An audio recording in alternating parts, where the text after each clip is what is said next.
Alright. If I'm not mistaken, we should be live in any moment now. We're already live on YouTube. Oh, right. Just started separately on Twitch. It's not like I haven't been doing this for the past, I don't know how many hours. Alright. And the third day of the Subathon commences. Greetings, ladies and lads. I'm happy to have you here. For the people watching the VOD, I think it's fair enough if I advise you to maybe jump ahead a little bit, because when I got into the flat today, there were some things that I wanted to change, some things I want to do right now, and this might take a little while. So, you know, if you're watching the VOD, maybe skip ahead a little bit to the actual painting parts. So, now, I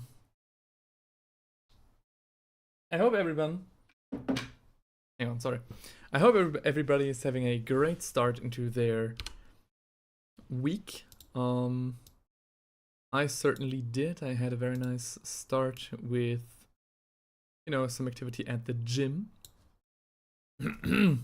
And let's see how long I can keep painting. On the one hand, I'm very excited. I'm feeling great. On the other hand, my arms are a little bit shaky from all the weights I've been lifting. Oh yeah, we lift for the Emperor.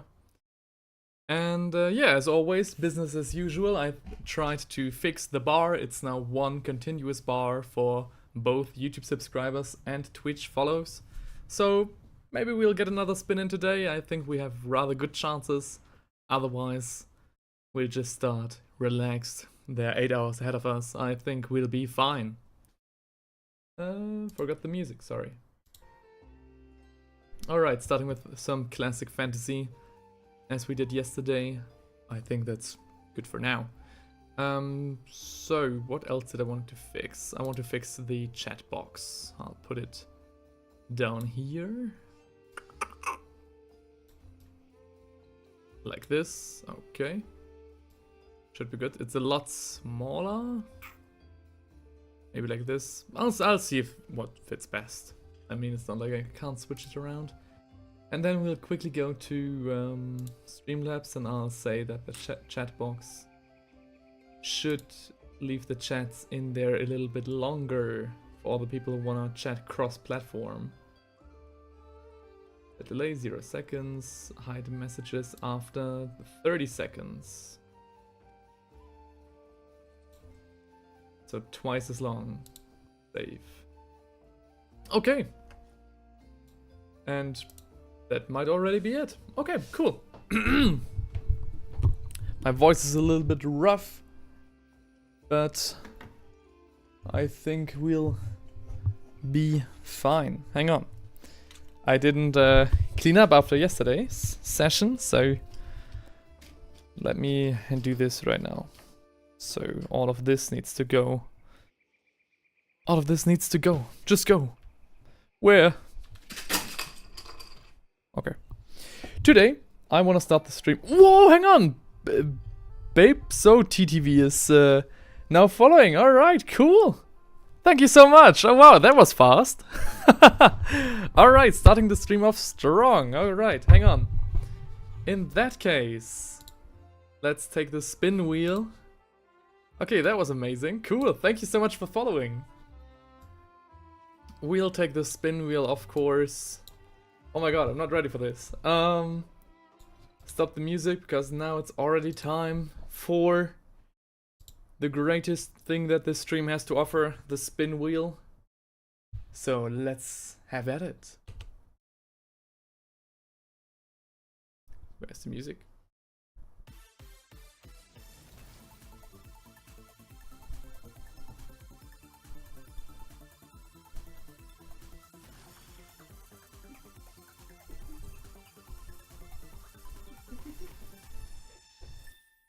Almost legendary again. I swear to god, I did not like program this in any way, shape or form, so it, you know, it keeps edging my followers, keeping them on the edge of their seat. This is cool. Alright, okay. I guess I should have switched the common on that legendary to a rare one. But, you know the drill. I'll get my ticket box right here. And we'll have a look at what we're going to paint. If you're still watching, now is your chance to vote in the chat. Yeah, spin, right? We already got another spin. Inquisitor has already joined the chat as well. Amazing. We're off to a very strong start. Come on, yeah. It's so close. It was so close. Again, I swear, I did not like program this in any way, shape, or form. The second spin that I had when I tried this stream and had my, girlfriend spin, she got legendary right away, which, already told her that's very fitting. Okay, we have, alright. We have two options. Let me quickly get the spin wheel away. The start is a little bit messy today. Okay, there we go. There, I said there we go. Okay. We've got for choice either not an Imperial Knight, but an Empire Knight, which is a great difference. The Empire Knight being an actual knight on horseback. Or... oh, a Warden Krieger. Nah, we did that one already, so hang on. Let me get a different ticket. That would be rather... that would be rather disappointing. Or a White Lion from the High Elves. So we either got a White Lion or an Empire Knight. What would you guys like to see? Cast your vote in the chat now. And we'll see what wins. Either the Empire Knight or the White Lion. Let me quickly reset the subscriber goal. Thank you so much for subbing, that's amazing. My voice really is a little bit messed up today, isn't it? YouTube subscriber goal. There it is.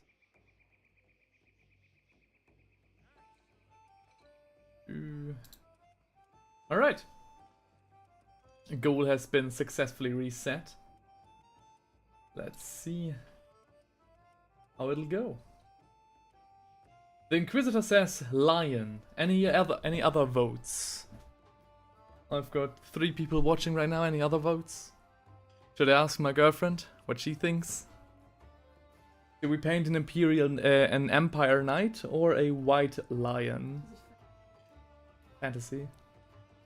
The Lion? Okay, another vote for White Lion. I think that might, that might be it then. Let's put the Empire Knight back into the chest. The White Lion stays outside. Thank you so much for already spinning, that's so cool. Starting the stream off very strong, okay.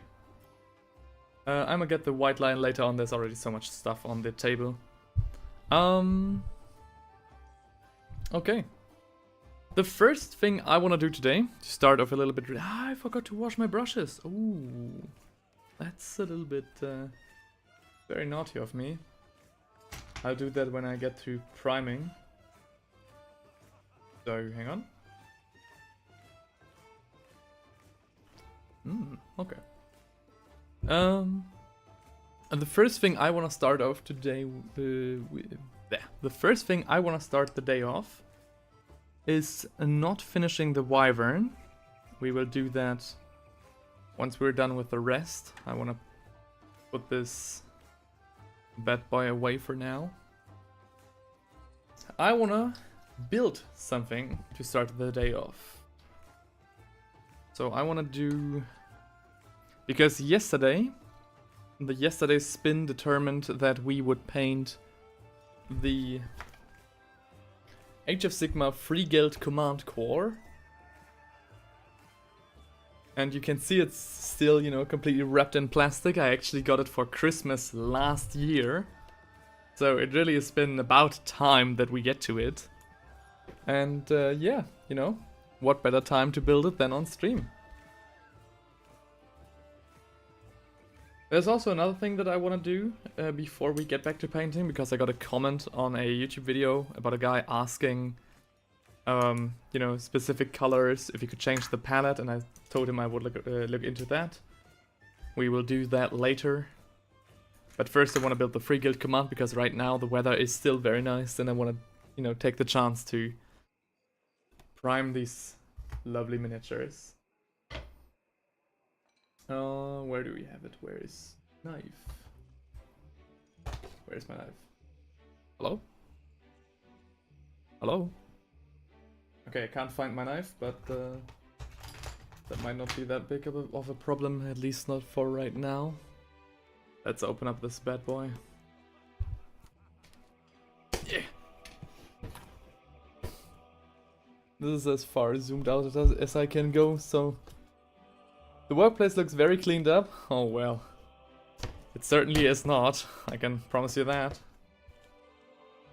All them miniatures. But today I will, you know, put more effort into cleaning it up after the stream has commenced, or, you know, keeping it clean as we're painting.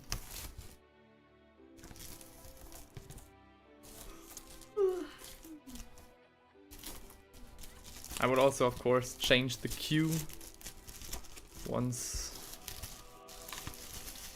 we're done building and put in the white lion. The free guild command. I think a lovely bunch of models. I think this is possibly one of the greatest kits to start the hobby because you've got, you know, a little Griffhound. You've got this dude who's very inconspicuous, banner carrier, commander. I think this is supposed to be a surgeon and a clergyman with a very weird thing right here. I haven't read the rules for this, so I'm not quite sure what we are looking at. But, yeah. Let me get this open right now. Let me also quickly check on the YouTube dashboard in case the banners, in case the bars act up again. No, it's okay, it's okay. Okay. Oh, my voice. What's going on today?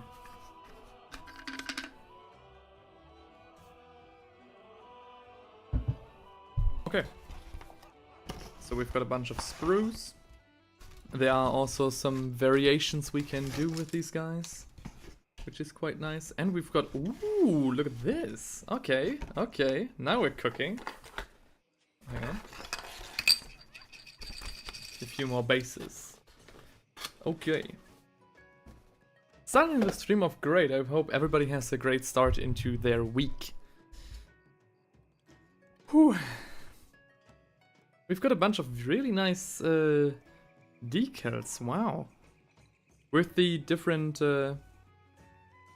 cities as well. That's amazing. That's so cool. Okay. I'm pretty sure we won't be using any of these for our miniatures because I want to do my own homebrewed city. Well, I say homebrewed city. I just want to do my own. You know, the place where I'm from. So we will do just that. However, I need to clean up for a second. There's so much stuff. I need to get some, you know, space to move around. So, all the miniatures, all the boys that we've painted so far, and the lady. Palette white flash. I need to quickly rearrange my paints, put them all back where they belong. So, oh, the Inquisitor says, what does the Inquisitor say? At some point you need to do some kit bashes with all the kits left over. Oh, that's actually a good idea. I have so much stuff left over and I bought a bunch of bits off eBay for Tomb Kings and everything. I wanted to do a Tomb King dynasty ages ago. A proper Tomb King... A Tomb King Necron dynasty, so a mix of 40k and old fantasy. Had some great ideas for that, but back then I put it up for a vote, and the votes for the Lumineth were victorious over the Necrons. Can you do me a favor, Inquisitor, and chat again? Or anybody else in the chat, maybe type something so I can see that the chat box is actually properly aligned. Because I've just, you know, I've done this on the fly as I started the stream. I'm not quite sure if everything is set up correctly. Of course, only the most professional behavior and etiquette. As always, as you're used from me.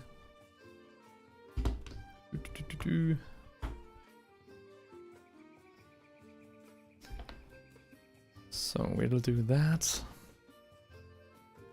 Not the most riveting start, I apologize for that, but I think if we take the time to clean up now, then we will have a lot smoother sailing later down the track. So this there, Night Questor Flash, of course, Mornfang Brown. Today I got a very interesting, very, I don't know, sweet comment from a guy who asked if the Lady Olinda that I painted for Halloween could be, like, if there was a similar result that could be achieved with the colors from the Age of Sigmar starting kit. And I promised him I would look into that. And that's what I want to do today. Maybe I don't have all the colors on hand. We'll have a look on stream, maybe as the miniatures are drying after the prime. But, you know, one thing after the other. At first I want to start with some building.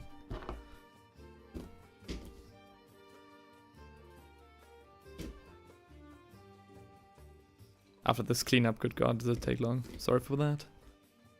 Sorry about that. So many paints that need organizing. Okay, I think we're good. Okay. So, the wyvern I'll put over here, as well as the other miniatures. I'll just put on my paints. And then we can get to building. Okay. The Free Guild Command Corps. We've got... Okay. I think we just start with the Griffhound because, or a mascot gargoyle. Is that right? Yeah, a mascot gargoylian. Cool. Mascot gargoylian. So the first parts that we need are 63 and 62. I'll actually, because my mic is so close to myself, I'll actually make myself a little bit quieter. Yeah. Hello? Hello, hello? Okay. I think this works. I don't want to blast your ears out. The number game starts. Yes, and thank you for chatting, because now I can properly align the chat box. There we go. A little bit more like this. Okay. You know, I was thinking about your comment yesterday about the, you know, chat rather being on the left side, and I think it's a better idea. Than the way I set it up before. So 63. I can't even count that high. Oh, okay. 61 and 62. Inquisitor says, nice. Yes. I am a sucker for constructive criticism, especially surrounding my streams and videos. So if you guys have any tips or any wishes, I will mull it over and maybe set them into motion as soon as I can. Oh. Oh, hey.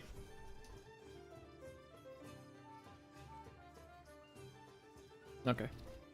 I was wondering why why you guys could see me so well in the corner. It was because I didn't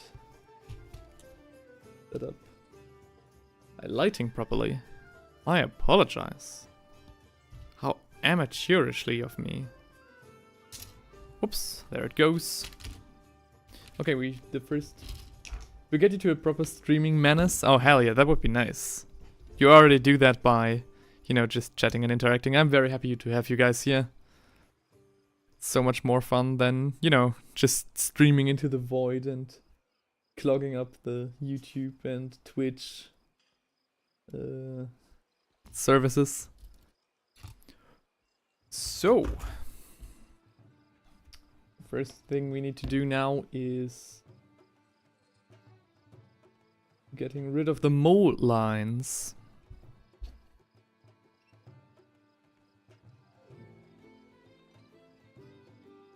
Okay. Might not be properly visible. I will do the roughest parts with just my clipper, and then I'll try to shave off anything that remains with my knife. You know, if I find it, that is. I need these brushes over there. I need to keep a look on them. Keep an eye on them. So. Where's my knife? Seriously. Hang on. Can't I see it? Am I stupid? Am I blind?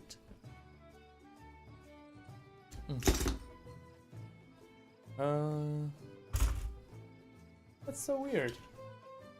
Okay. I will not shave them off with my knife then.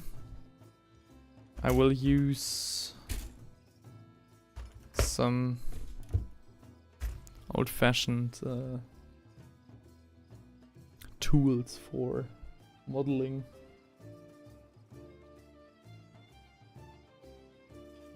It's basically like you don't really need a knife to do this. Or so I've been told. Okay. The other one was around here on its tail. I love how even after 30 years of being in the business, Games Workshop is struggling with their naming schemes. Like Gargoylian, for real. You couldn't have come up with a different word, a better word. No, it had to be Gargoylian. Fair enough.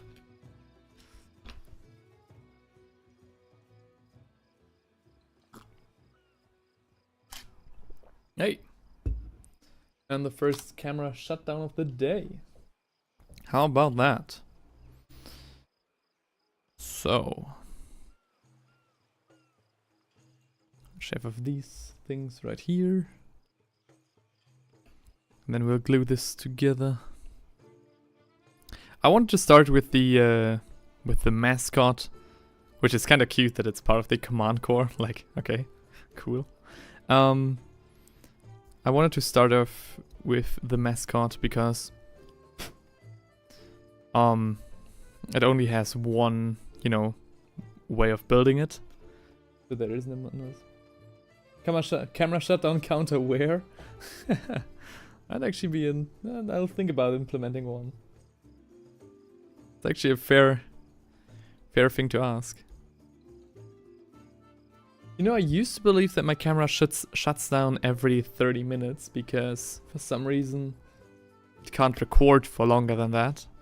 Like the recording stops after 30 minutes, no matter the size of the SD card or even if you have a hard drive plugged in. I looked into that, if that's like some sort of setting that you should change, but no. It comes like that from the factory. This looks like the thing that my, you know, pal Theinrich uses. Because I always am sophisticated enough to have my glue be the proper way.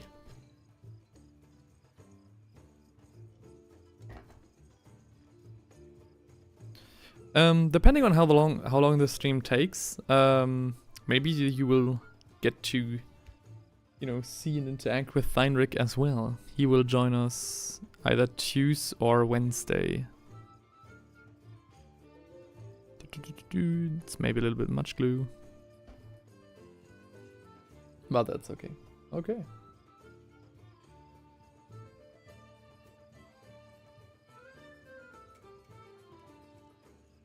I always cut off the top if it glues in. Oh yeah, I know, I get what you mean, yeah. But now you cut it off. You mean, you know, just the dried glued part or the metal rod? Because that seems rather radical. Okay.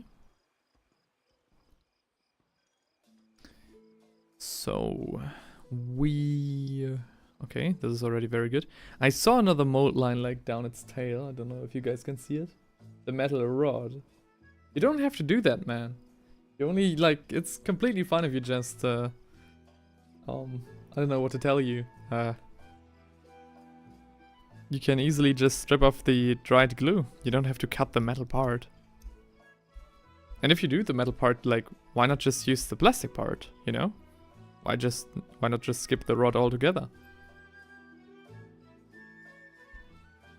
I sometimes use if the rod really is clogged, I insert a very small needle into the rod and try to unclog it that way. Oh. Yeah, this metallic stuff, like this tool is doing as good of a job in shaving off the mold lines than my knife would have done. As long as we don't, you know, get in trouble with any other bigger, like, shavings. Bigger sprue bits. The next step for this Griffhound is 63 and 64. Both parts of its collar, I believe. Those are some very, very fine parts. They don't appear. Oh, there it is. Okay. So 63 is part of its neck. Okay. And 64 shouldn't be far off then. Oh, there it is. Yeah, it's right above that. The Inquisitor says too little control with the plastic tip. I also have no thing small enough to get the rod cleaned. Yeah. I mean, fair enough, I get that.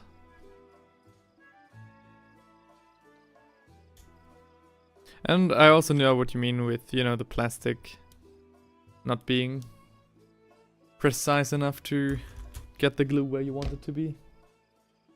I'm just happy that the rod doesn't clog up as much as it used to. I don't know what changed. Maybe the thing has... Maybe I've gotten the thing's respect and it now behaves. Okay, okay. I think we're good to go to just slide that right in there. Very interesting modeling from Games Workshop.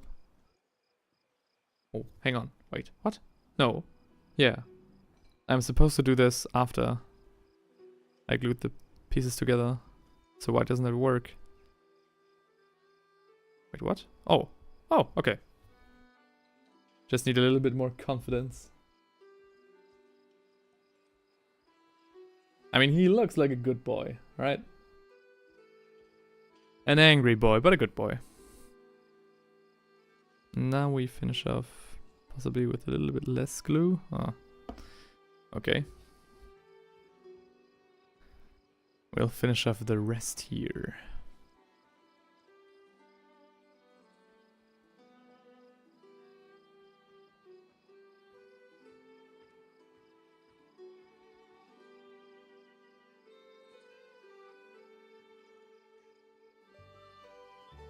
Okay.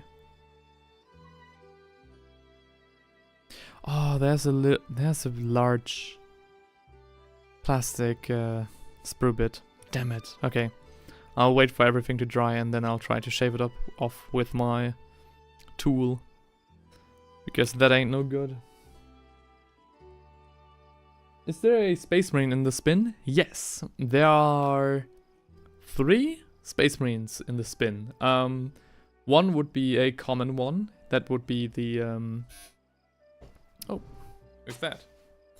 Sorry. I'll get to the question soon. Somebody just rang my doorbell.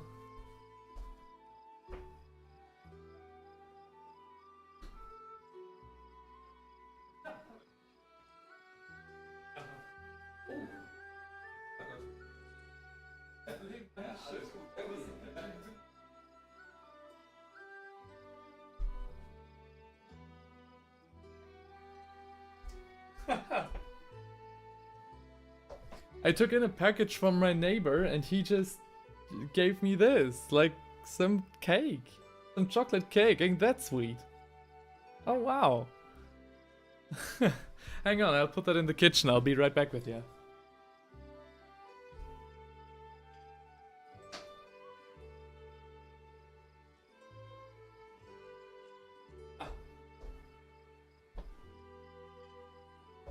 So nice, damn.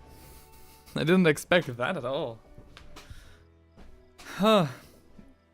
I'm gonna be real, I always am kind of embarrassed every time I have to open the doorbell and I'm just like, you know, completely just disheveled looking and, you know, only in my bathrobe. Though I am like fully clothed under here, I mainly wear it, you know, for the aesthetic and because it has my logo on here. But it's still, you know, a little bit, like my neighbors don't know that. Anyways, back to the question, is there a Space Marine in the spin? Yes. You can spin the wheel for either a Horus Heresy Marine, that would be in the common sector, so a B-key from the original starter set, or you could spin the wheel and I think it would be epic or rare. I think it's rare. That would get you a Space Marine Centurion, so the guys in the extra thick, you know, armor, or you can spin the wheel and get in the epic category Fafnir Run, so a named character from the Horus Heresy series as well, like a big chunky Imperial Fist guy with 2 axes and a shield. So those are the options in terms of Space Marines that I, you know, that come to mind right now.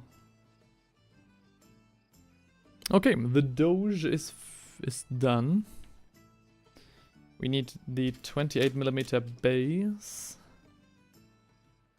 Who needs a bigger base than 28mm? Let me quickly check. So the banner carrier needs 28. The Marshal needs 32, so that's possibly the only one. You need 28, you need 28. Okay. So everybody needs 28 except for the Marshal. The Inquisitor said I just hoped on a cheap standard one so I can paint an angry Marine. I mean, you know, the Horus Heresy Marines are relatively cheap. They're actually, you know, in comparison very cheap to other Marines. So, yeah, sure, if we're gonna get a Space Marine, like a normal B-key, I definitely paint an angry Marine, no problem. I'd love to do that. Okay.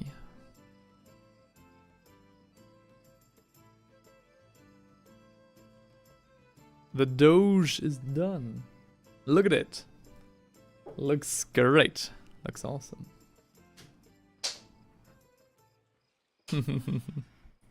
Okay. So that's all done. Hey my dear, we talked about how you know our one neighbor kind of sucks. Our other neighbor just brought me 2 pieces of cake. Yeah. And he already said like, are you guys, you know, did you guys already have some coffee? So he knows that you're here rather often. I'm not even. Also with kids bashing more melee weapons on him? I mean, I can see what I have, like, in terms of bits, sure. I have some, you know, Cadian spruce, so maybe a chainsaw or something. Though it will be Astra Militarum sized and not Space Marine sized. But sure, we can try that. Okay, the Doge is done. Let me now... What's the next step? There are 2 different options on how we can... Oh, it's an Arch Knight. Okay. So there are 2 different ways we can build the Arch Knight. I think it starts... Yeah, okay. It starts the same though. Wow, okay. There's some amazing modeling going on. Let me quickly set that up so I can flip through it without... Whoa! So I can flip through it more easily. And I think I also update the queue, hang on. And I maybe need to... Okay, put down my mic a little bit quieter. If it gets too quiet, tell me, but I think I'm rather loud actually. So, add another image. Okay. Browse for an image. Yes. We need a white lion. So everybody who doesn't know what a white lion is, this is what they look like. I've got the OG white lions from the last edition of Fantasy. And I'm happy to paint them. Let me just get the queue in order. I have to do that manually, like a plebeian.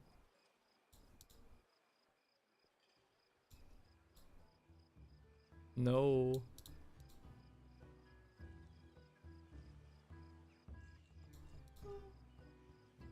Okay, it's not you know, massively pretty, but it's okay. You're gonna head out? My girlfriend is heading out to play some piano. Hang on. See you. Oh, wait, hang on. If I do this, you guys can't see anything. Okay. I'll change that up in a bit. So, hang on. Let's do it a different way. Let's do it like this. Okay. See ya, my dear. Good luck. Till later. Okay. So I need part number 1. That would be... That's a very interesting looking part. We get... yes, there it is. We got some crazy modeling on in here. Okay. I mean... This is cool, right? Just a single leg. And then, you know, some spruce to hold in the part of the neck. Games Workshop has just been crazy with their modeling. I've never seen anything like that with other companies who do similar stuff. Oh, okay. So we need part 1 and 2. 2 is another leg, and it is right here.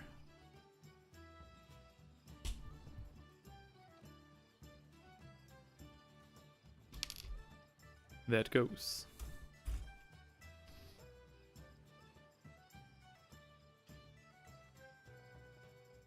Oh, hey.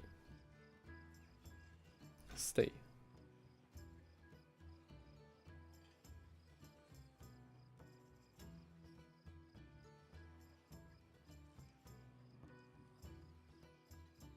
This is rather risky, but I don't see many other options.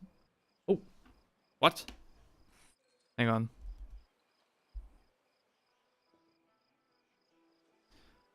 This is new. I never had my other camera shut off.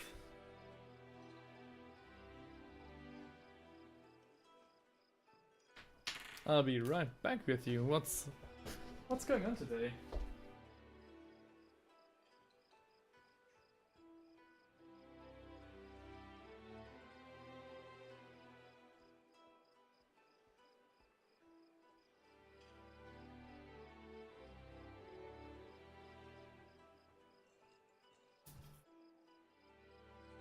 I need myself some more tape. Hang on, I'll be right back with you. What the heck is happening? You know, if you already see my floor, you can see it in all its glory.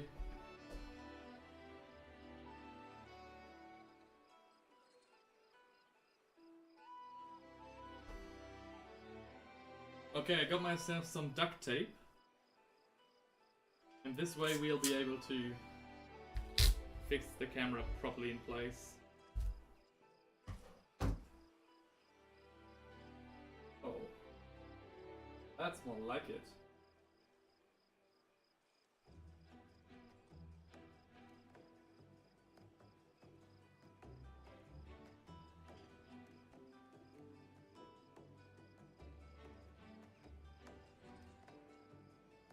Okay.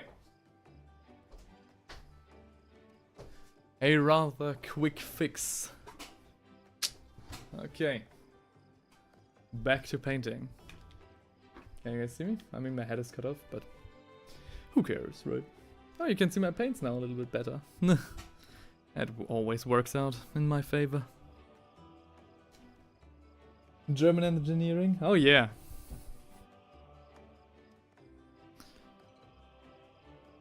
What's the quote from JoJo's Bizarre Adventure again? German science is the best science in the world. I mean, not, you know, not really. But, you know, we have some fun around here. Okay.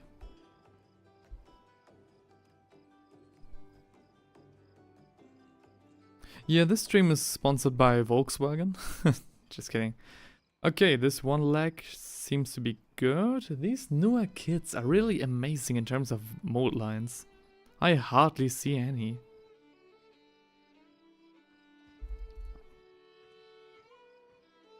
Like, the only things that I have to really, you know, take care of here are the sprue bits.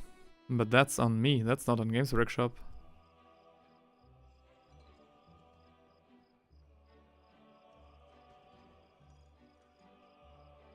I used to ignore these lines when I started the hobby. I used to just, you know, not care and not shave them off or anything. But, you know, 10 years in, you start to notice a thing or two. Okay. Oh, hang on.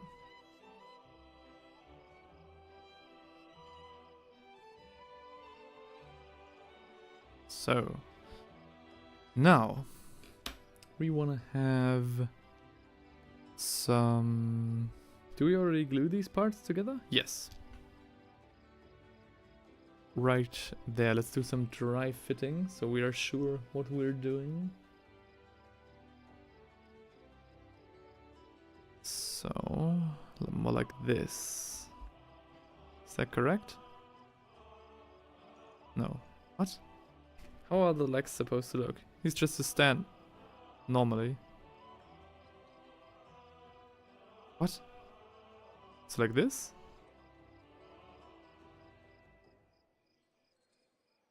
Such a weird fit.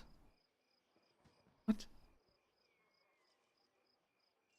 This part is supposed to fit in there like this. Oh, like this! Okay, easy. Okay, got it.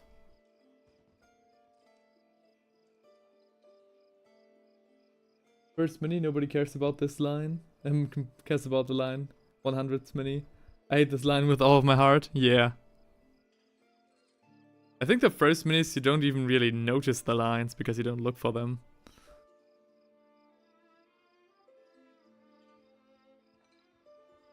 But yeah. 100 minis in, you're like, damn you, Games Workshop, why didn't you find a better solution? I think that's the way the cookie crumbles. Oh yeah, look! He can even stand on his own 2 legs. Oh, let's go. He doesn't have to, you know, anything to support it, but that's... So next off will be the armor. So part 3 and 4. Some great looking armor.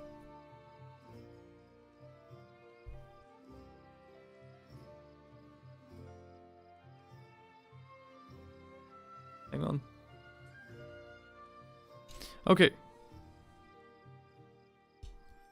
I'm gonna be honest with you, I will probably not paint the Arch Knight or the Banner Carrier this stream. I want to save them up for a different video that I have in mind. But the other guys, so the Surgeon, the Spy, the Clergyman and the Mascot, I think those are the ones that we can easily paint on stream. They'll be like, what, 5 hours worth of work? Maybe 6? That's alright. I still have the time. At least currently.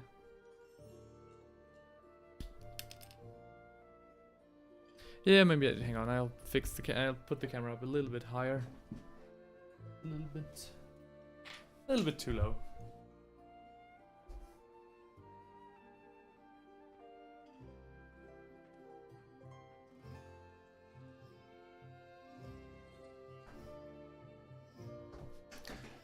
Now you guys might not be able to see my paints anymore, but at least you have me, right?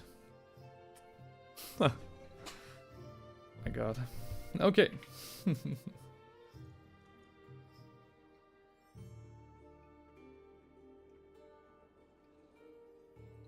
Oh, I got a message on my phone. Hang on, I'll have to...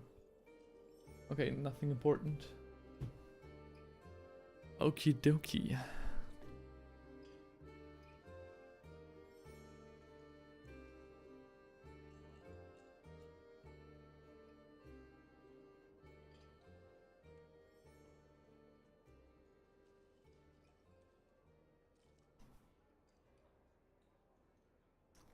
Need to fix my headphones.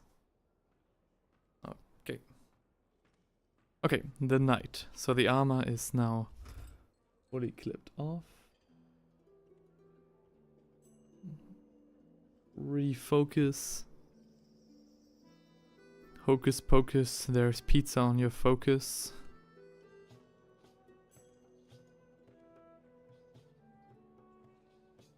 Shave off the mold lines and the sprue bits.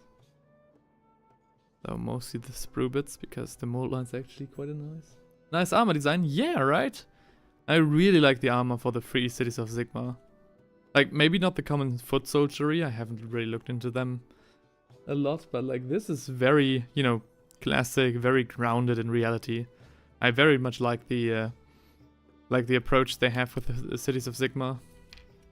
I said that as much in my design philosophy video. And yeah, really nice. I got a lot of shit for getting some, you know, real life time periods wrong. But you know, whoops. I am man enough to, you know, stay to my failures.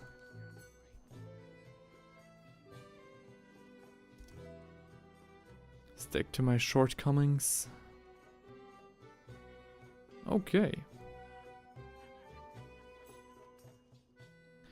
Okay. So the next thing we do is to just glue on the front plate. So we attach them to which points? There should be 2 indents here. There are. So this indent is supposed to be filled with glue. And the other one as well. So, like this. Boop, whoop, and boop. These 2 points? Yeah? Oh, no, the entire thing here as well. Okay. A little bit of a messy work, but, you know. What works, works. And just put that on there. Put that on there. Yes. Okay. Like this. Oh no. The leg came loose, no?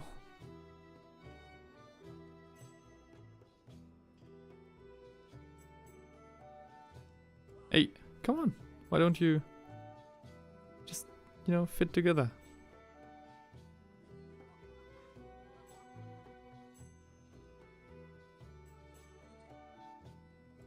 What are you doing?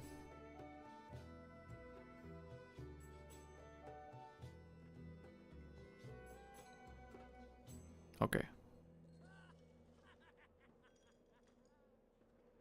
This doesn't look right. I think this leg is supposed to be more like this. Yeah.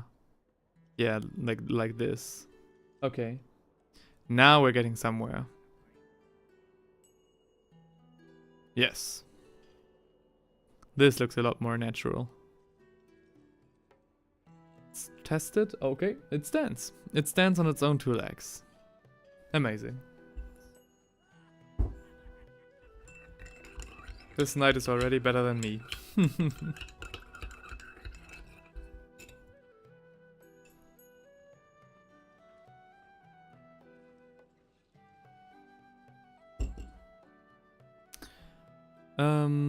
My coffee has already gone cold, damn.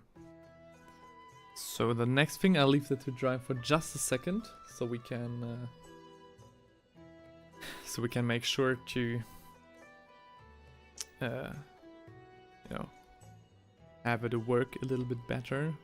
While that dries, I quickly wanna raise y'all's attention to our work from yesterday, which was this wyvern. After sleeping on it for, you know, another day, I think we did a great job on the way the hazard stripes look on him. I think it's the right amount of hazard stripes as well. And they're in very good places, so, you know, the ledge where you have to step on the platform, and the circle where the turret will move later. We'll of course finish it today. I just put it off for the time being, so we can build and prime the knights and the free corps of the city. The command corps of the free city, so that's how it's supposed to sound like. Okay, as you can see, 2 more indents right here.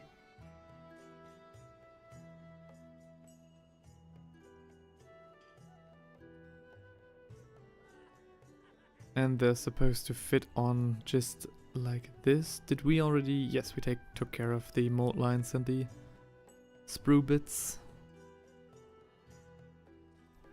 Like a glove. Okay. So.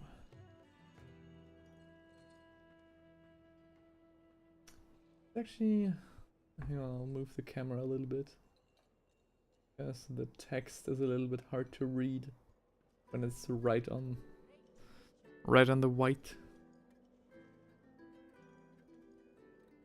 Okay. So the basic... No. Now we attach his dagger and his pauldrons. Oh yeah. We are really beefing him up now. Okay. We need a dagger. That's part number 5. Part number 5. Number 5. That's 14. That's the wrong dagger. Got an axe head and a hammer. You guys can already think about if we should give him a hammer or the axe. I like both. I like both very much. The should be on the different sprue bit then. Different sprue. Where is it? Where is it? We have the... Am I blind? No, it's not here. Usually these... Oh, there it is. Part 5. Oh, it's... Okay, I'm actually an idiot. I found the dagger right away and thought it was part 14. Okay.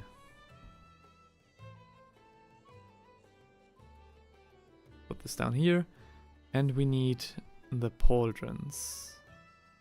That's not the pauldron. That's not the pauldron. We need part 6. Those are 8 and 7. Where is it? Oh, there they are. They're up here. Perfect.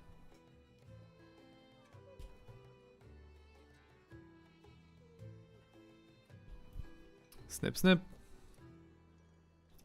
Again, you know the drill. First, we need to take care of sprue bits and mold lines.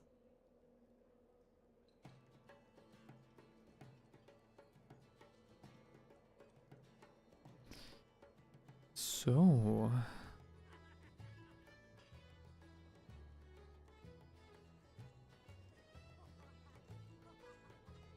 Again, I don't see any mold lines on here. How does Games Workshop do it? You know, with all the price hikes and all the bad PR they're doing, at least the miniatures they make are top notch. At least it's not a situation as with Lego, where they not only hike up the price and do bad PR, they also decline in quality. So some third parties, when it comes to Lego, are actually of higher quality than Lego itself. But at least with the Games Workshop, I think there's no third party that I've ever used. In terms of miniatures, that's better than Games Workshop.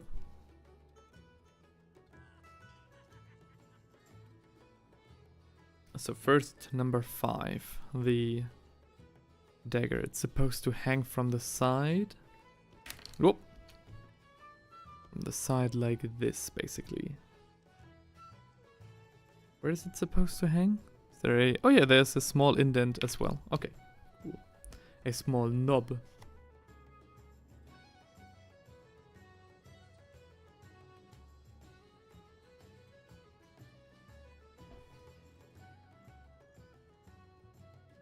Let's attach the dagger right there.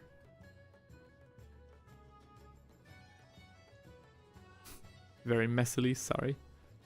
But it works. Okay. Nice.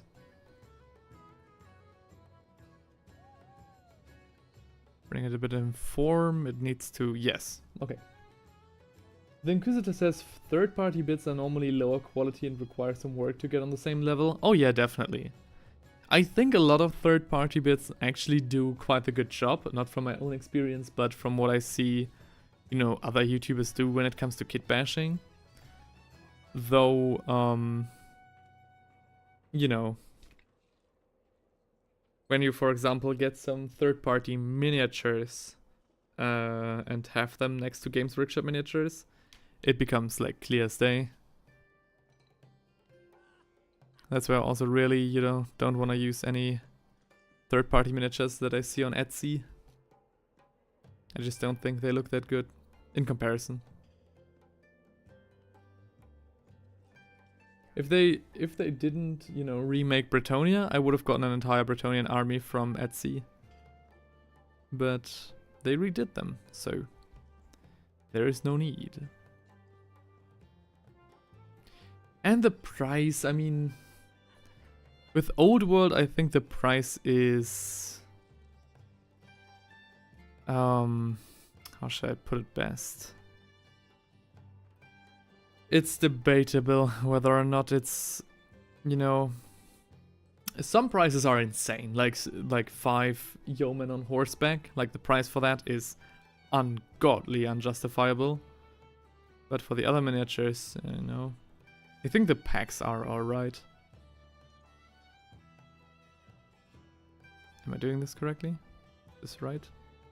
It looks like it's hovering so much. But no, it should be correct. Is that really how it's supposed to be? Yeah, okay. I think so. I guess so. I mean, look at this armor. That's so cool. You could very much do this for like a LARP character or something. Ah, so cool. Okay. Now, the next bit... Okay, now we have to choose between the axe or the hammer.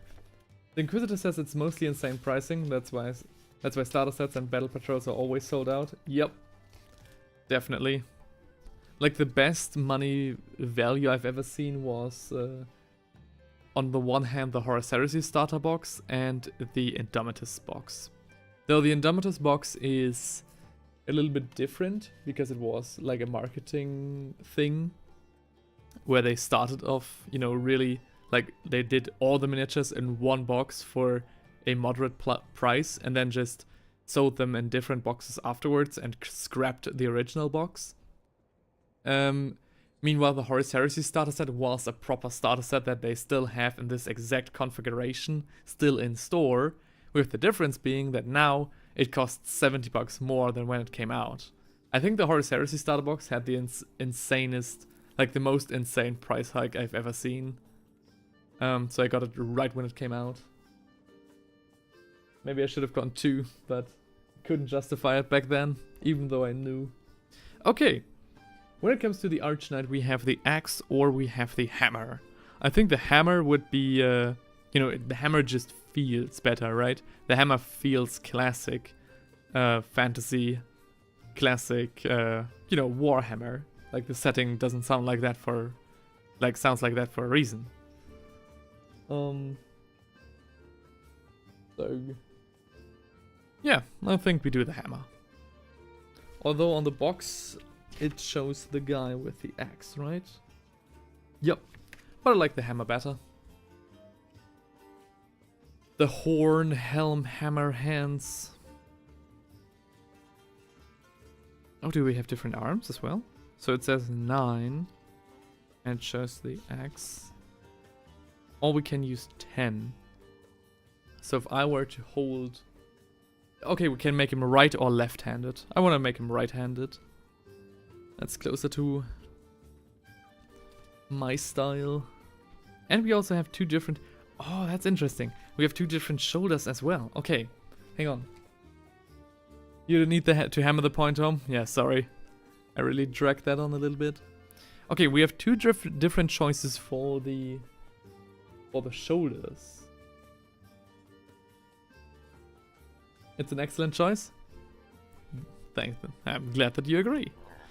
Okay, we have 2 different choices for the Arch Knight. We either have the pauldrons with the spikes and what seems to be like a wolf or a lion's pelt, or we have the pauldrons with the tridents and what looks like some fish scales. Personally, my favorite city of Sigmar so far, my favorite free city is Misthaven from the original lore, and the city that I want to homebrew will also be a coastal city. Which, although I really like the spikes and the lion pelt, I think this fits the vibe a lot more. And it also doesn't have that I hear Borlea's theme in the background now, so...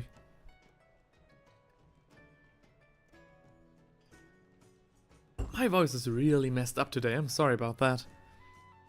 I've been talking straight through the last 2 days, so I think it's only natural that now it sounds a little worse.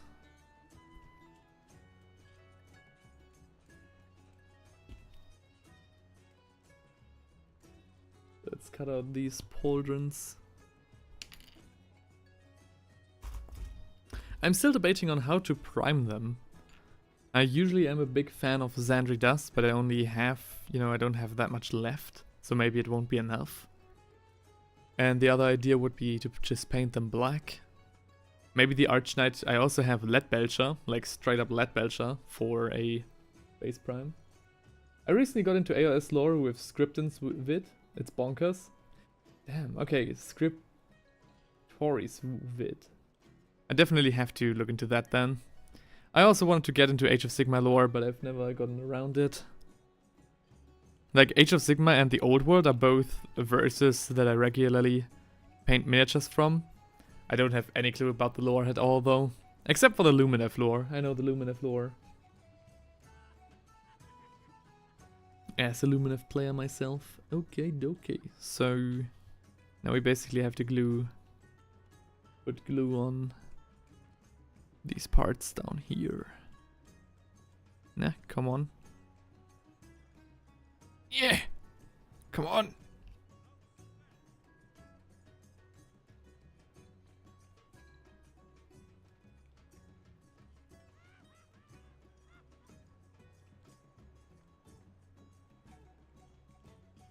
Hello? Don't say you're clogged up. Okay. It was clogged up.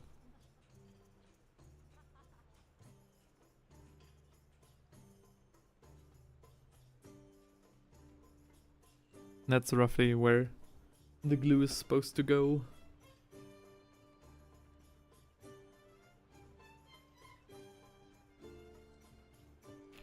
Oh. Hey. Yes. That looks dope.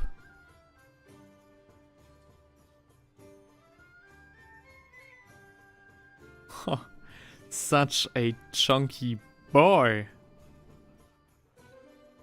Maybe I do need to have another look at Cities of Sigmar. I think I can kit bash them in a way that I really like them. Because I'm not 100% sold on them. Mainly because I still like the original idea of Cities of Sigmar better. With, you know, all the different races sharing the same place. So you had like dwarves, elves, maybe some no, not orcs, dwarves, elves, and men. Just, you know, be part of the same militia. I really like that, you know, idea. And even as far as the lore goes, you know, or the lore used to go. For example, Morathi's Sisters of Cain were also part of the Cities of Sigmar. So, yeah. I really have to look into that more. I think it's a shame that so far the Cities of Sigmar are only human. With, you know, their Stormcast Eternal patrons.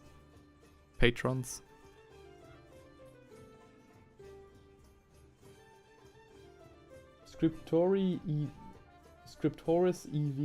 IV is an AOS channel. Oh, okay. Have to look into that then. I'm quite done with listening to Luetin. Not because he's gotten bad or anything or I dislike him. It's just I have like listened to every video of him for like at least 2 to 3 times. I'm done. I know now about 40k lore. It's time to move on to something else. Oh, I mean, damn. Look at this guy. Whoa. I mean, look at him. So chunky, so nice. I think the scales were also the right choice. Oh yeah. Oh yeah, we can work with that. We can work with that. Okay.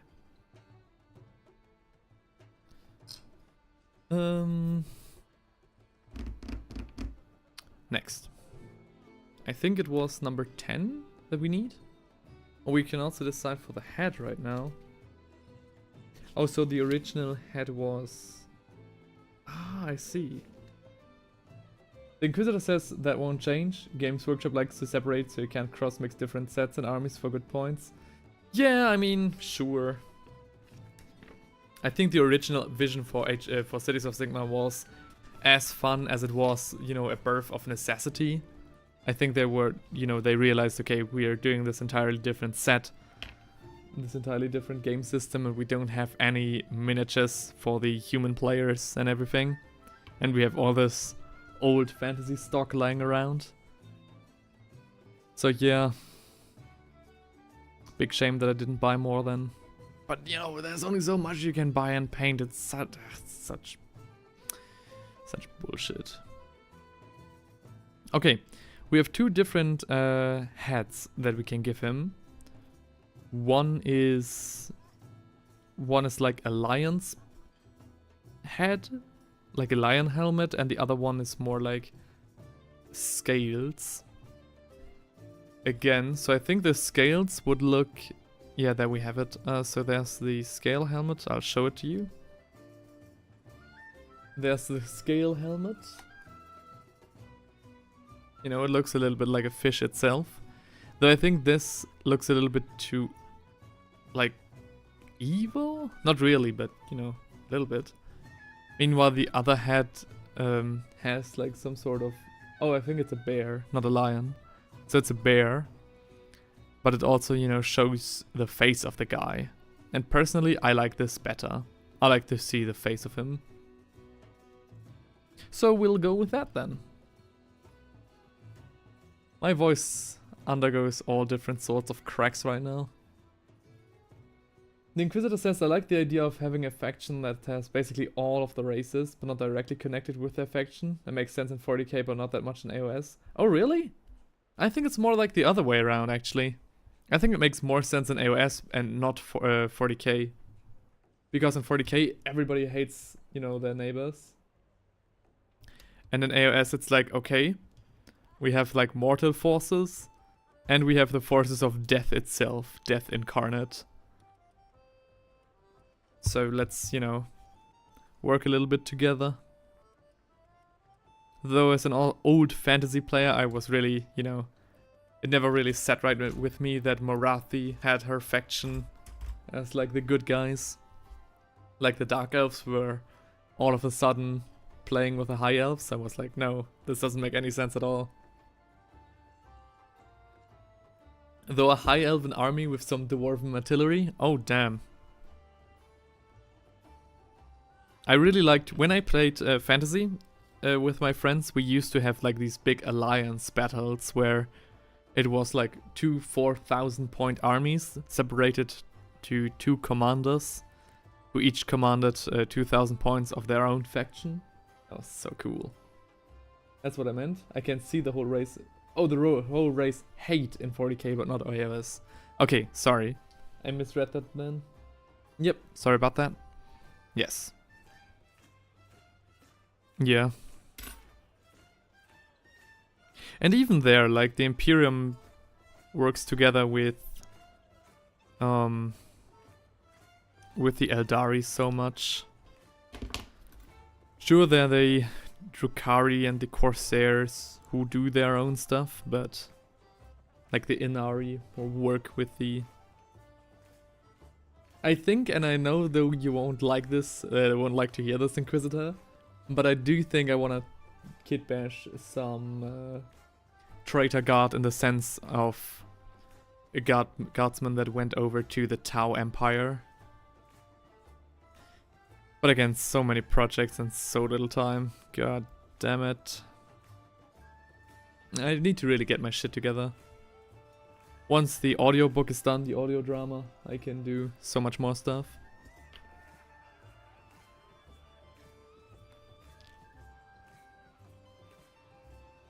Okay, I'll try to.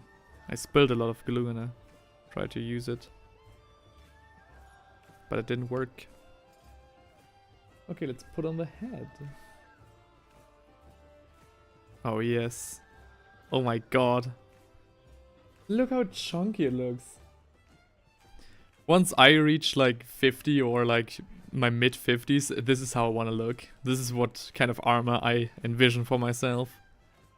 You know, in case I ever get the money to, or the skills to, you know, build it myself from cosplay foam.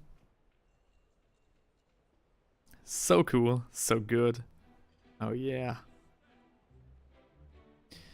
Okay, and now we have to make him right-handed. So the right hand is supposed to be upper, the upper hand. So I think this means that we need to do it. We need to the arms, the pair of arms number 9. All right then. Number 9 it is.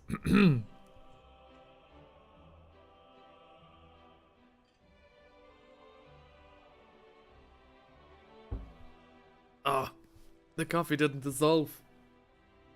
The Inquisitor says, my loyalty needs me to inform you that I cannot approve of this. My personal view is that I want to see heavily kit bash bad boys for the undivided chaos. Ooh. That's also a very good idea. Ooh, there's also another... I'll stop talking about ideas, god damn it. I have so many ideas. So much stuff to do. Again, if I could do this as a full-time job, I'd be making content 24/7 for like the next 3 years without any, you know, fear of running out of ideas. Maybe in 2 years' time. So I'll be, just so you guys know, I'm currently working on my illustration degree. And once I finish that, I'll hopefully be able to make a living from that. So either illustrating or YouTube. I'm really happy with where I am right now, but I make myself no delusions. It still is a long road to self-sufficiency. So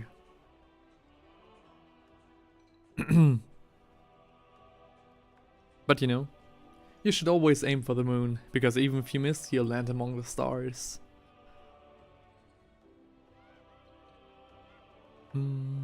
Okay. So this is the way it's... This is left-handed. God damn it! I made a mistake. I picked the wrong pair. I'm such an idiot. Okay. Hang on. But why does it look so cool though? Hang on. If I was to hold like an axe or something, I'd hold it like this. Yeah, right hand up. So, not like this. Oh, this feels awkward. Yeah, okay. I unfortunately don't have my battle axe with me right here, so I can't demonstrate. And I won't take a broom for that, because that's just ridiculous. Okay, whoa. Whoa, whoa, whoa, whoa, whoa, what's happening?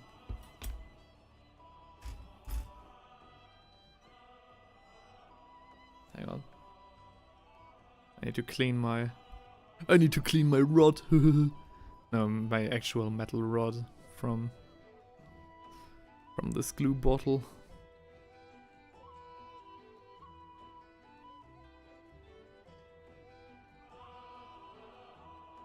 I think I won't be able to finish my coffee. It's so badly dissolved.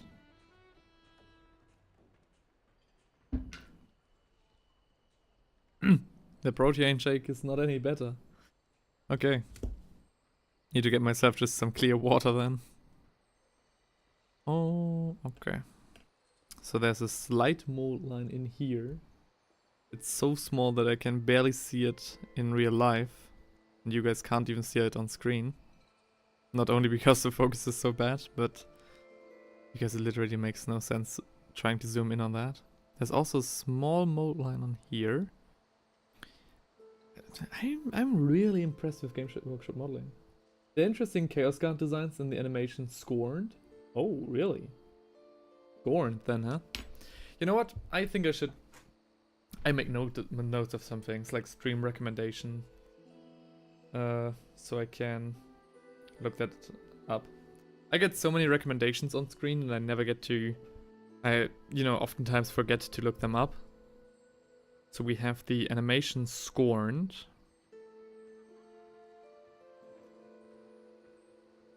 Scorned. For Warhammer 40k. And we have Scriptoris IV, so 4. Scriptoris V. Scourge! Okay, Scourge. Thanks for clarifying. Scourge. Okay. Thanks for the recommendation, man. I swear I will look them up. Now I have them literally written down. And we need to get a move on. It gets a little bit late. The sun is not yet about to set, but we still have a bunch of miniatures to build, and I only like to prime in the daytime. Death of Hope? Yeah, of course, Death of Hope. That one I don't need to jot down. That's been on my mind for years now. Never get around to look at it. The thing is, some animations are so good, and a lot of like media and properties are just so good, that I like to take my time with them to, properly enjoy them. Ooh. Which, leads to the paradox that I never get to watch them, or like it takes a really long time. And Death of Hope and Last Church are good examples for that. Okay, now it's the right way. Hang on.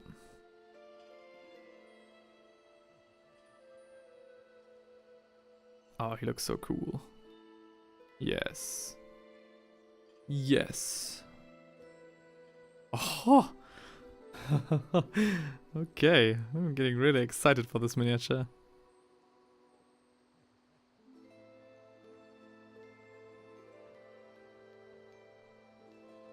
In terms of painting videos, I need to, hang on, doesn't sit right. This doesn't sit right with me.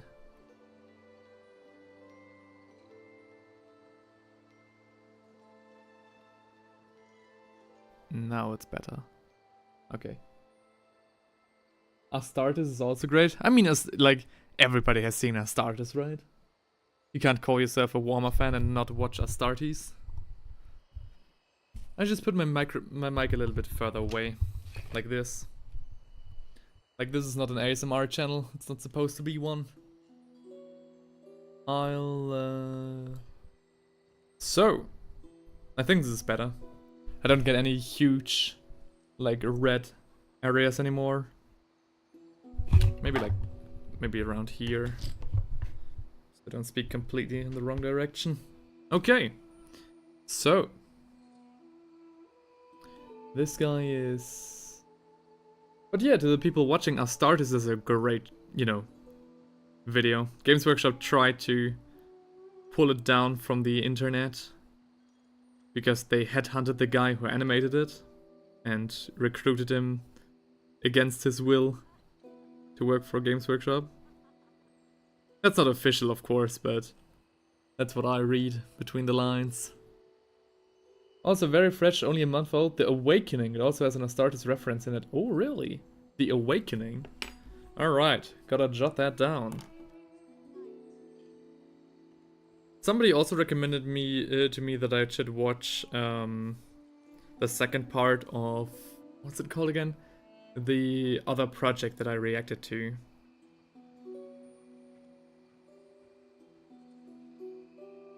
The Awakening 40k animation. The second part of The Planet Breaks Before the Community Does? Yeah, pretty much. I really like the hashtag for the fans. Last Church is another great example. They tried to pull that one down, they couldn't. So the next thing we have to do with this man is the head. Not his head, but the head of his axe. Or hammer in our case. So we'll do just that. So, where's the hammerhead?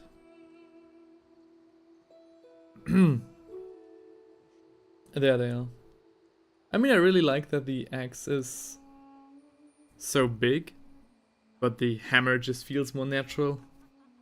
Especially with this bulwark of a man.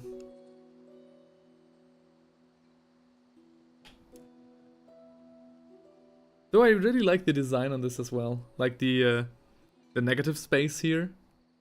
Not only makes it look more... doesn't make it look more, ornamental. It also makes a lot of sense, real life wise. Hey! Second camera shut down.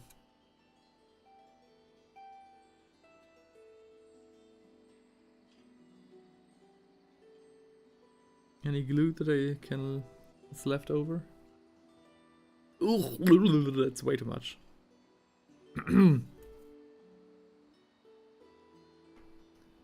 So.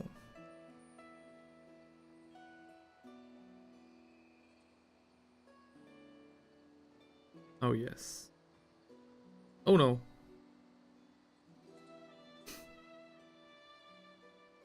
The classic Warhammer feeling. First it's oh yes, and then it's quickly followed by an oh no. Okay, I have to hold this in place for a few seconds. The hammerhead is actually, in relation to the miniature, relatively heavy. So I need to hold it so the glue can fix itself properly. Is it flush? Negative space? Now he's showing off the degree? Yeah, right.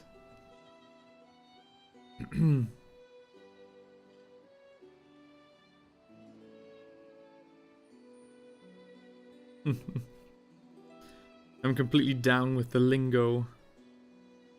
The designer's lingo.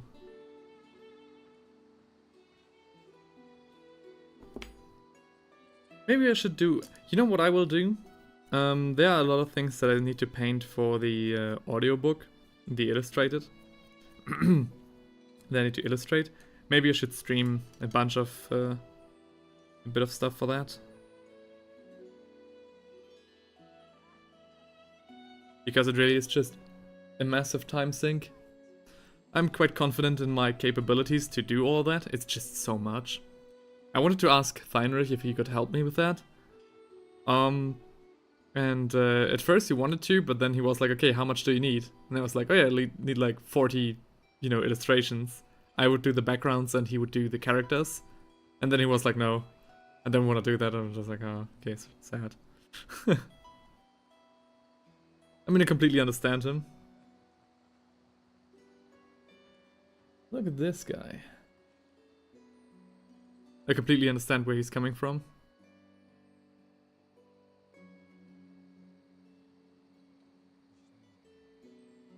And then he went, and then we had like a different, like another talk, and I was like, and he asked like, oh yeah, when do you wanna, you know, get your video out there? And I was like, oh yeah, I'd be happy to do it this year, like maybe December. And he was like, December? Ain't that a little bit late? And I was like, dude, I have to paint 40 pictures. What are you talking about? Why not split between BG, sketch and cleanup? Because our styles are so different. So the reason that we didn't, like, I asked him, originally I asked him to just design, design the characters, and I would put them, like, I did the rest. But, it's just so much. I have so many characters that needs a little bit of design. And because it is Warhammer, the design, can't be as freely as he originally wanted it to be. I really would have loved to have him on board because he has a very unique design style. If he would would get to finally do his own illustrations, and he actually has already the degree that I have, that I'm trying to get. He would have no problem, getting his own story out there and sticking out from the masses. Whereas I am, the guy for cleanup work and, the grunt work. When it comes to, making stuff. So we would have made an excellent team, but it just was, like, too much work for him. And he didn't have the, our design philosophies differed too much, unfortunately. So for this project, it didn't work out. Maybe for a later, smaller one, that's a little bit more, what's it called? But cleanup doesn't need a style, just mean bare bone cleanup sketches. Yeah, I mean, I get what you mean, but it's not a fact that we couldn't agree on who does what. It was just a factor of, I told him, hey, could you design some characters for me? He was sure. And then he realized, oh, it's, mostly Space Marines, and he doesn't like the design of them already. And he didn't like the design that I, wanted them to have. I already have a different style. If you look into my community tab on YouTube, you can already see one of these Space Marines that I designed for the audiobook. And it is much different from the classic Games Workshop. At least I think so. It follows the more traditional style of people in huge power armor. So, there's the joke of Space Marines having very frail shoulders, and that's why they need the big pauldrons. My Space Marines have extra thick shoulders, like extra frail ones. So they get the biggest pets of them all.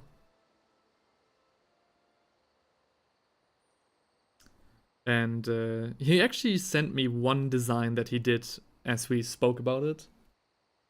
And maybe I can show it to you. Maybe I have it on my camera. I'd have to look for that. I'll take a break for priming when all these miniatures are built, and then I'll look for it. Maybe I'll show you guys then, if I remember to do it. That's also an entirely different topic. But yeah, unfortunately it didn't work out. Which is fine, of course. It's just the first edition style. Yeah, basically, right?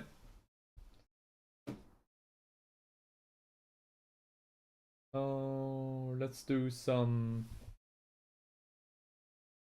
I think the Mechanicus Ost is a little bit too early.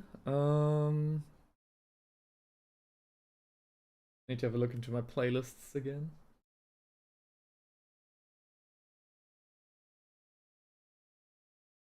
I'll be right with you.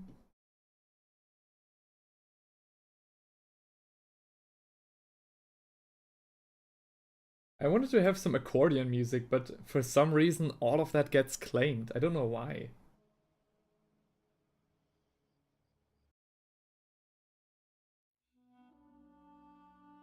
Locher music? I would love to, but it gets claimed immediately. No chance. No chance, unfortunately. Again, it's not about the money, right? I make like 30 cents a day with these live streams. But it's just about, you know, me already getting in the habit of using non-copyrighted music. Except for like bigger projects. Like sometimes I'd use non-copyrighted music for my biggest projects because I think that the right music has a huge impact on how like videos are presented. That's why I sometimes use copyrighted music, because I just think it sounds better. And I'm talking about like music from like actual artists. For example, I used Me and the Devil from... Oh, what was the name again? Something and Soap. Of course I credit her, and I credit the original artists, but you know, the label comes after me. And immediately hunts me down. Okay.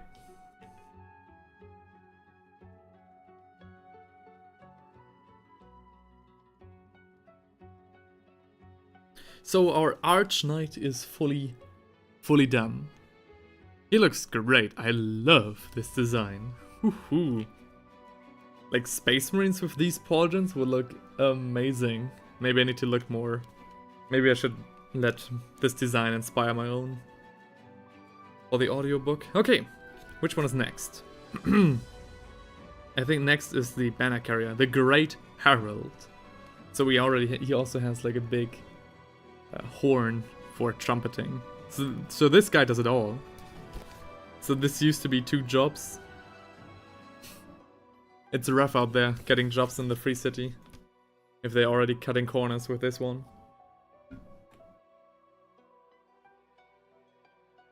I need to get myself some water. My throat is so rough. I'll be right back.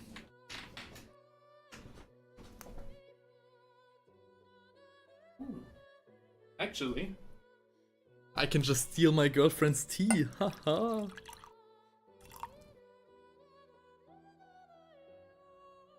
It's reasonably warm. Okay.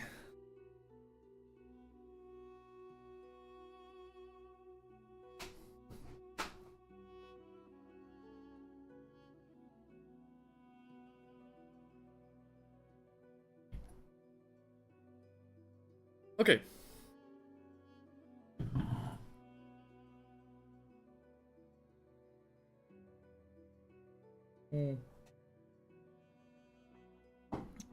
That's more like it. Oh! Voice crack. Okay, first we need part 19 and 17. Okie dokie.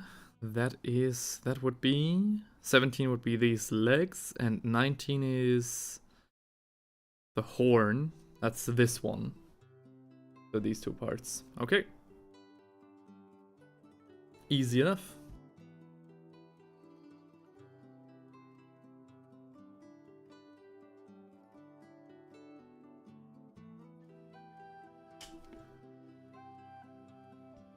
Yeah.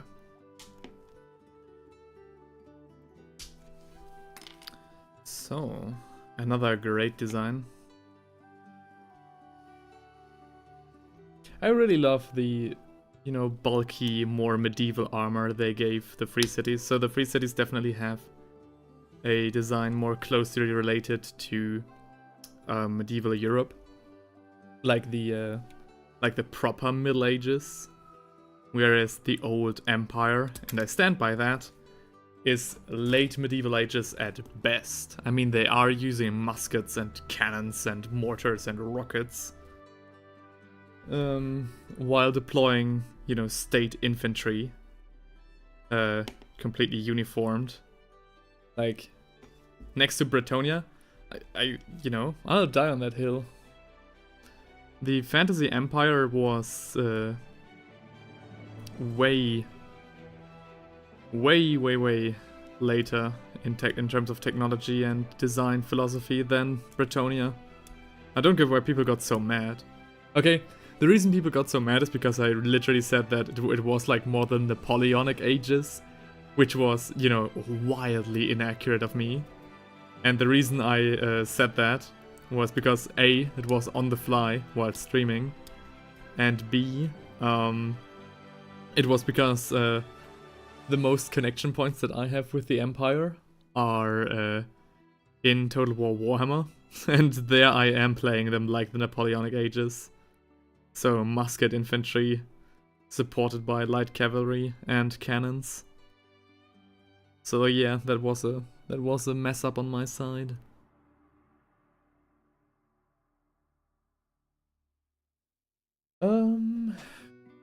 So, oh yeah, look at this. You can't have that.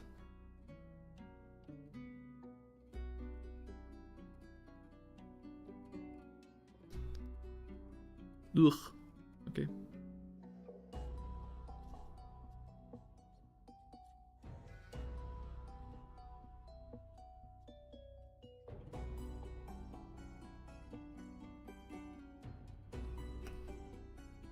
Okay. Okay. The other areas are quite alright. I did see some mold lines on the hammer right when I attached it, which is a little bit of a shame because I'm not certain if I can scratch those off, shave those off. So I'll want to make extra sure when making this one that I actually take care of all the mold lines first. But I think it's okay. Okay, how are these two attached? They are attached down here and up there. Okay. Maybe a little bit much.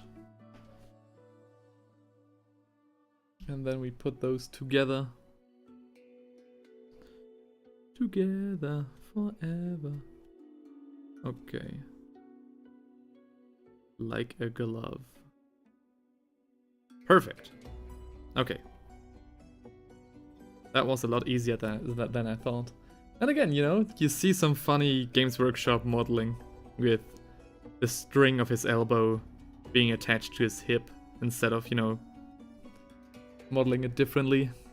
Whoever designs, you know, these kits and models, apart from, you know, the overall model, but also, you know, the guys who go through the building process, damn, they're gods. They really know what they're doing. So sad they're being underpaid as all hell. Okay, we have two different head options. We have, I think, one older looking head and one young... no, not really. Okay, cool. What do you guys think? We've got two different options. We've got one guy, like, going, and one guy going, ah. So, what do you guys think? Or ah? I think this looks more natural. This just looks funny. I think I'd want to keep this for, you know, just kit bashing. Happy versus Poggers, yeah. Yeah, pretty much. I think I'll take this one because this one looks a lot more natural, also a little bit more boring. But I think I can use this head for like a funny kit bash or something. Yep, okay. It is decided then. Okay, one head down. And now we need to think about what helmet these guys should wear. I think I already have my favorite. So we have one helmet. Where is it? Where's the other option? So here we have one option with just the left one looks better. Okay, great, we agree then. So this is the one option. They are both iron hats, so both Pioneer helmets. There we've got one that's completely static and one that's a little bit more, you know, symmetrical and has these nice straps attached. And as you might have gotten from that, I like this one better. Funny how they, again, like, with the old kits, you would just have, you know, faces in helmets and basically just had to choose and maybe could add something like this. But with the newer design philosophy, they, you know, changed that up entirely.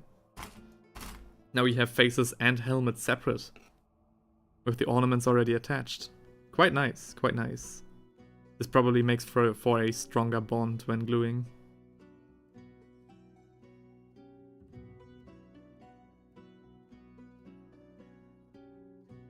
So we need to, again, take care of the mold lines and the parts where it was a little bit rough on the part of the cutting it, or while cutting it, moreover. And there's also a little bit of sprue left on the horn down here. Let me quickly fix that.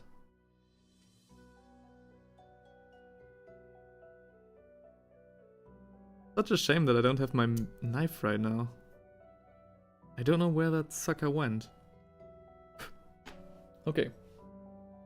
So, yeah, let's attach the helmet to his head.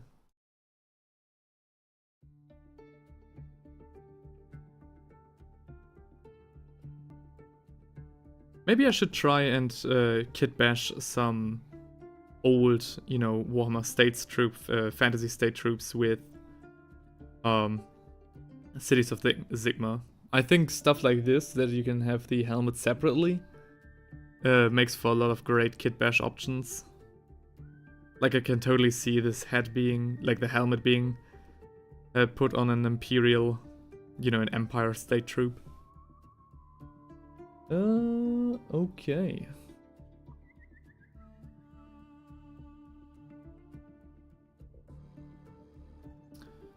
Now, whoops, hang on.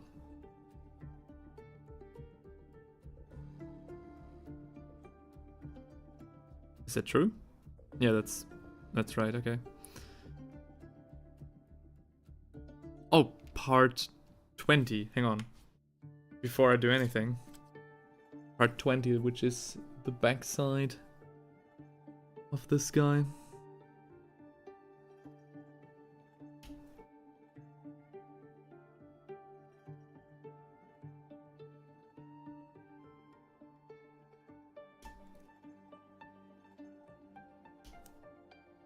Again, we get some, like, you know, nice battle damage here and there. Nothing too crazy.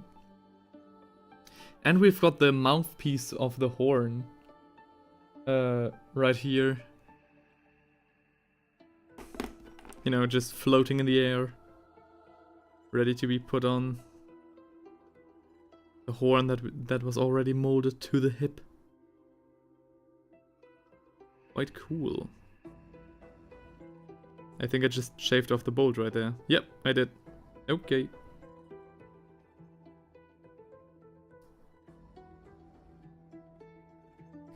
Well, nobody's gonna notice, right? You guys didn't see that.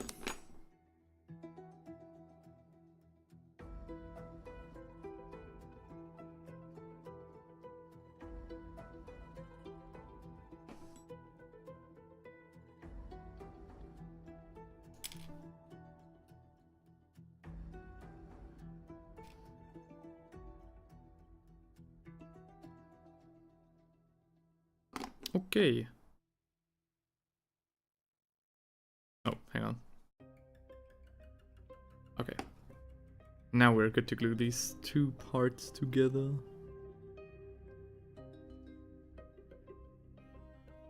Oh, no. It's really nasty to get your own fingerprint engraved in glue on like a smooth area. Hate that. Wow, look at that! It fits perfectly. Like the mouthpiece, I didn't have to, you know, wiggle or do anything.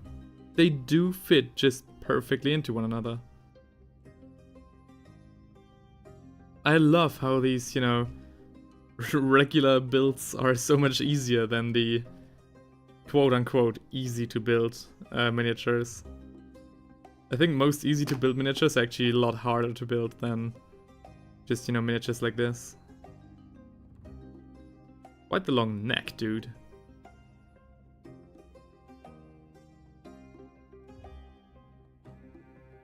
Yeah. That's a bulky guy.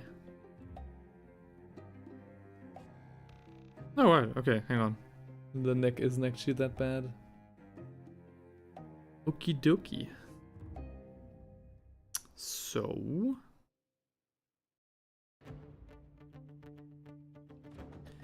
in this case... we need, let me think. Oh, yeah. We need, more of the guidebook. So we have two different options. We can have... oh, okay, cool. We can have him, like, calling out. Or we can have, the hand on the horn. Is there a piece of art that shows him calling out? Maybe on the box? Yeah, we could have him like this. Oh, cool! Look at that. They used the, in the alternative design, they used the PogChamp helmet.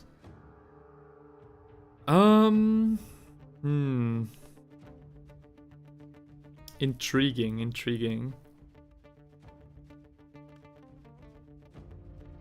I think I can use again... oh, sorry. I think I can use this hand better for kit bashing than the other. Though, will I ever get to kit bashing is the other question. With all the stuff that I've got planned.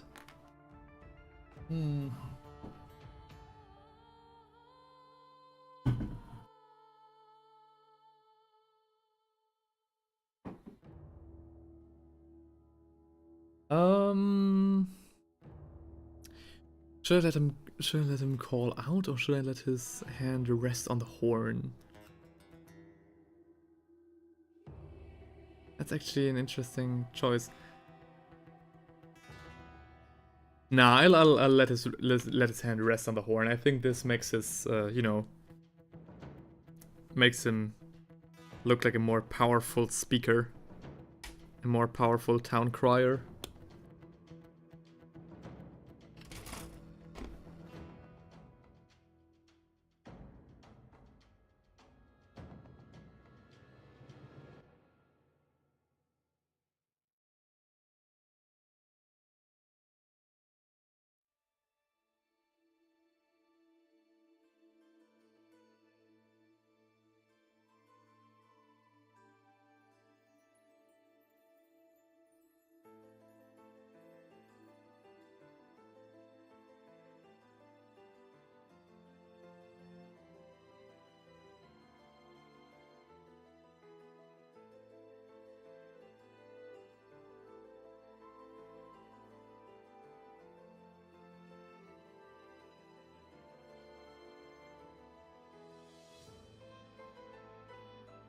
Okay.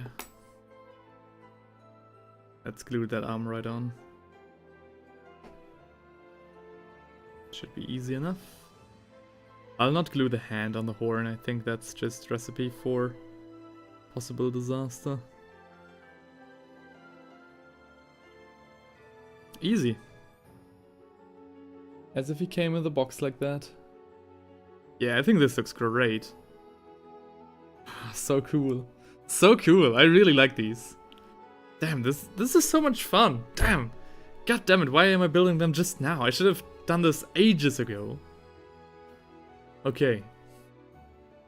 Again, we have the option between an axe and a hammer. I think the hammer is cooler. I like the hammer better.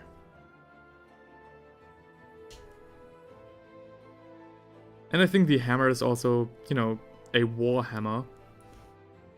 I see why people say they are over detailed. I don't think so. I don't think so, actually. I think they have just the right amount of detail. I think they're quite alright. Oh, do I? I gotta look at some more Age of Sigmar miniatures for that too. Like some more Cities of Sigmar, though, to make a definitive decision on that. Whoa. They do have a lot of stuff going on. Like, we could easily leave this hammer be. But you know, we got it, so why not?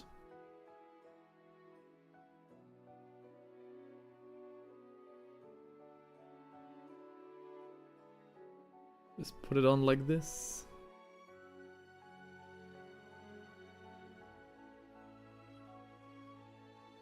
Okay. I mean, it looks cool. But okay, now I'm starting to, you know, see the overly detailed part, yeah. I think it's alright. I think it also is largely due to the way they are painted. So a lot of the paints, for example here, right? If you look at this, like, this isn't too bad. It just is a lot of, like, different metallics and, you know, details like the stripes on the shoulder and everything. I think all in all, this is still quite alright. I think the reason why people say they're overly detailed is maybe actually the fault of 40k. Because 40k miniatures have been, you know, decreasing in amount of details with each edition. I think that's actually worse. I think the Fantasy and Age of Sigmar miniatures are completely justifiable in what they're doing. 25 and 26. Easily made out. We just need this. Kit Bash is a nightmare with this one. Yeah. Yeah. I think kit bashing with these kits is a nightmare in general. Just because of, you know, they are really not meant to be kit bashed. The old fantasy models where you had like at least complex kit bash. Oh yeah, definitely. So again, with the old fantasy miniatures, you had like the torso, 2 arms, legs, and the head. And every one of these things was completely interchangeable, right? So you could just put on a different head and it would fit in the same mold. The same indentation in the torso. And now, you know, everything is exactly measured up to the other parts of the miniature. Things are not where they are supposed to be. Heads come in 2 different parts, and so on and so forth. So, it's, you know, it's a little, I think it's more satisfying to build, and it has, you know, it is much stronger as a finished result. For example, if you just glue an arm with a spear on a torso, it can easily, you know, fall off if you do a bad enough job. But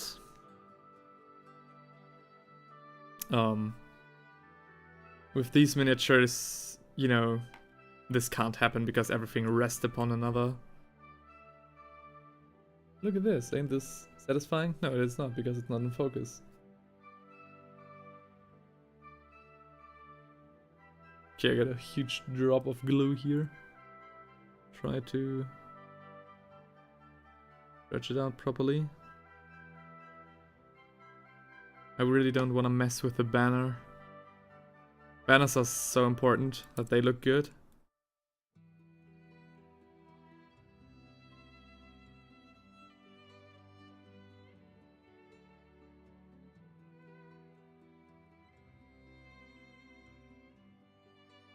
Quickly swipe over it with my thumb.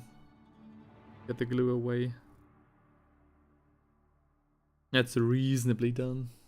That's reasonable, well.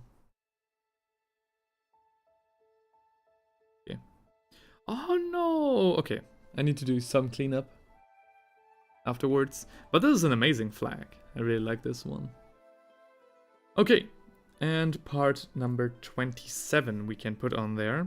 27 being Where is it? So this is part 27. Now it becomes a little bit funny, right? Because here, now it gets funny. So there's this part number 27, which shows, I guess, regular decal, nothing we haven't seen before with fantasy. Though actually, I think what would be more fun is actually, does it work? It should work. Hang on, what is the connection? I don't want to have an entire speech and then it not working. Oh, okay, hang on, never mind, it won't work. Okay, there goes that idea. Let's just cut that out then. I was playing with the idea of maybe, there's this fish down here, and as I'm trying to make a coastal city, maybe the fish would fit better. Though, again, as we were just talking about kit bashing, it's modeled in a way that it doesn't work.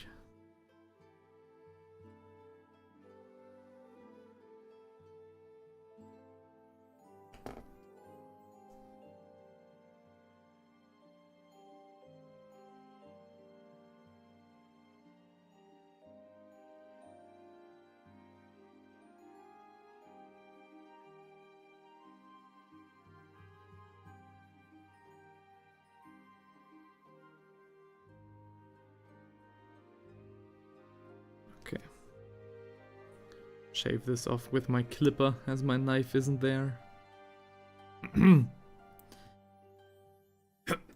Sorry about that.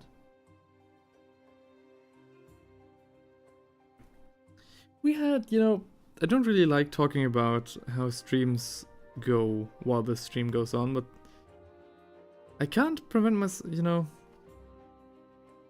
it's quite a slow stream today. I mean, it is a work day, but still. Okay. That's a beauty. Okay, and now we just put some glue in there and glue it right on the schnoz. It's supposed to fit like this, I think. Hang on. So this is the part that should show? Wait, how's this supposed to go? Oh, like this. Okay. Okay. And there we have it, there we have the banner. Amazing. Amazing. Before we glue these parts together, I quickly want to leave them to dry. We can really make sure that everything sits properly. And also, because I need to go to the toilet really quick, I'll be right back. I'll be right back.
Thanks for still being around.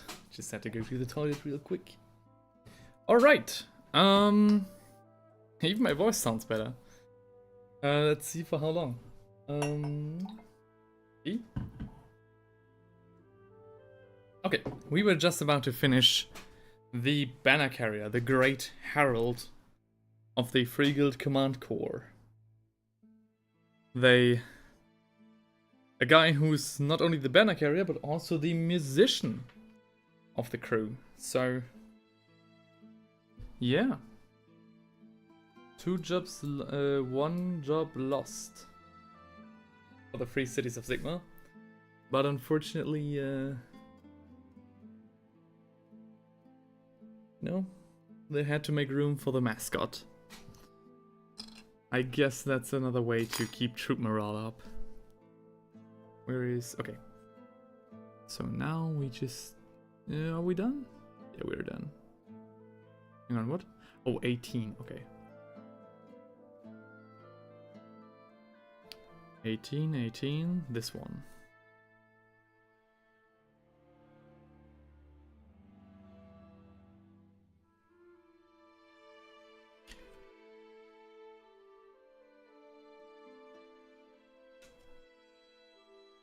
I need to get to painting rather quickly again. Also, am I too loud in comparison to the music? I think sometimes I'm like my mic picks me up too loud. I can see the, you know, peaks on the microphone.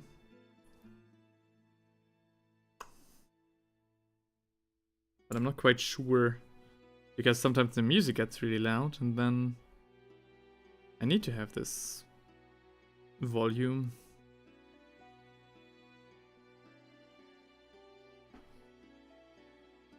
That's all in relation to the music.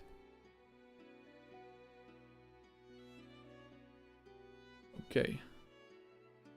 So this mound of dirt was also 2 pieces. Nice, cool. And I think we glue him down first on the base. Yeah. Only 28 millimeters. Okay.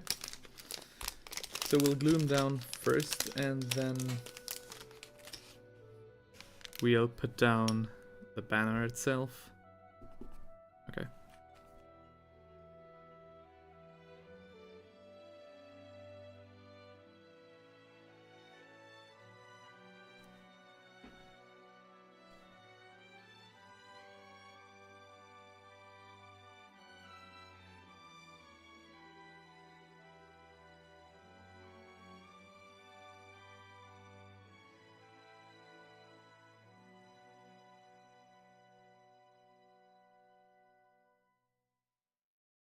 Okay, and the other one will be the hand, though there are a lot of, you know, sprue bits that I missed while looking over this thing the first time. I want to get rid of them right now.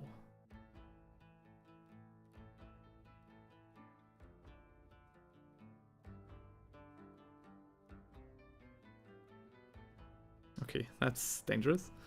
Come on. We're not made from sugar.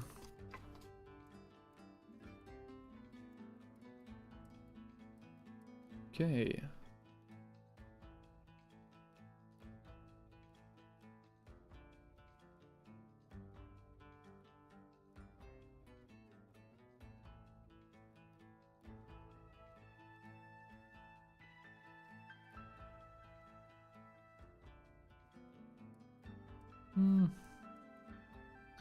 It's supposed to be like this. Or is it? It's almost hidden. That's good enough.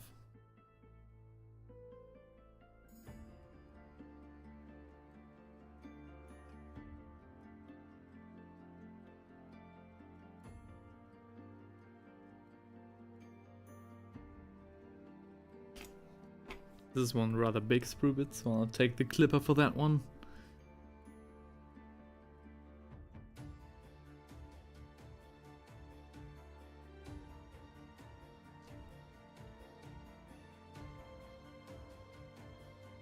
A little bit radical, but you know, a small indentation is less annoying than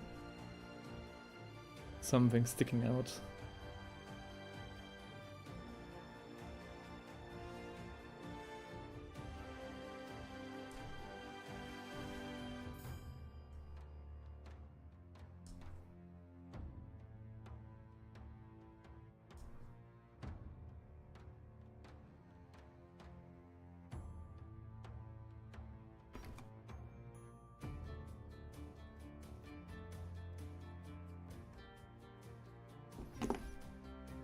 Okay. Oh my god. How amateurishly did I treat this banner? God damn. So many sprue bits, so many, you know, even on the stuff you can see here and here, clear as day. 2 huge chunks of sprue still on the miniature. That's not alright at all.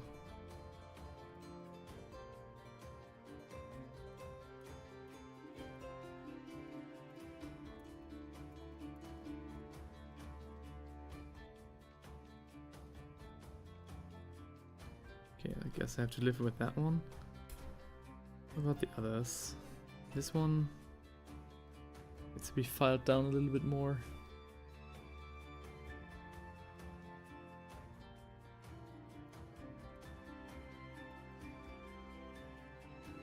I personally like this method better than, you know, trying to actually file it down with a model file, because that's an easy way to get some nasty streaks from the file on your miniature. That's not at all what we're after.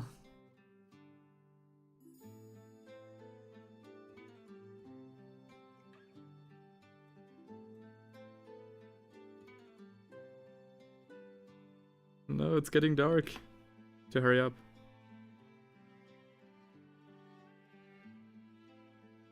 After this, it should only be 2 more guys that need some building. That need to be built. And actually, fun fact, the white lion that we just spun for today will be painted, will need to be primed before painting as well.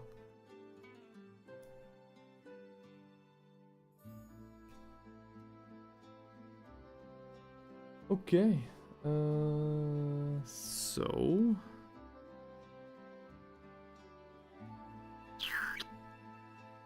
yes.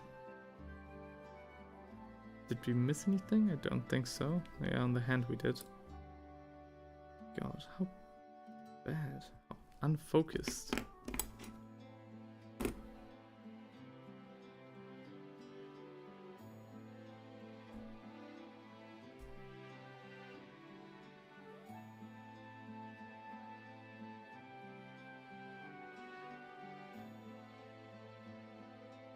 Okay. And now we just glue them on. Only with the only contact point here is the wrist. So that's pretty much the reason why I wanted for him to stand on the base beforehand.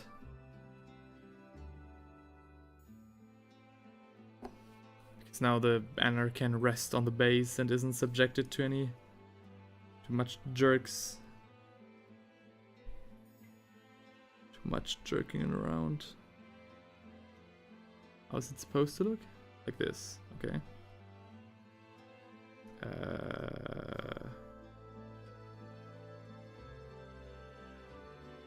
Oh, there is. Actually, there is an indentation on the. So this isn't a. Like, you see this? That's where the banner's supposed to sit. Let's do it like that. Again, very nicely done from Games Workshop's side.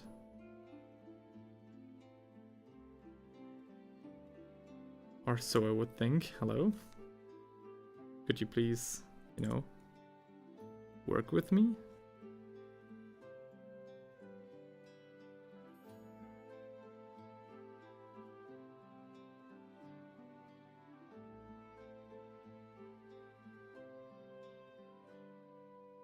Sorry that you guys can't see it that well right now. Just Really doesn't wanna go the way that I wanted to. Like, this isn't good. The hand is not where I wanted to. Oh, come on.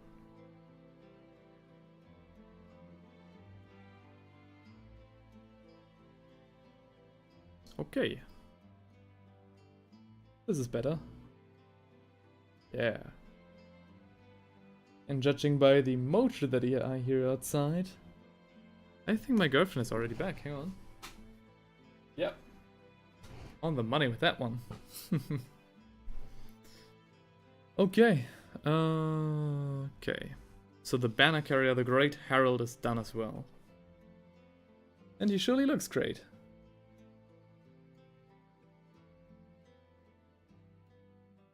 Like, damn. That's nice.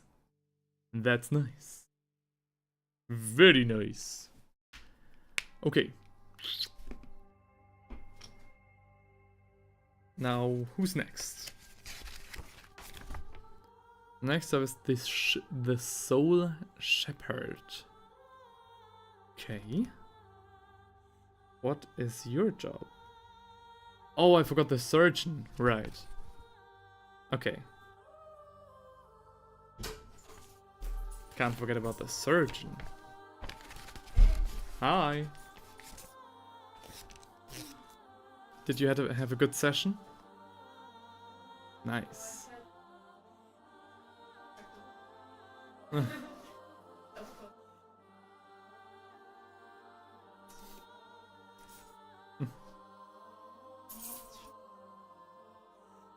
Hi. So next we need 32 and 33. If I'm not mistaken, I guess these... No, this whole thing is 32. And then next we need 33.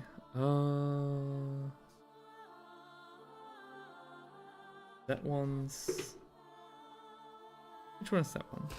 Hello. Quite good. Hang on.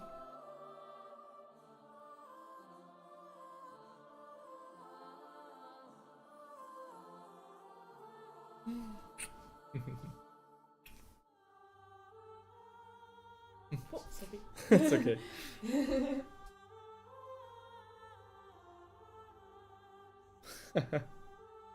Okay. So 32. Where the heck is 33? Am I stupid? Am I blind again? I see 63. I see 43.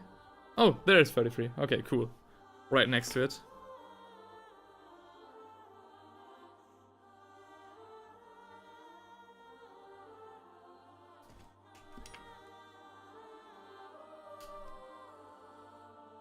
So this is a Soul Shepherd. From the bits and bobs that I got, I caught from the lore of Age of Sigmar, I think that this guy's job is to guide the souls from the Fallen back to Sigmar and not into the hands of Nagash. That's what I would think. Maybe he also has a role as some sort of mage. Maybe pacifying any evil spirits from the Night Haunt. Or, what's his face? The Bone Reapers. Bone Reapers? I think that's what they're called.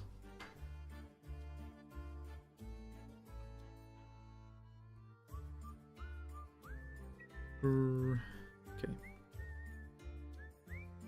Again, shaving off mold lines.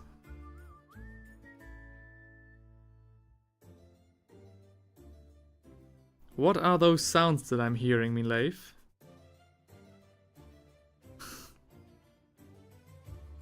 Thank you.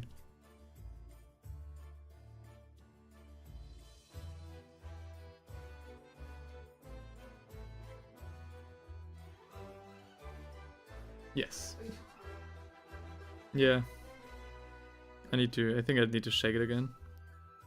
I stole your tea. because it was getting cold. Tea was getting cold. What? Yeah, that would be nice. Thank you.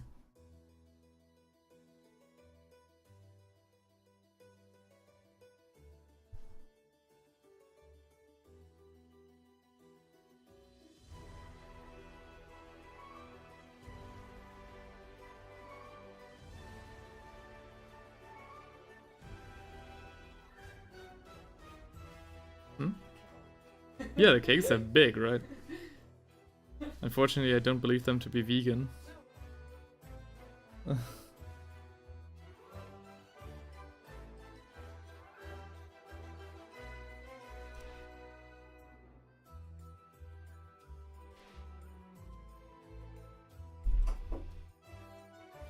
So, to shave off these bits.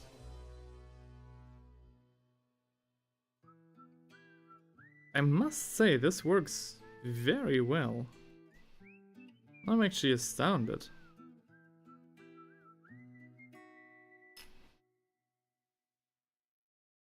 Okay, any more mold lines on the ropes? Yes. Oh, now might come a nasty part. Maybe I need to look for my knife then. We need to glue these two parts together. Yes. So the lower part of this rope needs some glue.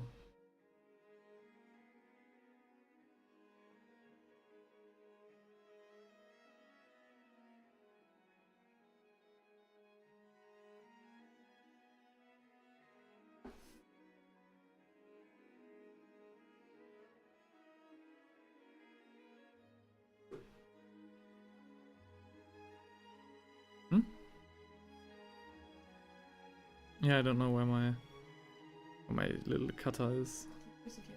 My scalpel. I don't remember when I last used it. I think didn't I bring it into the kitchen at one point?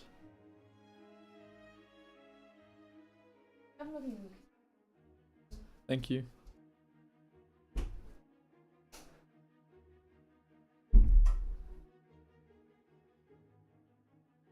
Throwing off the last bits of glue here and there. Okay. Actually, this fits together well better than I thought. Though we do, we can see a small groove right here where it isn't supposed to be one.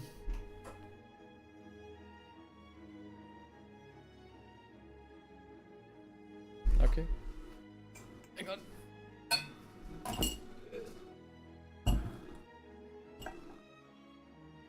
Just refilling my tea. Thank you. Oh, it's full. Ooh. Perfect. Thank you. Okay. Okay, that's fine. I need the scalpel. I basically need the back of the scalpel to scrape some stuff, but if it's not here, then yeah, it's maybe buried somewhere. No, it shouldn't be like. Nah, I don't think so. I'll have a look for it once the stream is over. It ain't that big of a deal. So.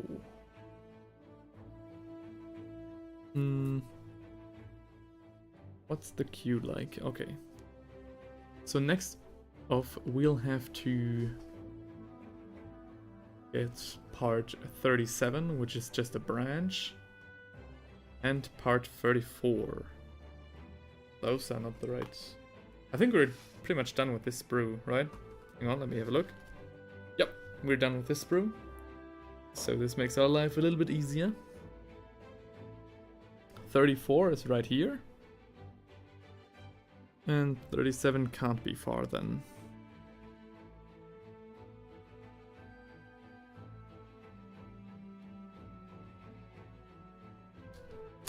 Oh, camera already shut off. Third time of the stream. 37 is right here. Whew.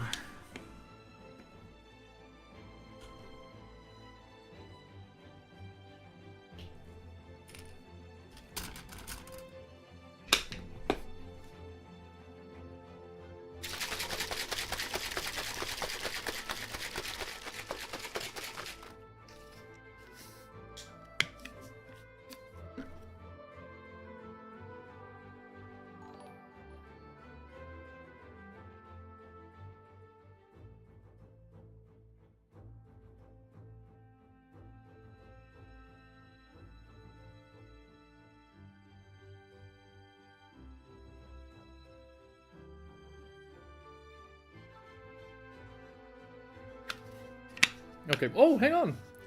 Galis has followed on Twitch. Let's go. See, 2 hours worth of painting and building, nothing. 1 minute of drinking a protein shake, immediately follow. Galis says hi. Hi, man, or girl. Good to have you here. Amazing, cool. Thanks for thanks for following. All right, the next sub goal is commencing. Ah, that's very cool, very refreshing. Thank you, thanks a lot. All right, I hope you're having a great Monday and have a great start into your week. I like the music. Another spin, only 4 subs away, indeed. 4 subs or follows. Amazing, amazing. You like the music. You like the music is actually funny because I had the feeling that if I just, were silent and just let the music play, it would help a lot. What am I doing? I am building and painting. So basically, I've been doing this for the last 3 days. I've been painting miniatures and now building them. Random miniatures from my collections, like this orc that I painted in a rather regal pattern. Because it was, seemed like a good idea. Or this tank that we will continue later on the day. It looks great. Oh, thank you. I'm glad you think that. Glad to hear that. Thank you very much. Yeah, and again, and this tank, for example, and a bunch of others like the skeleton warrior and so on. And yeah, every day we reach a sub and follow goal. I basically spin the wheel of fortune, like this. Usually I draw it bigger, but this is just, a dry test, so you know what's going on. And whatever it lands on, we'll draw a ticket from my ticket box, which I have lost. Hello? Oh, there it is. From a ticket box. And then you guys decide on which miniature we should do next. Right now, we are building and painting the Free Core command from Warhammer Age of Sigmar.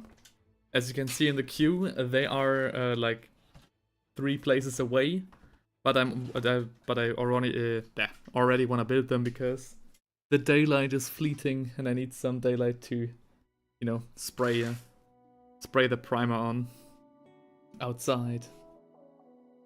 So now you're completely filled in and know what's going on.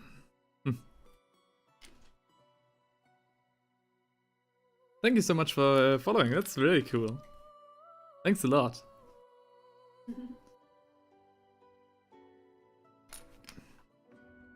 I'm interested in Warhammer, but it looks like there's so much lore. Oh, there is one heck of a lot of lore, especially if you want to get into the details. My recommendation, if you want to get, which is a good thing, but yeah. I get what you mean. It can be rather intimidating when you're starting out. My glue gun is clogged. If you want to get into the lore of Warhammer, which Warhammer are we talking? Are we talking more the fantasy Warhammer or more the sci-fi Warhammer? So Warhammer 40k. So Space Marine and those things. Are we talking elves and orcs, or are we talking what is essentially space racism? That was so much glue, that was such a mistake.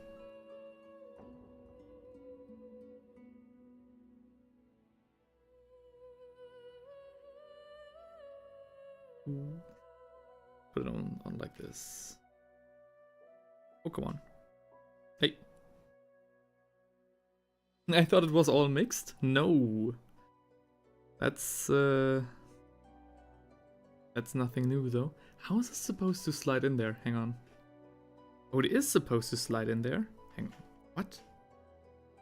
How? I'll be right back with you. I need to figure this one out. So basically, Warhammer is more of a franchise that branches into different settings. If you want to have the lore reason for that, it was basically, so they made a board game for, you know, a sci-fi game, called it Warhammer, and then they were like, hey, why don't we put the same setting, essentially, and put it into fantasy? And now, you know, 30 years later, these settings have evolved into basically three completely different directions. So we got Warhammer 40k, which is the sci-fi stuff. We've got Warhammer Age of Sigmar, which is, you know, the more the fantasy related stuff, where like different realms fight each other and it is a whole thing. And we have Warhammer the Old World, which is more, you know, classic, you know, this stuff. Warhammer 40k, Space Medieval Crusade with real gods. Yeah, that's a good way to put it. It definitely has a very medieval aesthetic with all of the gothic stuff. Yeah, if you want to get into, you know, the setting, I think the best that I could recommend would be Warhammer 40k, I think. I mean, depending on you. That sounds messy. Yeah, it is a whole mess. It is a whole mess. But it's fun, and you'll get a hang of it sooner or later. Come on, it's still clogged.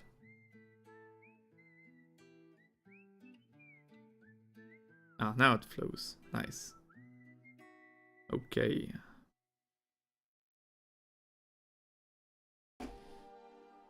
Oh yes, yeah, right, we have Warhammer 30k as well. Right. We have the pre-story to Warhammer 40k, of course. How could I forget? Oh, that's a big sprue bit right here that we need to chip off.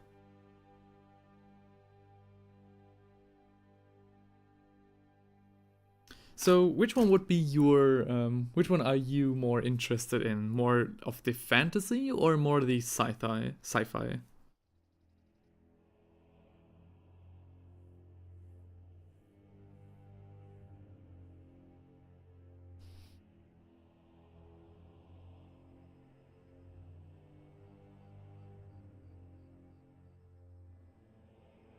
Inquisitor's doing a great job in outlining all of the different settings.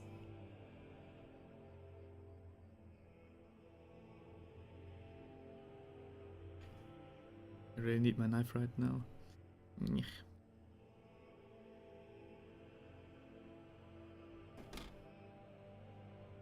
I really don't know, I enjoy both worlds. I mean, I think you'd really enjoy, that's definitely fair enough. I mean, I enjoy both as well. I think maybe what's a good start in terms of Warhammer lore? There's of course Bricky's video, but his video is very humorous and you know, very light-hearted. If you want to get into the deeper stuff, I would recommend Lewitton. So hang on, I'll type that in the chat. Those are both content creators on YouTube. Oh, wait. And those are both content creators on YouTube who do a bit of lore stuff. Bricky is not really a lore channel, but he has some lore videos. And Lewitton is a full-on 40k lore channel, so he does a great job of, you know, explaining stuff and also going a little bit behind the scenes, you know, talking about our real life connections to these verses.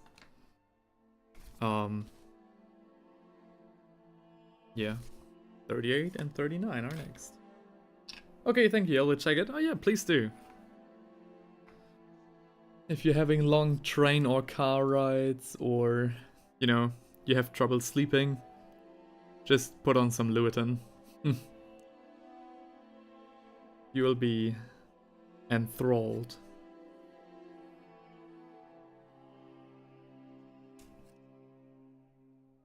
Live from the Black Library is also a good source for 40k specific. Okay.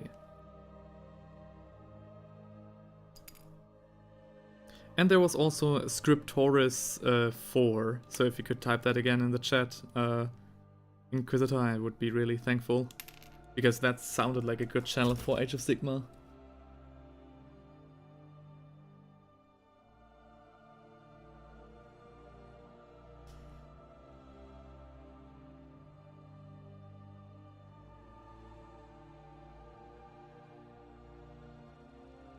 I personally, if you wanna start with, hang on.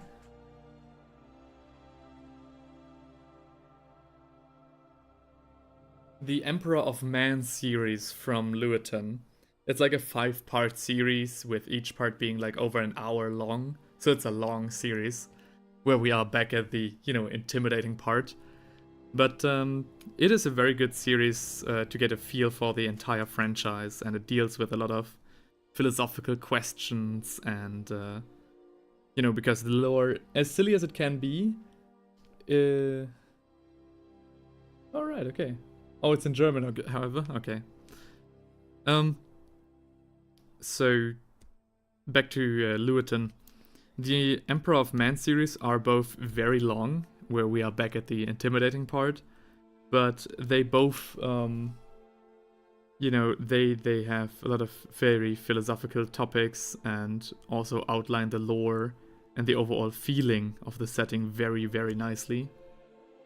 So I can highly recommend that series and those videos. They also get you right up to speed with the rest of the community, because he talks about a lot of, you know, current speculations on what the Emperor might be, who he might be, and where the setting might be heading. And once you're, you know, done with the first video, or, you know, once you get into it, it really sucks you in. I added it to my next watch list. Oh, perfect. That's amazing. That's cool. Let's go. We got another one. Another one caught in the swirl and the fun of 40k and Warhammer in general. Luton's Emperor series is great. I also highly recommend his videos over planets and hive cities. It's the best introduction to the setting you can get. Oh, definitely. He also has a bunch of videos where he explains the setting, but the setting is so big. Like, if you want to get an overview of the entire setting, I just recommend Bricky's videos. He has, you know, he does a very, like, humorous job and gets the points across, definitely. So, we need to attach this hand to this hand on the back right here. So this goes like this. Roughly. Do we have any dents or something? No. Do it in 09. Oh yeah, right. How is it supposed to? Okay. And then of course there's the building aspect and the model aspect. It's a whole thing. The gaming aspect, and if you have Amazon Prime, there will be a bunch of Warhammer related animations on the 10th of December, which look very, very promising. So if you have that already, or if you can leech it from a friend like I'm doing, then yeah, just, you know, check that out maybe.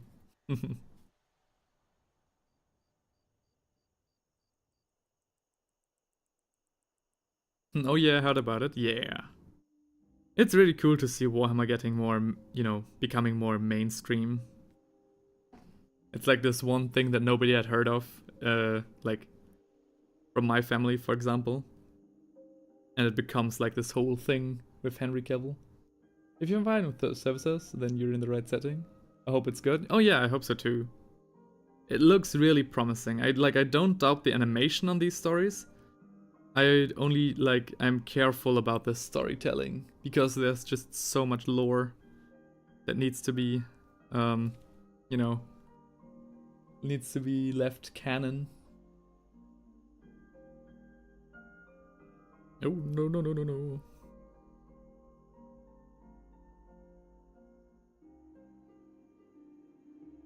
Oh.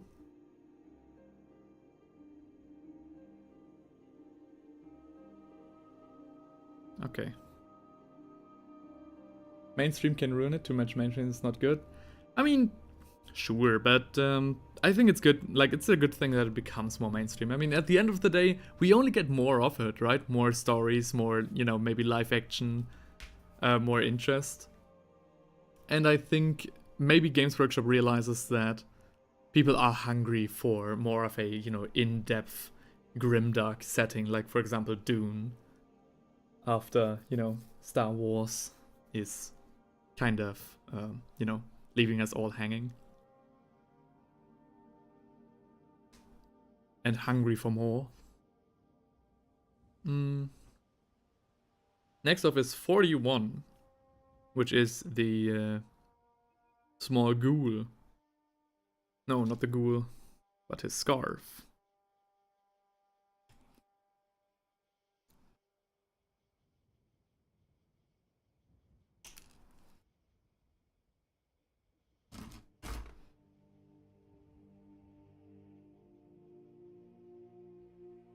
Star Wars announced a Raid trilogy, by the way. Yeah, I remember that. They announced another trilogy.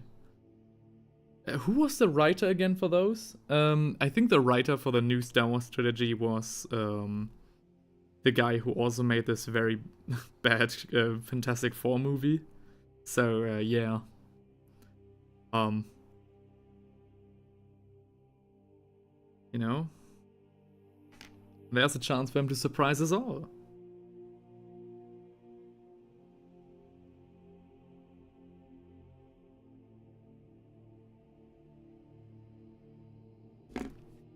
I think I need a...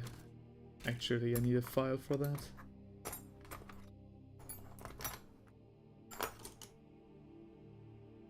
We need to keep it in theme. Yeah, of course.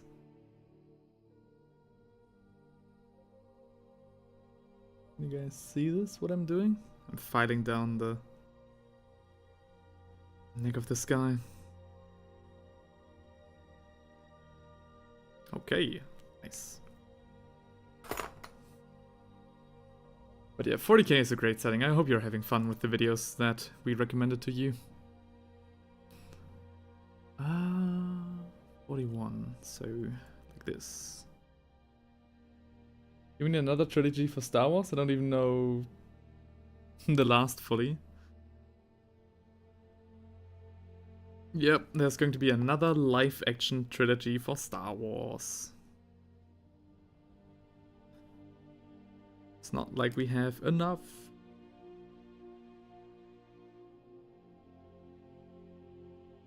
Never saw the last one fully. Yeah. I actually want another Mary Sue trilogy. My favorite YouTuber's life from tearing apart the sequels. Yeah. Again, I mean, to stay positive and hopeful, which, you know, can get quite tiring, especially with Disney. I think, how am I supposed to fit this on? Hang on. What? I need to get the instructions down here. So it's supposed to be, the scarf is supposed to go like this. So this is supposed to be like this then? What is happening? Sorry if you guys can't see this well, I don't know what I'm doing either. What is happening? This can't be right. Is this right? This can't be. No. The other way around, yeah. Oh, like this. Okay, bingo. Ah, yes. Okay.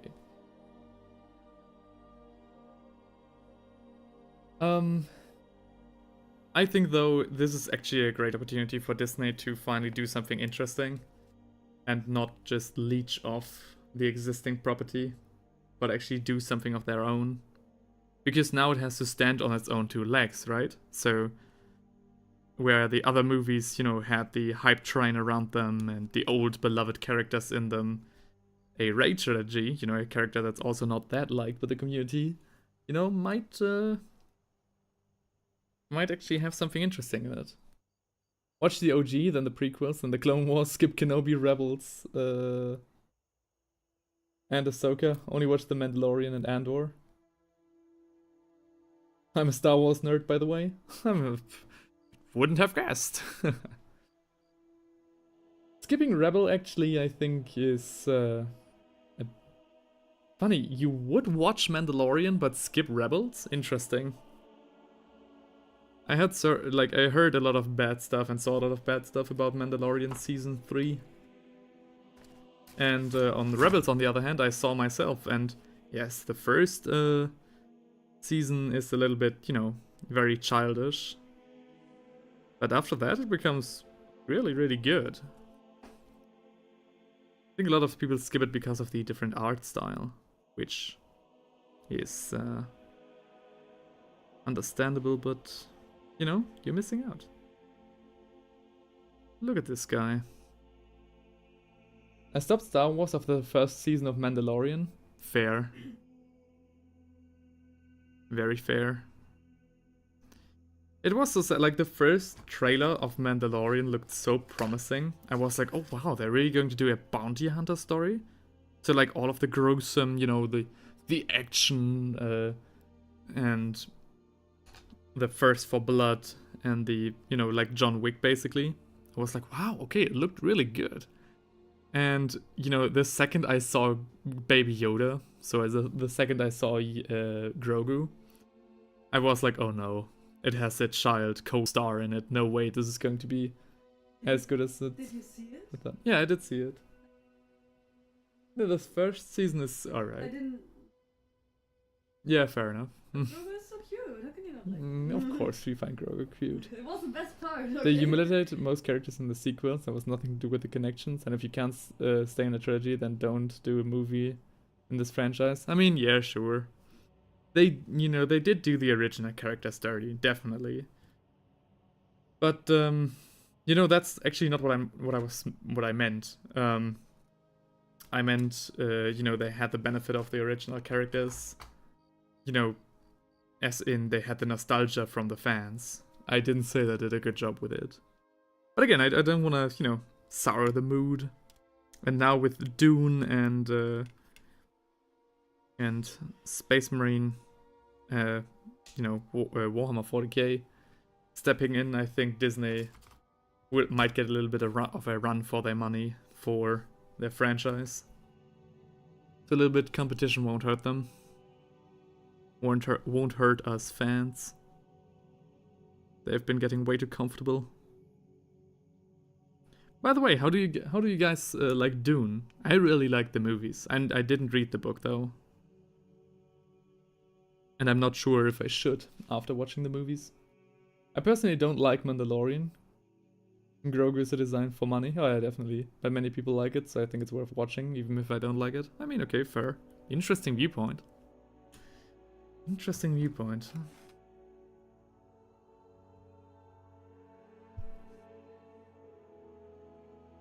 I can't wait for the next Dune movie. Like, of course I can't wait for it, but, you know, those movies were great, the first two ones. I'm really intrigued in seeing how the trilogy will wrap up. David Villeneuve already stated that he wouldn't do more than 3 movies. Because after the third book, he said that the series becomes too weird to adapt on screen. Which I think is a very good take. I enjoyed the original more, but they're still good. Sorry, I talked so much. The original Dune or the original Star Wars?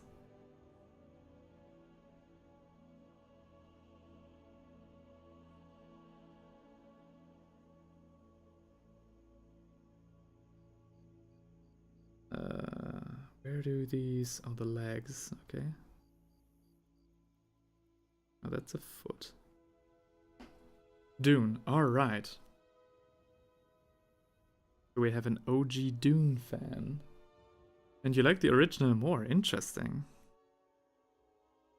I should definitely check out the original as well. I've heard a lot of good stuff about the original Dune movies. The OG Dune movie is great, yeah. I just learned today about a great Dune project that, wanted to make an animated Dune movie. And it was insane. Like, they spent $2 million on the concept art alone. And, like, Pink Floyd did the soundtrack, so it was really an interesting project to read about.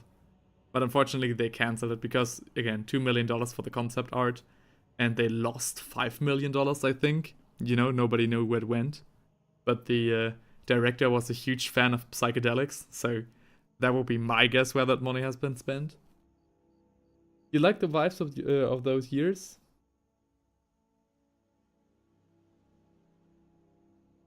Of those years SF, so I'm guessing special effects. Again, I definitely have to look that up. I need to watch Space Odyssey as well. Another great movie. Alright, for the mage, for the priest in general, we have 2 more looks available to us. What do you guys think? Should we do the left? More... Oh, he even has glasses. That's cool. So the left one has like more of a classic, scholarly type vibe with glasses and the pot cut, the bob cut. I don't know what's called. His haircut. And on the right we have like what you would imagine a shepherd of souls to look like. So a lot of a much older guy with like Cities of Sigma tattoo. The left is quite horrendous. Yeah, I know what you mean. They did my man dirty at the barbershop. Hot damn. What do you think, Inquisitor? And the other people watching right now? I also would tend more to the right. The right is what I think to be, more of a classic approach. And I think I can use the left for maybe a different Kit Bash model. Okay, that decides it. The right it is.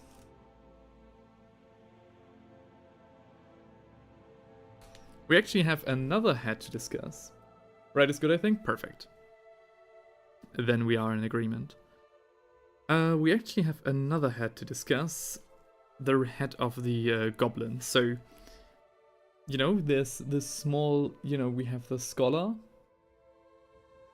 And we have this, like, goblin thing playing a flute next to him.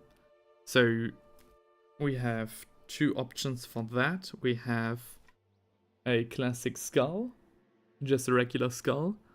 Or we can do like this, and I think you can already hear from my announcement, my pronunciation, that the way his hairs flow in the wind and the grimace, like this isn't a fully decomposed skull.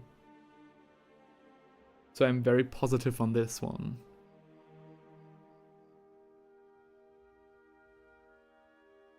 I think this is more like the Smeagol approach. I love the second one as well. Perfect. That's all we need. Inquisitors actually both are equal. Oh, we're talking about the Doom movies. I actually think both are equal, but the OG is better in telling, while the new one bloats without adding to the world building that much for the additional time. I don't know. I really enjoyed, like, I watched the, I'm not the one to talk, really, because I didn't see the OG one.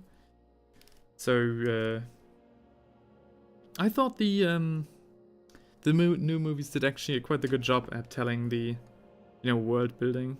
Though a lot did get lost. Yeah. I guess I know what you mean, because there are a lot of questions that I, as the movie watcher, have.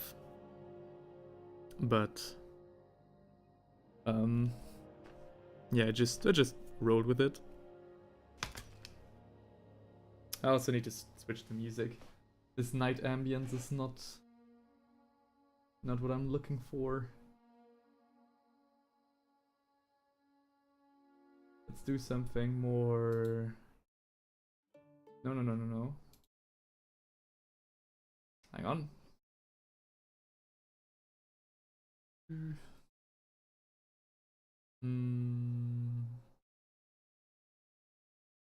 Come on. There it is. Let's get some Slavic drinking songs.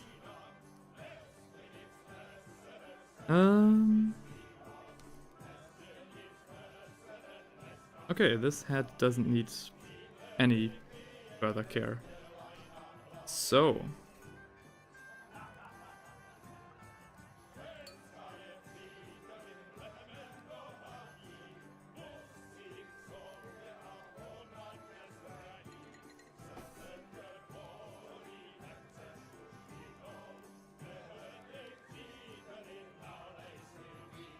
Okay. So this one is already... He looks quite happy, actually. You know, he's smiling. He's smiling. He loves his job. Just playing the flute. And this guy is, you know, really going all in.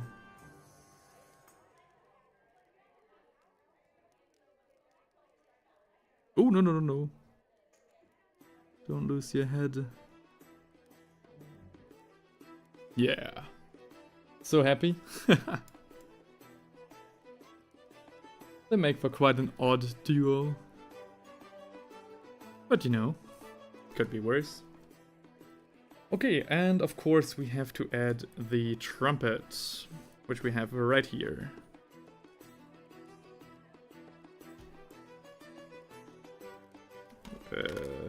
Let's just throw him over. How much do I need to cut off here? I'm not quite sure. I think it's all the way up to here, all the way up to his actual hand. Hopefully this is right.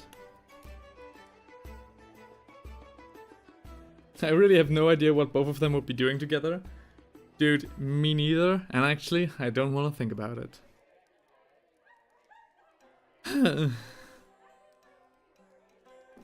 I'm sure there are some jokes to be had here, but I'm a streamer of class, you know? This looks somewhat, you know, somewhat intentional. But I think I'll cut that off still. I just cut into my own nail a bit there. Okay. Or if you guys can't see that much right now, this is very finicky all.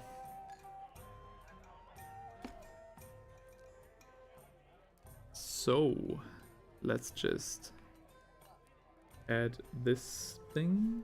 How should it is supposed to be added? Okay, it's supposed to be added like this. More or less. Okay, so his fingers are supposed to slide right into here. Oh. Maybe I should put some glue on the fingers as well. I think if I just hold it should be right. I don't know is a big part of this hobby, yeah. But that's the fun of it, right? That's the fun of it. Okay, perfect. Look at them. Hell yeah. If that ain't a rap cover album, I don't know what is. Okay. Next off, we need to put them on the base. Shit. Did I use too big of a base for the commander? No. I think I did. No. Oh no, I'm such an idiot. Doesn't he like a hand? Oh yeah, there's something else missing that we need to... No, you're definitely seeing this right. He needs a hand, and the hand is like doing some sort of, you know, magical thing and a lot of smoke and stuff. but I want to add that when he's done on the base. Unfortunately, I did a huge mistake. So the Arch Knight is actually standing on the base that this guy is supposed to take. And the mascot is standing on the base that the Arch Knight is supposed to take. So yeah, I did a little bit of a whoopsie daisy there. Hopefully I can still... I mean, I didn't glue them on that early on in the process, so maybe I can... I'm such an idiot! Come on! We need to be very careful. Like, this Gryph-hound is one thing, the Gargoylian. So glad I didn't use super glue. Okay, come on. Okay. That sucks. And the Arch Knight as well. Starting with the leaves down here. Ah, the glue holds very good. The glue holds them in place very well. Okay, I need to maybe crank them up there. You good? I'm tired, like... Oh, it's... like... Oh. Did you overdo on your workout again? Ah. That's very fair. Okay, the Arch Knight is... We kind of rescued the Arch Knight. And we only have to, you know, get these leaves off without me cutting myself on the finger. You think I could do that? You think I can do that? That ain't good. That ain't good. I mean, we could leave it on there, but, you know, would be kind of dumb.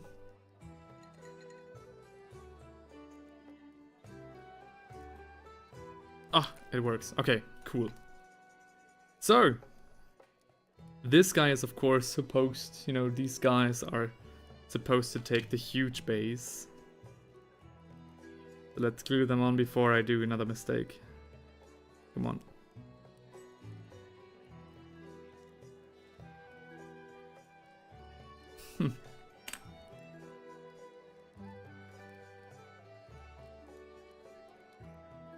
Okay. So this worked.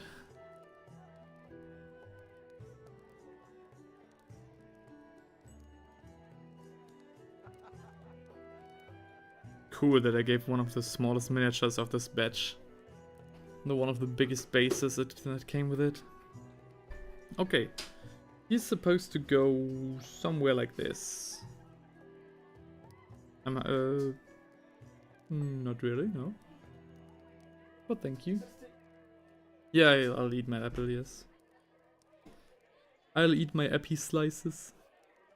Okay. Let me zoom in on that. Focus in on that. Okay. These guys are positioned. We will work on them very soon, though I need to... The Arch Knight. He gets this big base.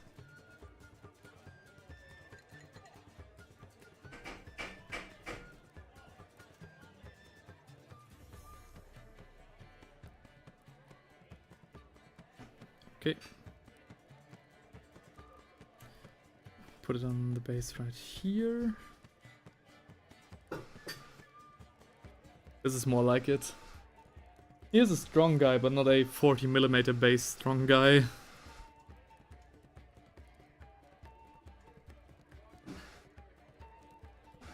Okay.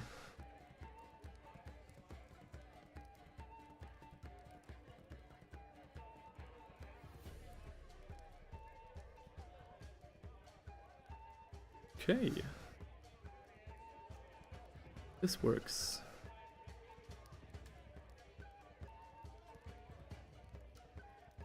He looks fantastic. He's going to be so much fun to paint. I can already tell. Oh god, I have so good ideas. I think I do.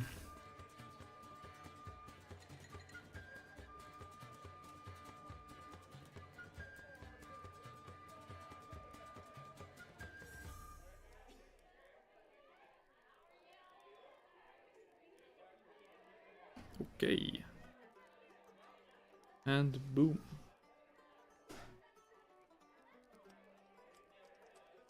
There he is.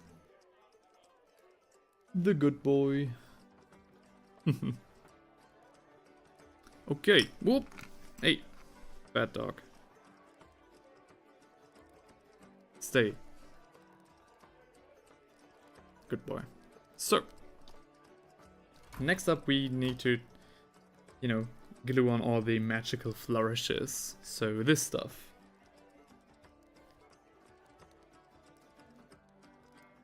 All of this. The lantern and the smoke coming out of it.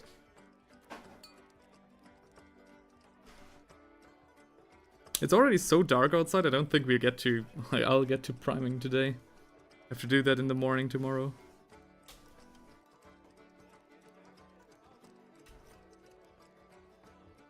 Which is fair enough. I think the Wyvern and the Imperial Infanterist will keep us company enough.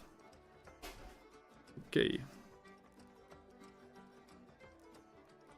I need to take care of the mold lines. Yes, they are visible on this one. Maybe not to you, but it's alright for me. Just scrape over them. Get them off there.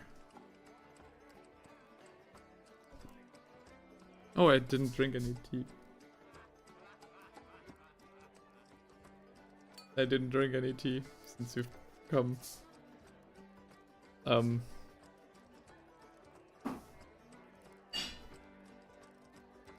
But thank you. Uh-oh.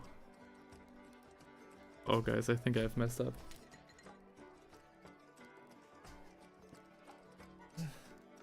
It's so warm.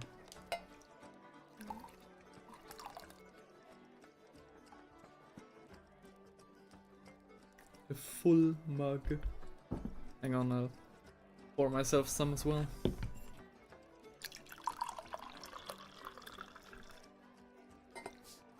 Okay.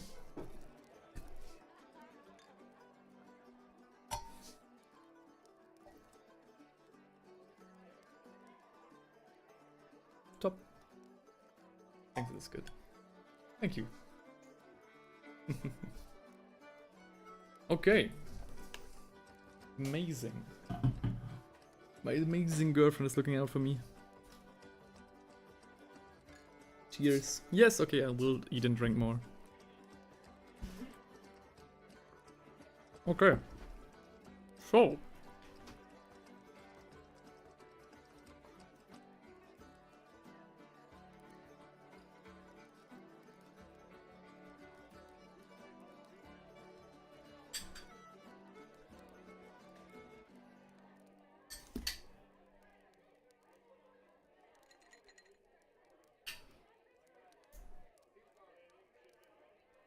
The people in my ambience drink and eat more than I do. Whoops. Whoops. So cute. Yeah, she is, isn't she?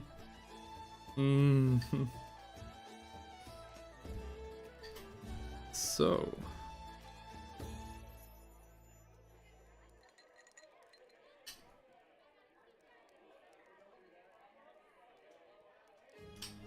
So, okay. The lantern goes on here. Oh.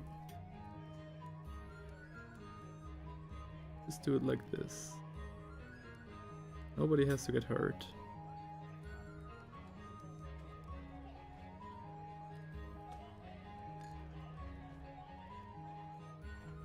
Come on, like this.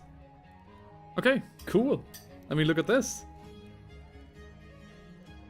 I love miniatures like this because it's almost like a diorama in one. A diorama in small. So cool. I missed the sprue bit there. I just leave it to dry and then take care of that later. You do stream on the illustrations, right? Looks great. Thank you. Glad to hear that. You do a stream on the illustrations, right? Yes, I will do in the future. Hang on. Just, you know, if you guys, should I do it? I'll do it. I'll do it. I'll do it. I'll do it. I'll do it. Take this ring off. I'll do it. I'll do it. I want a whole story with them.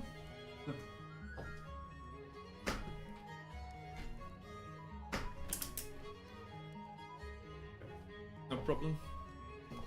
I love you too. Okay, a whole story. Yeah, sure. I mean, I'd have to look into the lore. To, you know... I mean, they look like, you know, if they were like D&D characters or something, they definitely look almost like a troupe of, you know, bards, almost. Like he's singing from his book, he's playing the music, though he looks a little bit messed up. But that's the bard life, you know? They don't have much to eat. Stoßlüften? Yeah. They don't have much to eat, they need to live off scraps from the streets, so this man is already fully emaciated, and this failed priest, you know, who sung in the choir, uses his voice to enchant... Yeah, poor bard, exactly. Uses his voice to enchant the masses on the street, and they're weaving this, you know... what's it called again? Weihrauch in English? Do you know that? Weihrauch in English? A lower Imperial Cardinal, I see here. Oh yeah, this guy would make a great Imperial Cardinal, you're right. Incense. Oh, incense, right. Balls. Perfect, thank you. And yeah, he's weaving his incense and, you know, getting the masses into a trance to give a little bit more, be a little bit more generous with them. I think they make a great troupe. Okay, but now to the illustrations. I have one already. So, let me quickly... Where is my... There it is. So... Basically, to give you guys a feel for it, this is... You're welcome. This is... Oh my god, you guys almost can't see it. Hang on, maybe I need to... Ooh. I mean, that worked. Okay. This is what a regular Space Marine looks like, right? So just, you know... This is what the regular scheme is. And so... This is my design for my... sort of like style. Let's do it like this. So you can see a lot more, a lot broader shoulders, a small head, incredibly huge legs and shins. So really, you know, tucked into his armor. And I already did one test and it would look like this. So this is the direction that it's going. This isn't finished. I tried coloring it. It didn't work so well.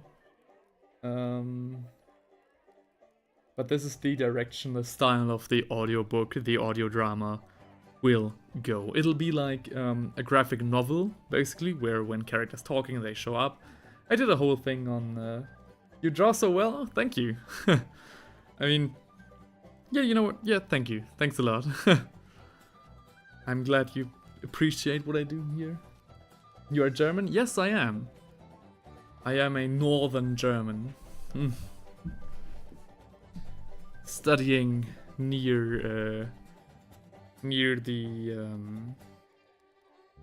yeah, studying near the French border? Near the Dutch border, I think we are. Yes, near the Dutch-French border. And yeah, so massive pauldrons, you know, small faces, and a lot of, you know, more dress to impress, so more insignia, more of like these shenanigans going on. And yeah, I did a whole thing. I did a whole essay for my semester on what the plan looks like. I'm glad you speak English. My German is long forgotten. I mean, German is a very hard language to learn, especially when you start to, you know, especially when you start from like an English language. It is way easier. I remember one of my first lessons where the teacher was... Hang on, I'll do this. I remember one of my first lessons where the teacher was like, okay, so in English you don't have daddy does, you only have the, and you know all the conjugations of our articles. You only have the for everything you do. And I was like, you know, the 4th grader that I was like, oh wow, this is easy. So, and it never stopped like that. I'm French. Oh, you're French. Alright, okay, cool. So, hey, fellow neighbor. So cool. Alright. English is so easy. Yeah, I get it.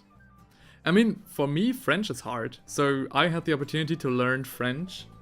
And I settled on Latin.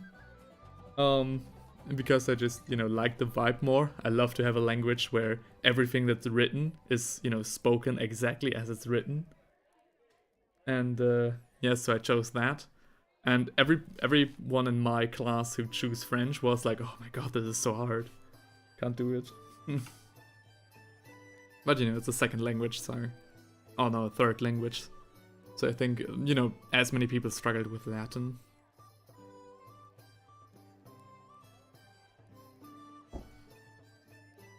I mostly chose Latin as well because everybody in my family had chosen that. So my mother and my father chose it as well back when they were in school. So, you know, I had the best help while learning.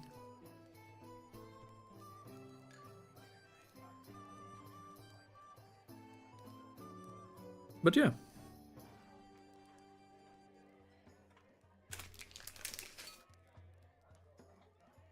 You mean Latin? Yes. So, what the Romans used to talk. So, you know, Ave Senator and stuff like that. Your style is deepless? What do you mean deepless, Inquisitor? You mean not enough contrast, or what do you mean? I can get some more illustrations on screen later, I think. Just wanna, you know, continue building for a little while. Let's get some light back on here.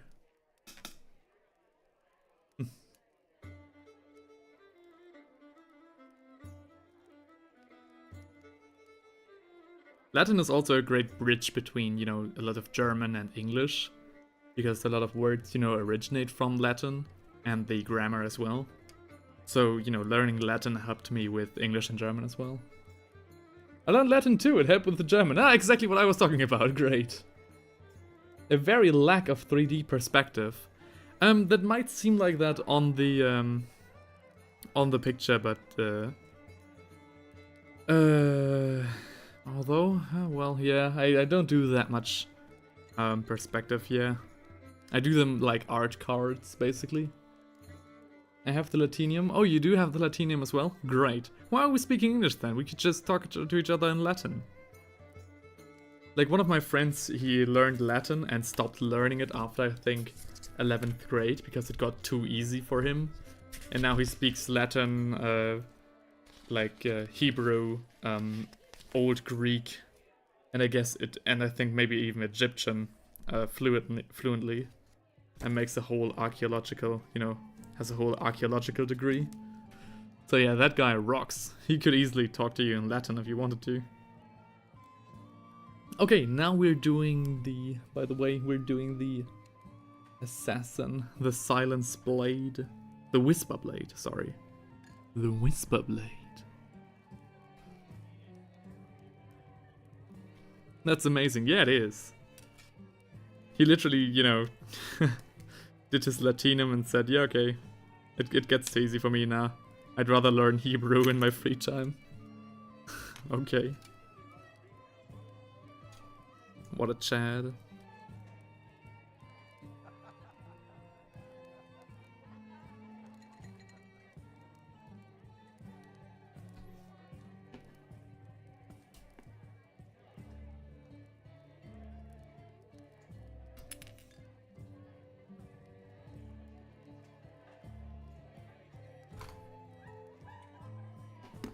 I enjoyed studying in German. You have so many cool classes. Oh yeah, really?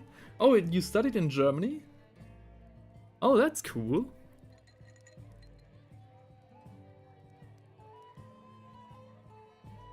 Yeah, there are a lot of very interesting classes that you can take in university here.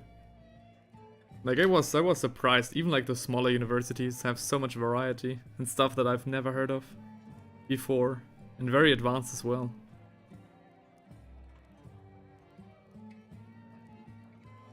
One year in Essen. Oh, that's not so far from where I'm studying. I'm studying in Dortmund. Sorry, I've got something in my eye. Yeah, I'm studying in Dortmund, studying illustration.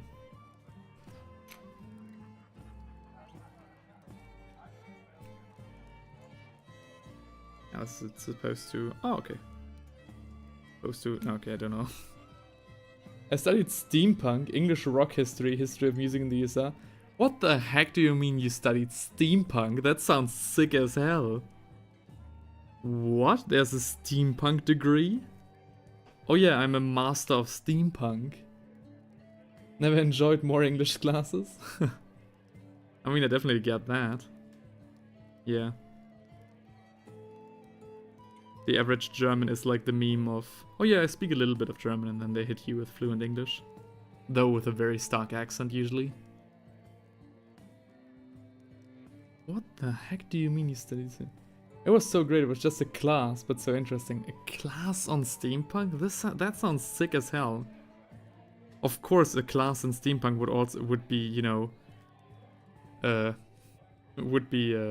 offered in the industrial heart of our nation.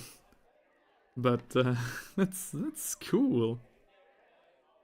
Fuck, I'm gonna go to Essen and take a class in steampunk.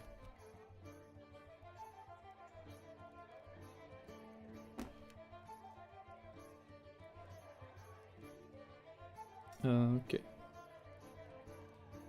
I love stuff like this, by the way. So, you know, just briefly talking about the model, how the blade that he has is visible, you know, in the cloth as well. So cool. Looks so realistic. I had a bit of a crush on the teacher. Oh.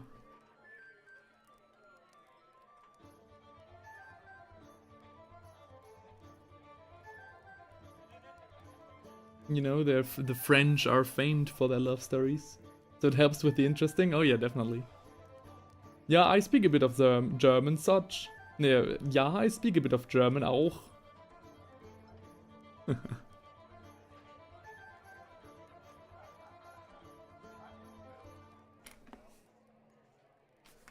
Okay, 49 by the way.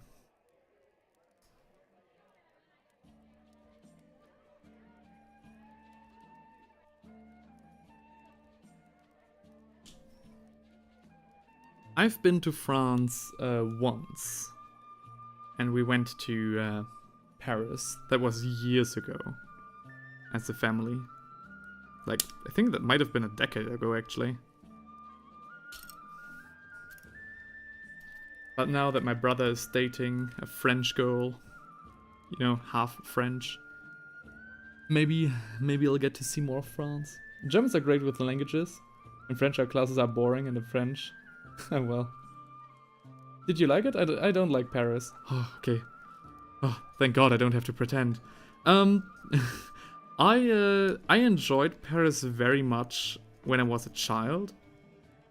Because, you know, it was also interesting and new. I was very, you know, intimidated by the Parisians. Because most people didn't speak English, so the only language I knew that I could speak a little bit... Oh, fourth camera shut down. The only language that I could at least speak a little bit abroad was not reciprocated. So that was a little bit of a, you know, problem. And, but yeah, I don't actually remember that much from Paris. We went to Sacré-Cœur though, and that was an amazing church. That was quite cool. That was a very cool church. But yeah, I, like now, I think I wouldn't want to go to France. I would go to some other place in, I would go to France, but not to Paris, sorry. I think I've seen my fill of capital cities. For now. Bretagne? Ooh. So my girlfriend recommends the French coast, the Bretagne. I did a bad job with this one, I think.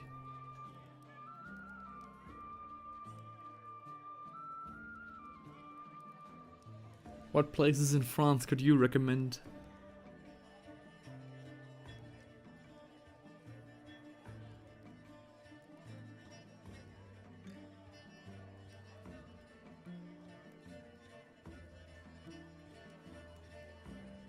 In the south, yes, it's pretty different than Paris. I mean, I get that, yeah, sure.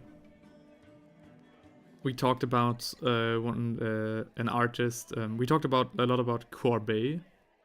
I don't know how to, pronounce his name properly. A German-speaking English trying to pronounce a French name. Courbet, basically. He was a great, realism painter. In the southwest, where I'm from. Oh, I see. Okay. That's what I would have guessed as well. Closer to the Mediterranean Sea. At least you get great weather. Again, we've got 2 head choices, by the way. What are those? 51 and 50. So these 2. I don't think I'll actually. Okay, that's kind of cool. So we get the upper one, who is has his coat slung over the underside of his face and is masked, and the other one who is who has his coat open but is masked under there. Mediterranean is the other side. I mean, the side of the Atlantic. Oh, right. Okay, I see. Ooh, sounds nice as well. In Germany, the only coast that we have is like the North Sea, so usually quite cold, quite harsh weather. Not too great for swimming. Oh, okay, and we have the East Sea, I guess. The Baltic Sea.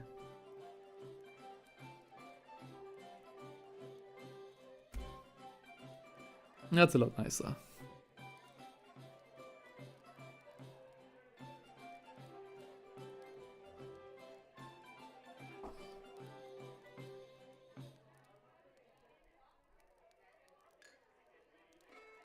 Let's put that on right there.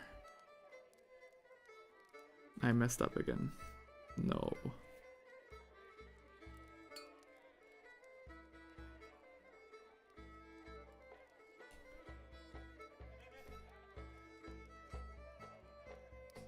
You guys can't see it that well, but there's a sprue bit that really messes with the part that I trying to glue on.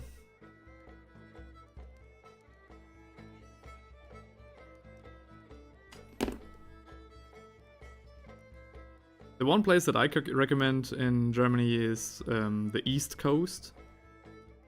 So where a lot of the former GDR was, positioned. That guy looks sick as hell.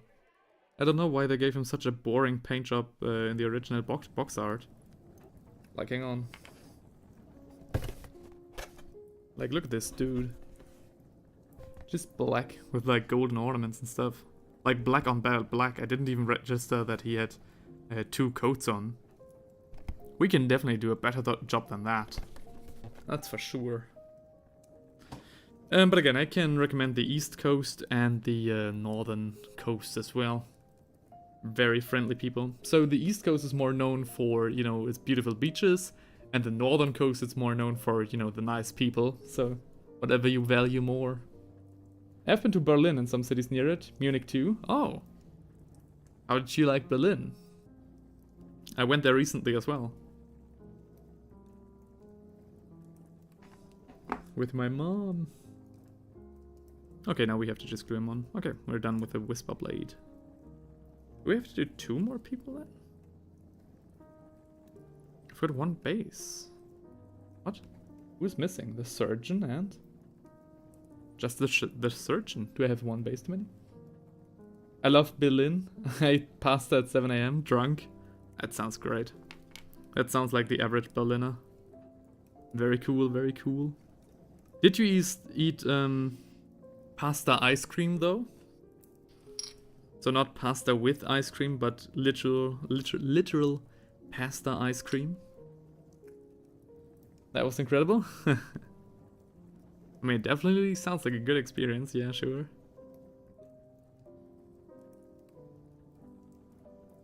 Okay. Look at this dude. Could you please stick to the base? It's all about the base. Okay. Oh, hang on. No, I don't even know it. You don't know pasta ice cream? Such a shame. Not even the Italians know it, so... The more of a German thing. Let's do the soundtrack from earlier again. It was so... It's such a nice vibe. Yeah, pasta ice cream is very nice. It's, yeah, ice cream in the form of pasta with, for example, strawberry sauce as like some sort of tomato sauce. So it's very nice. Next time you're in Germany, you have to try pasta ice cream. Most ice cafes serve it. Highly recommend. I searched it, looks so good. Hell yeah. It is very good. Okay, now only the surgeon is left. The war surgeon. Alright, alright. It's funny because my sister is friends with an Italian lady. And we were like, you know, oh, how is ice cream? Like the gelato in Italy. It has to be way better than here, right? How's your pasta ice cream? And she was like, what is pasta ice cream? And we were astounded. Yeah, it is tragic. Like, imagine being Italian, you know? You're known for ice cream and pasta, but you don't have pasta ice cream. We were like, no, this can't be true. Such a travesty. 52. I sound like a guy announcing bingo cards. You know, talking to you guys and then every now and then 52, 68. Yes, of course. I always have time to give you more tea. Oh. Such a cutie pie, ain't I?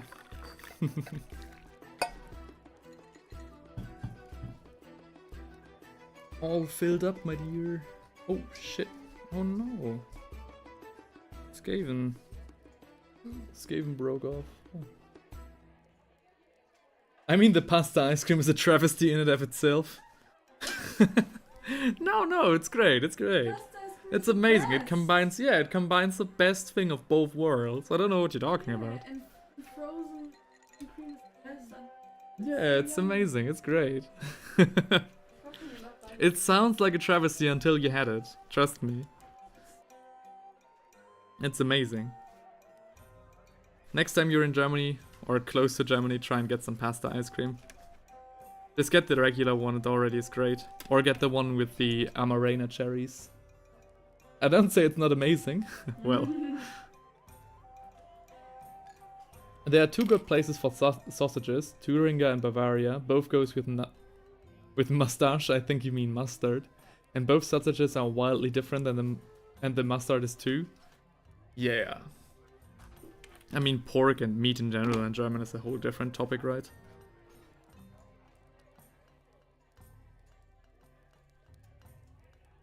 I once heard a review about Germany where somebody was like, oh, well, you know, Germans basically know every possible way to cook a pig.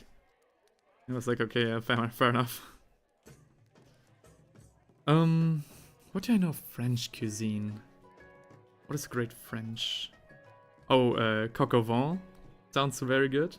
Never tried that though. Sorry for the pronunciation. So like the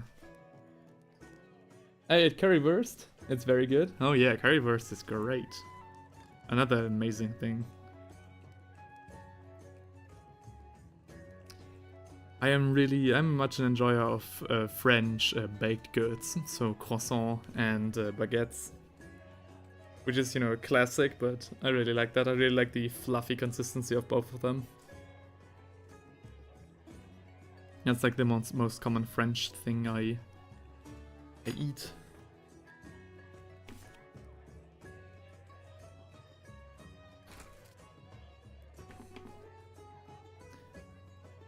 Um,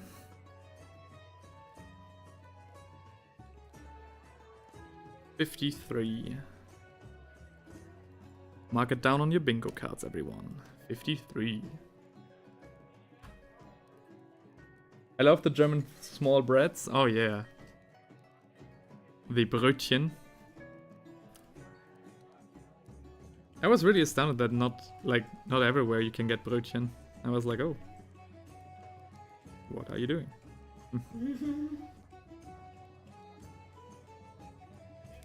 Come on.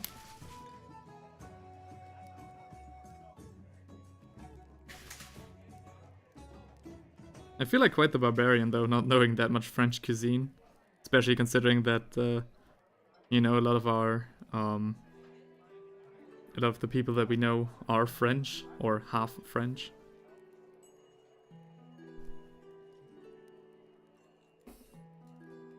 Also Baumkuchen. Oh, Baumkuchen is great. Though, okay, actually, I'm not that big of a fan of Baumkuchen.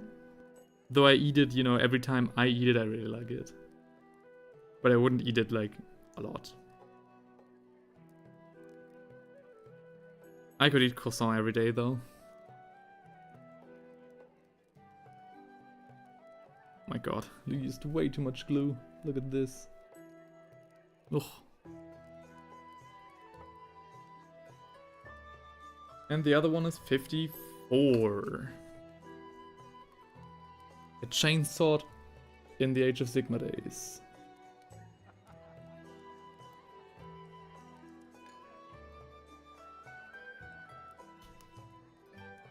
Let me just say, I mean, we haven't even built her. But I wouldn't, you know, be that happy to see that surgeon. Uncivilized places on this planet called toast bread. Toast is toast, bread is bread. Yeah. Well, that's a whole different topic, right?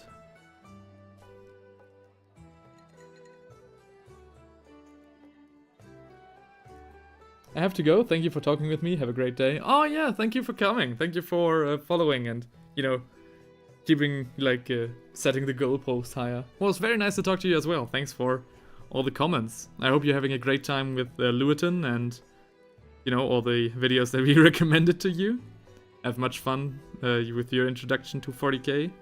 I hope you like it, and I hope to see you later. See you then. Have a great day.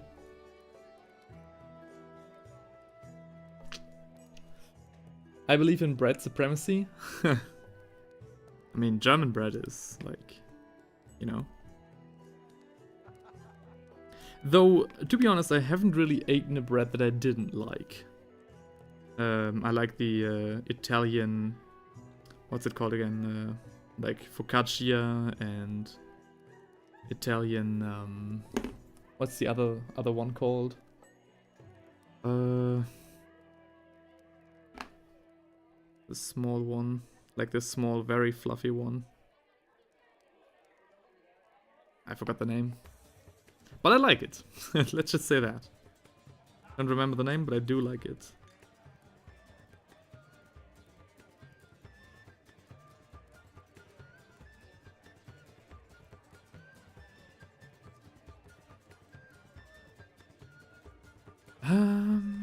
Okay. This is nice. Like, as far as this goes, this is a surgeon, alright? This is good. This is okay. You know, this is rather harmless. Quite, you know, worried about the saw, but, you know. Croissant is not a bread? Yeah, I know that much, of course. It's more like, you know, what would be the equivalent in German? It would be like a Hörnchen, right? Or a donut. So, sweet baked goods. But I still like it. Okay, focaccia is also not really a bread. What is the Italian bread called again? I forgot the name. It's very tasty though. If you really want to talk bread, you eat black bread from the northern coast. You haven't lived until you had black bread twice baked. Hell yeah. My French teacher, like, when she came from France, she wanted to learn about, you know, German and especially local specialties. And so one of the other teachers invited her over to bake some fresh black bread for her. And she was like, oh yeah, sure. And then she described how this brick of dough came out of the oven completely black and, you know, hard and with a lot of kernels in it. And, yeah. Let's just say she was not convinced. She made a whole poetry slam about it. Which was like very cute, having this, like, you know, lady with a very thick French accent complain about his Frisian black bread. Okay, we have two different head options. They're quite hard to make out. White bread is nice too. White bread is great. You know? I think gray bread is, you know, a good middle ground between both of them. Though white bread is, you know, very nice every now and then. If you don't want to chew so much. It's very sweet as well. Usually. So, there are two different head options. One has like the plague doctor mask. The other one is like more of a regular lady, almost. I think since we're building the war surgeon, so a surgeon that has to look a little bit more intimidating, I think we're doing the plague doctor. My trauma from German bread? Oh yeah, yeah, that was basically the title. I think you're not that far off.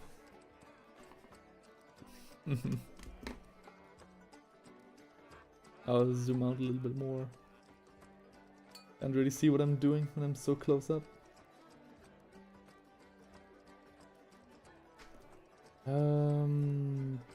Yeah. I mean, I loved talking to Galice, but it is kind of a slow stream today. We don't have that much of an influx of viewers today. So maybe it really is the work day. Maybe it's also because I'm streaming in a different category. I have to look at that. Don't want to bore you with any of my analytics.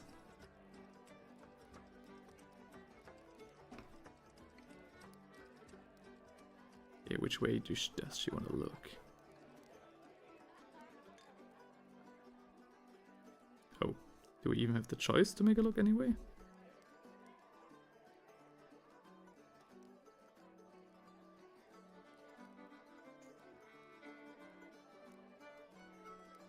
Plague Dog Mask? Yeah. This is the proper way to do it. What is going on? Did I leave a sprue or something?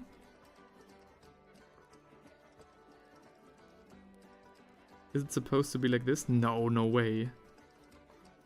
How is it supposed to look? What do the instructions say? The instructions say she looks a little bit to the left, so like this. Oh, it fits immediately. Okay, cool.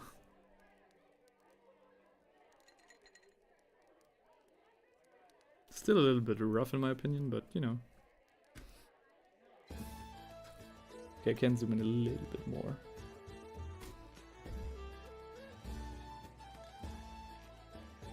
It's also very bright now. Whoops.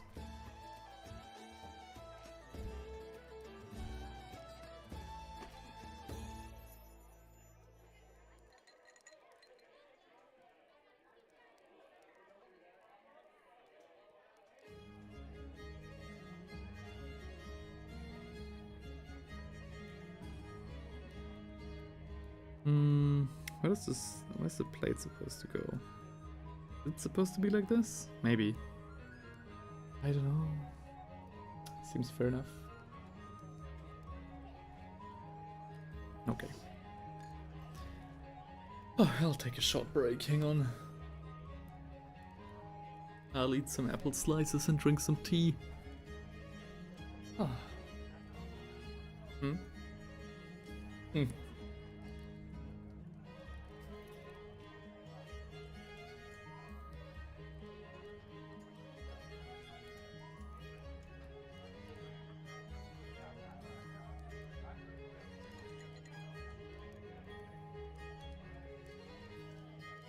Hell yeah.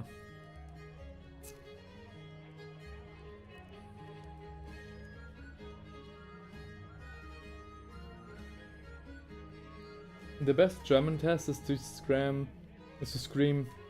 toast and bread is the same. Anybody that knows tries to punch you is 900% German. Oh, anybody that now tries to punch you is 999% German. Or 1% Gordon Ramsay. Yeah. See, you made my girlfriend laugh. So, great joke.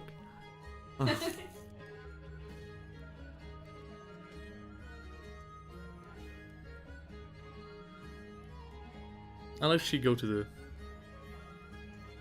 As we say in German, I'll go to the Klo. I'll be right back with you.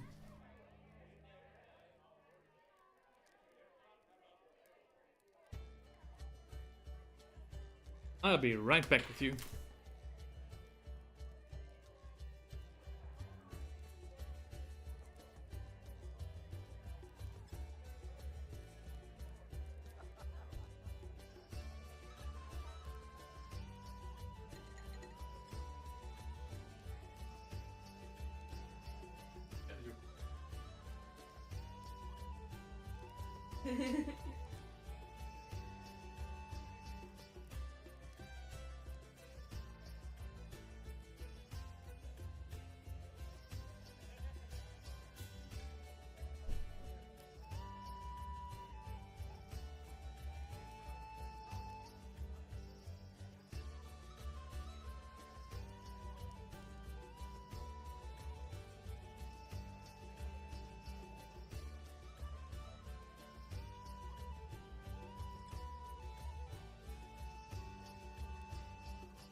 Ja.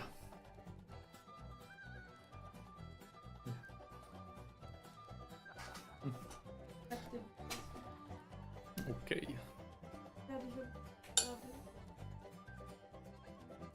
Yep. Okay, I'm back.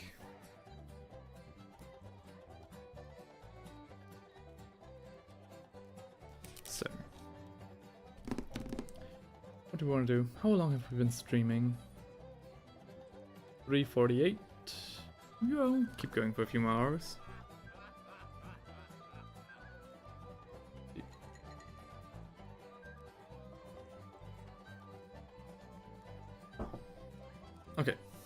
rest of the war surgeon. A surgeon of death.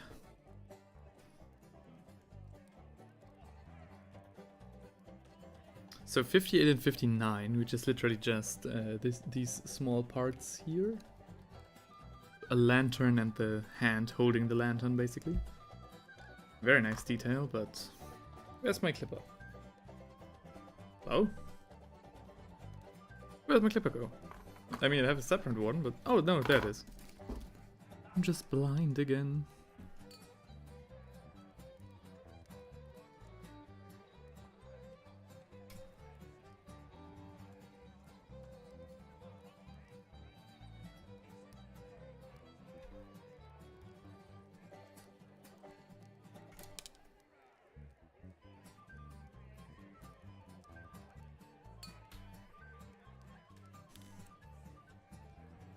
Okay.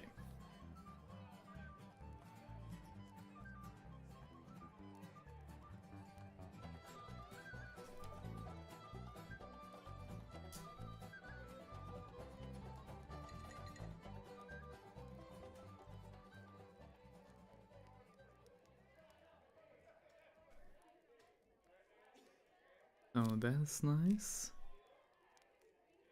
That's rather okay.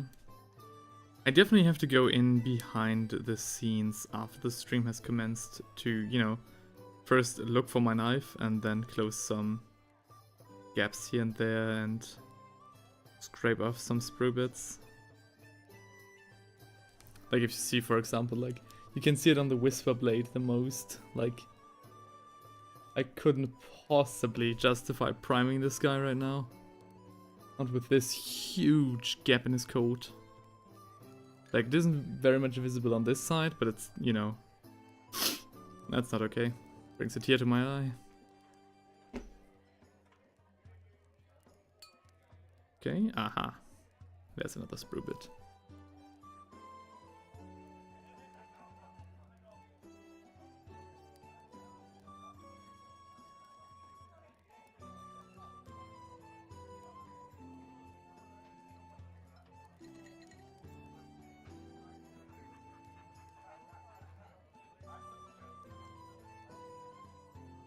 Okay. Let's go. Nice.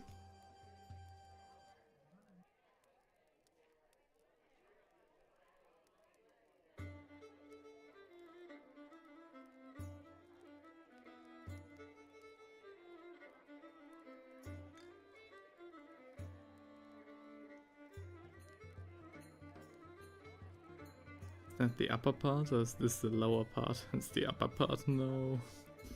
Need to make sure then.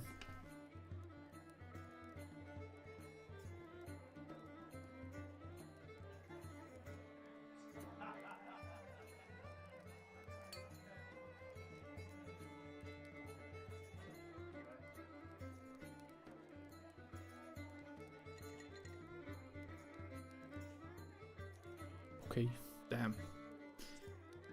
Yeah.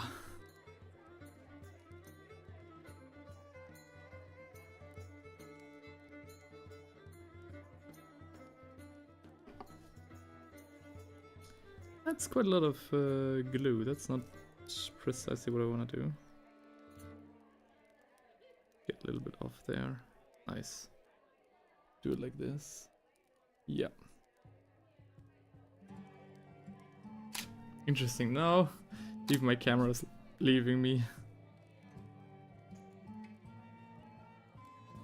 Okay. Okay. Oh. Yes. So, we've got the arm with the lantern. Now we need to... What part is that? Oh man, I mean, okay, it doesn't need any. No. No. I have to leave. My girlfriend has to leave. Can we get an L in the chat for that?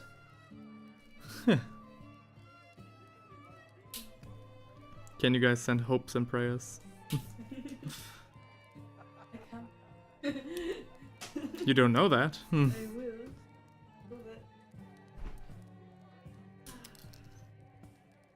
Oh.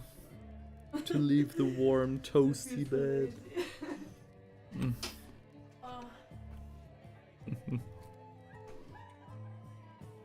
That's a true tragedy.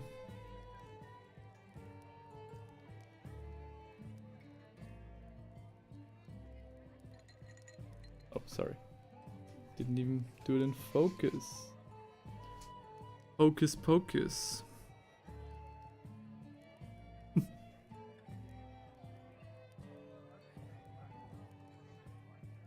Grab all this stuff right off there.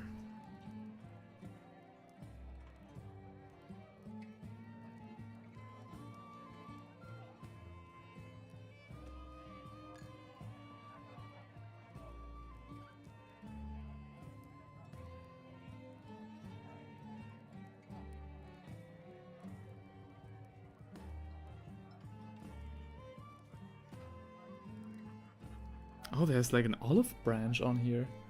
Oh, what is that? Maybe some medicinal stuff? That's interesting. I mean, let's look at the things themselves. Nice, nice tools. So we got, you know, some tweezers, a flash hook, scissors, scalpel, a smaller bone saw, and a drill. A hand drill. Sheesh. No, these two might be just for show as they are in completely closed steel fists. Well. Right, so I wanna attach the lantern first. Let's do just that. What doesn't matter? not like.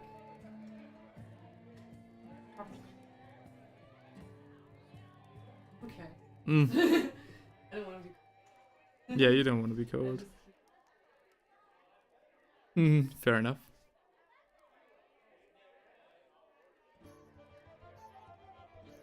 My pullover suits you better than me anyways.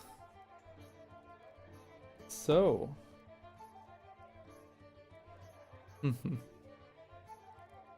This looks good. Okay. And now we have to attach this whole thing. I guess there's an indentation. Yes, there is. So cover this entire thing in glue.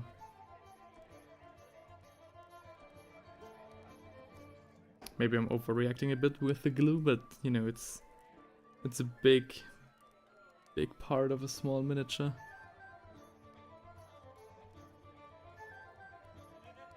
Okay, so it's like a glove. Perfect. Oh my god, this is going to be such a pain to paint. You know, these small tools behind the back. Maybe you should have done that separately. Well, too late now. And I'm rather lazy. We can give her some more stuff, but I don't wanna. I wanna cover the feet in glue. And then keep painting. So. Goodbye, hang on, my dear.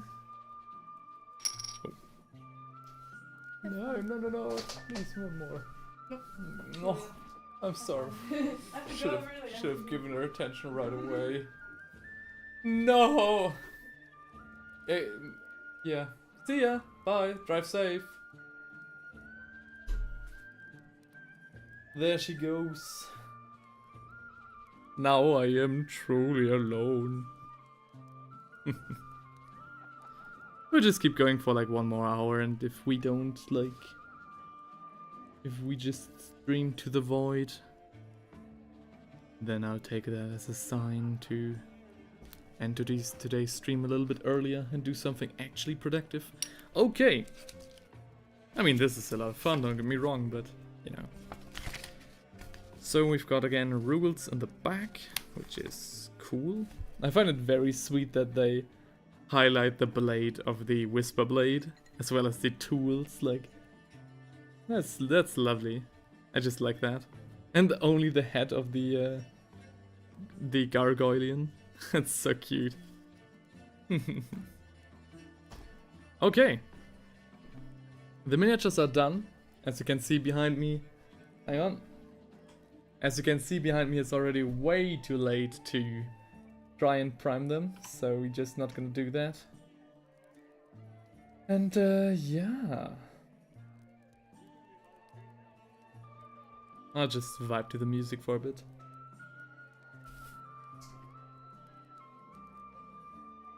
Before we continue on painting with the wyvern. I do want to get the wyvern done today. So let's put this thing like here and this thing here.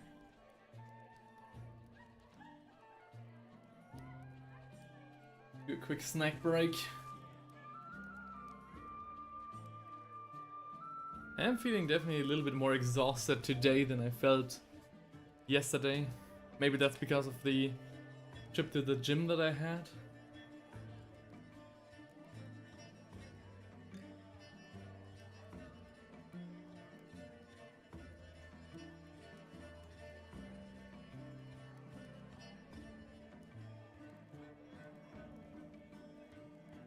And only half the number of hours we usually do.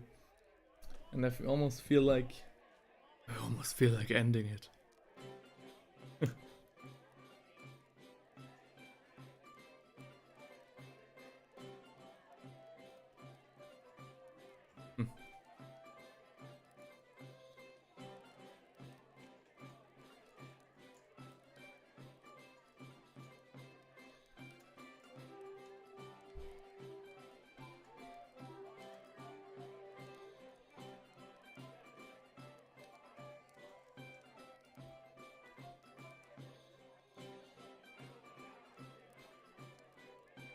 Okay, today for the wyvern, we need to wash the tracks, fix the rail, paint the turret, and paint the crewmen. I think we can do that. I think I have something mildly interesting in mind. I don't want to paint their uniform blue, because then we really would have some solar auxilia. I'm thinking of either painting it... I don't want to paint it grey either. I'm thinking of either painting it, you know, like Cadian uniform, so more like beige. Or maybe painting it in like the sort of American olive green and the British olive green that they had in World War II, if you know which tone I'm talking about. Yup. That would be my ideas. For today, first off I have to close the glue. Maybe that's what makes me so exhausted. The fumes. It wouldn't be too great, now would it?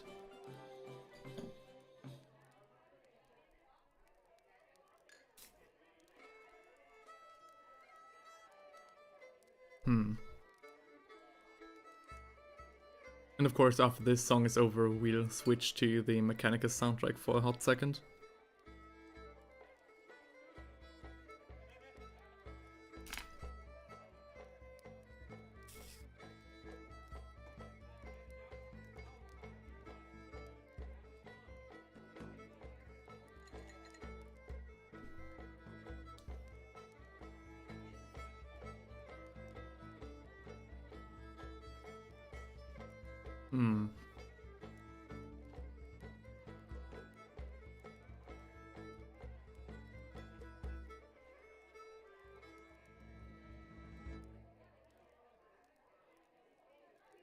I think I should change the common next to the legendary to rare. Because I feel kind of bad for all the people who spun. Like we had 2 people spinning already who got common and they might have gotten legendary. And so one I gave rare a bit of out of pity, but the other one I couldn't do that because otherwise it would seem like I'm picking whatever, you know, I want and not what the wheel wants. That wouldn't be too cool. Yeah, anyways. Aha, hang on. It's over. So, ladies and gentlemen,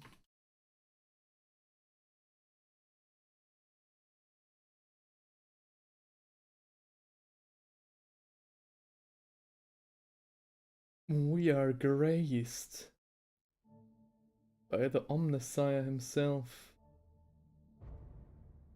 Or the Omnissiah herself. Who really knows? And in this grace we are able to finish the tank. The Wyvern. A vehicle designed for urban combat. Shooting 4, medium-ranged mortars. Against their targets. And what we want to finish today is what we started yesterday. So, for the interior, I'm thinking maybe a green light up here, like a bright neon green light. So literally like the light blinking off saying, okay, we are ready to go. The skull needs, of course, some painting. And I think we'll go with some very dark green for the screen of the monitor. Yeah. But just in the middle, basically. So I think Vulcan green might be good for that. Castellan green. What did I use Castellan green again for? For the Cadian, of course. Yeah, that might work as well. So we'll try some Castellan green for that. Or what else do I have here? Caliban green. Let's do that. I think that's the best option.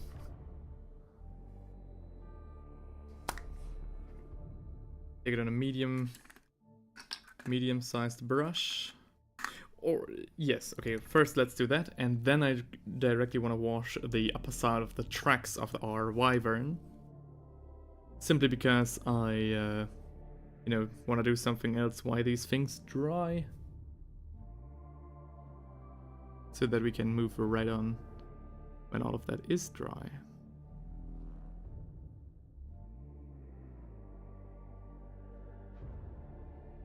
That might be the postman. Hang on. I'll be right back with you.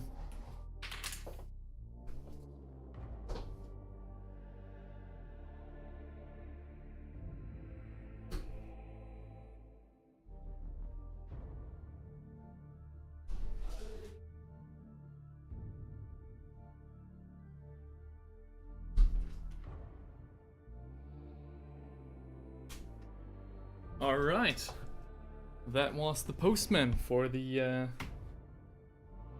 thermic clothes, thermally insulating clothes for my girlfriend. Let's go.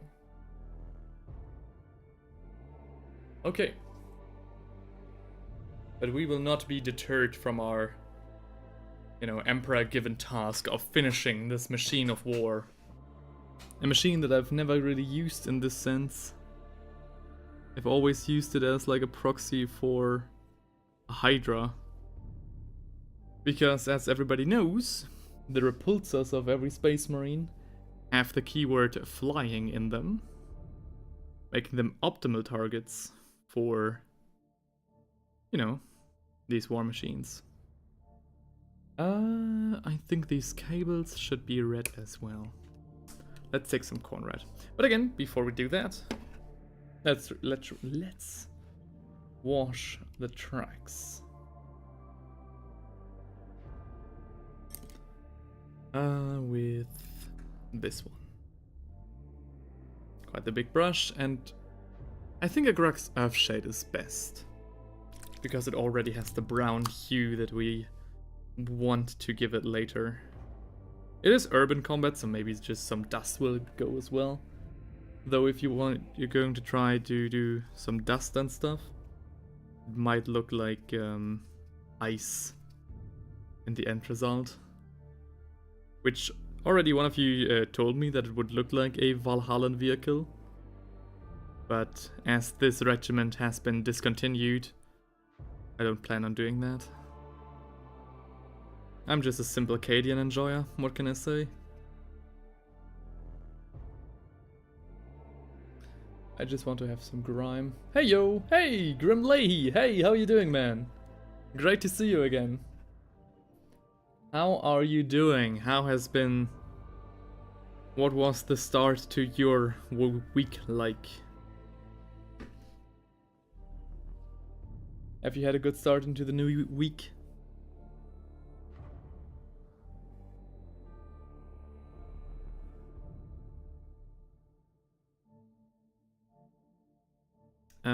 So, and of course the front portion.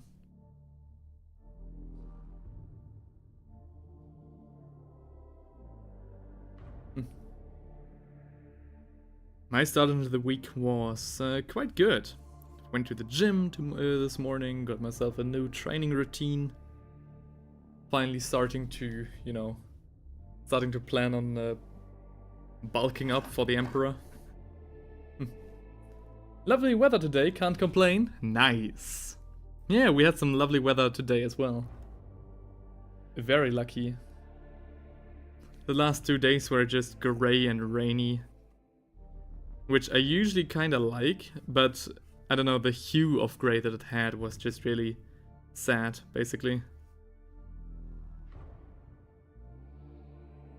And I know a thing or two about hues of grey.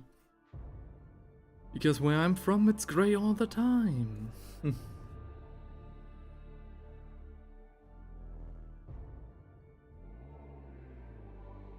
The North Sea ain't no joke.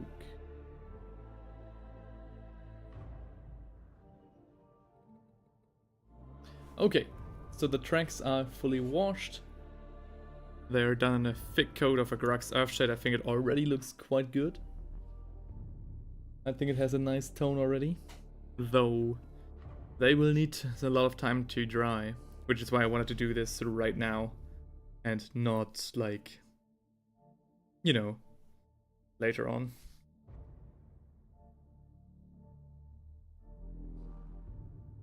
Okay. So now this can be, put to the side and dry on its own, while we take care of the cockpit of the Wyvern. If you're wondering what we were doing all day, we basically built the, command core for the 3 cities of Sigma. So that's what we've been doing the entire time, and talking about, French cuisine, basically. You can already see how the green, the very watered down green is collecting on the bottom with this very lightish green edge highlight. Completely incidental, but I'll take it. It looks good. Definitely looks correct for the type of monitor I want to go for. Next up is some Mephiston Red, right where I put the tracks of the Wyvern. Hang on. Whoop, whoop. Oh, Empire Knight down. Hang on. Ooh, damn, what? Okay. Knocked him off his horse. Oh wow, so many people joining in. Hi guys, how are you doing? I hope you're having a great evening. Okay. I hope you guys had a great start into your week. But now the original plan was to build the the command core and then prime it outside. Though that didn't come to pass, as we took too much time to build them in the first place. But we, as you can see on the queue, we did get another spin. A few people subscribed and got the wheel going again. And yeah. For the people on Twitch, of course, by subscribe I mean follow. So the free version. I don't want your money, I just want your soul. I want your loyalty.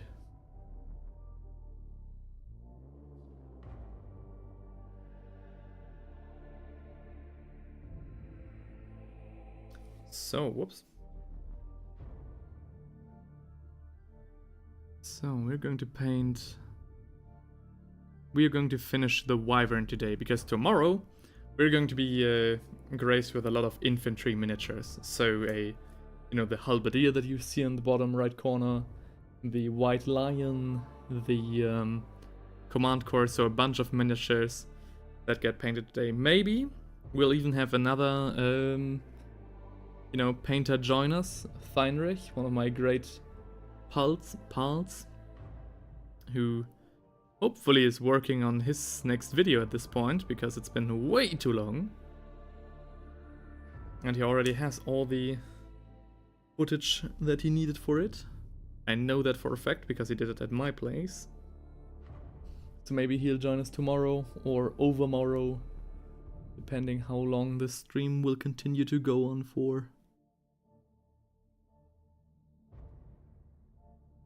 Depending how quick we are with our miniatures. Okay. So the cables are done. We've got a lot of silver going on as well. This needs to be blue, and this crank. So wondering about what I should do with that. Maybe do it. I think we should do it red as well, because it is quite the important art. Should be very, very visible, very easy to find.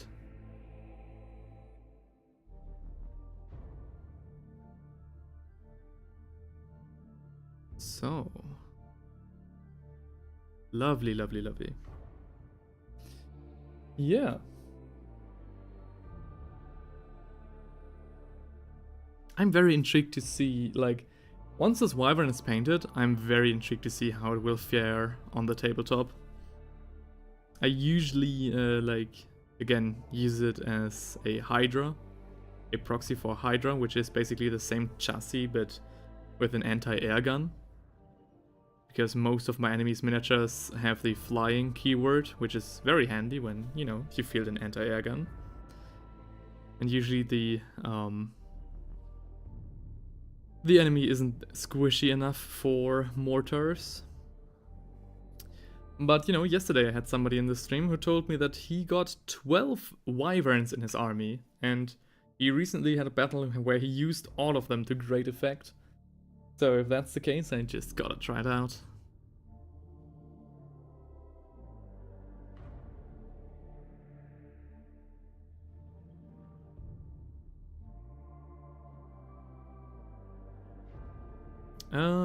Yes, so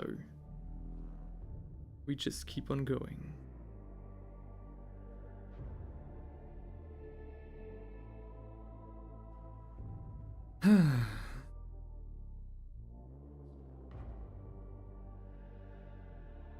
Okay, the biggest task, of course, for today will be the crewmates. So this guy and the other one. You know, very intrigued to see how I will manage to paint them, especially this guy right here. But, you know, I'm optimistic. I usually get around to, you know, I'm able to do anything with these miniatures. So now it gets interesting, because should we paint this thing, so the inlay for the servitor skull right here, should we paint that in like some sort of white, because it is like the holy part of the machine, or should we leave it like that, because it even has like the rosary that you would see on like Catholic churches? Not quite sure about that though. As we're thinking about that, I think I'll take some Stegadon scale green again to paint the one thing that I missed yesterday, which is the right side of the aiming mechanism.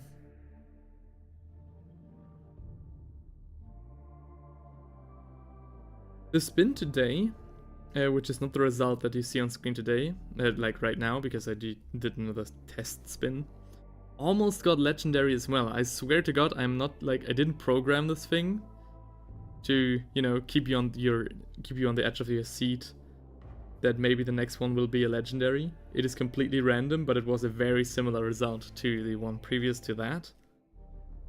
And this leads me to believe that maybe I should switch the common next to the legendary, so the green field for a blue / rare one. Because it's one thing to miss out on legendary, it's another thing to miss out on legendary and only pull a common miniature. That doesn't quite sit right with me. Grimley says, maybe make it stand out a bit with a trim. I'm just thinking of Medicaid Servitor from Darktide as a reference. Medicaid Servitor from Darktide. You know, as we're basically, you know, as it's basically just the three of us right now, I'll actually take the time and look that up. Because I haven't played Darktide, I played Vermintide with my friends back in the day. And we basically beat the entire game in like 3 days. And then basically let it drop because, you know, the formula gets old quite quickly. So we didn't play Darktide. What do you say, Medicaid? Medicaid, Servitor, Darktide. Let me have a look. Oh, what's this? Oh, I see. I see. Okay, hang on. This is just a bad Photoshop. So I see. Okay. Oh wow, holy shit, there's a live action version of it. Holy moly. Alright. I mean, if that's not a great contrast between, you know, our world and the 40k world, I don't know what is. But yeah, okay, so like a white trim, huh? I mean, that would in turn just mean painting the whole thing white, basically. Make it sound a bit with a trim, yeah. I think white, or should we do it? Yeah, hang on. Or are you talking about maybe like gold or brass or something? What do you think? Do you think like brass or white? Because I'm down for both. Though white is usually more reserved for like Medicaid and stuff like that. So I'm totally down to do like brass or gold. Or, you know, a brass one with golden highlights. Either way, I feel we should take some acrylic black to block in the background of that thing.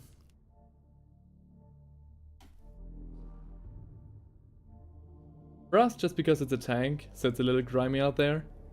You're mini at the end of the day.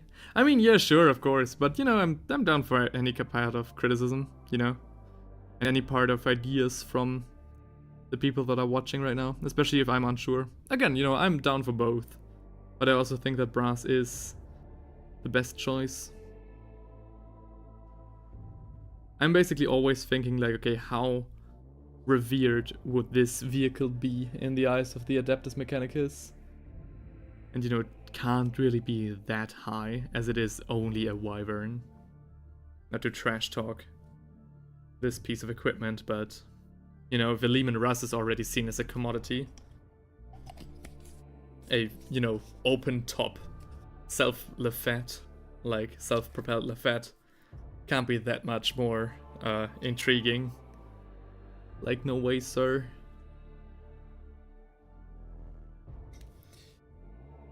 Okay. Right.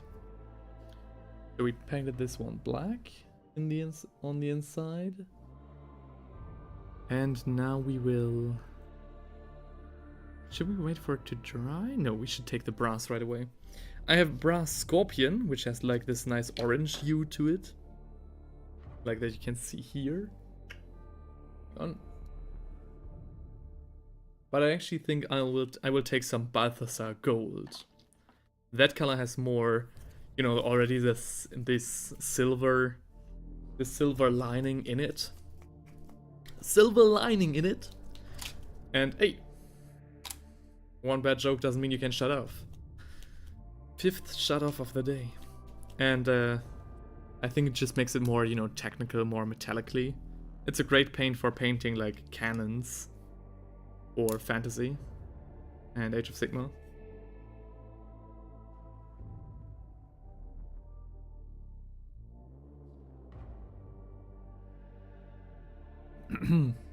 I have to hold it like this, otherwise I can't see it. Can't even do much more. Maybe like this. Yeah. That works.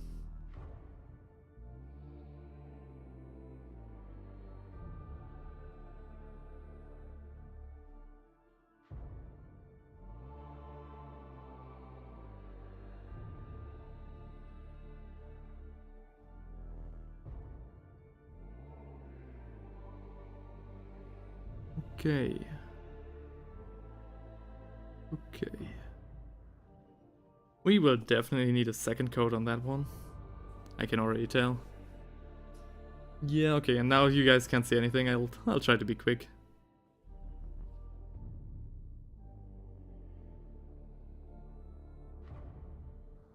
Okay. Yeah. And now we basically have to paint the inside trim as well. Yeah, this looks good. Okay. The black with the brass definitely was a good idea. So you were definitely on the schnoz with that one, Leahy.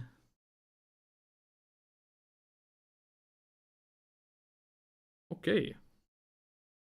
Should we do the bolts in brass as well, or would that be too much? I think that might be too much. Yeah, no, that would be too much.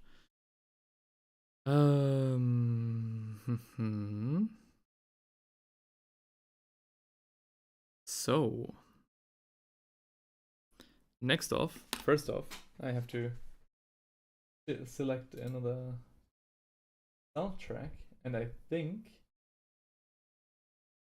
I'll actually do Starfield, because why not?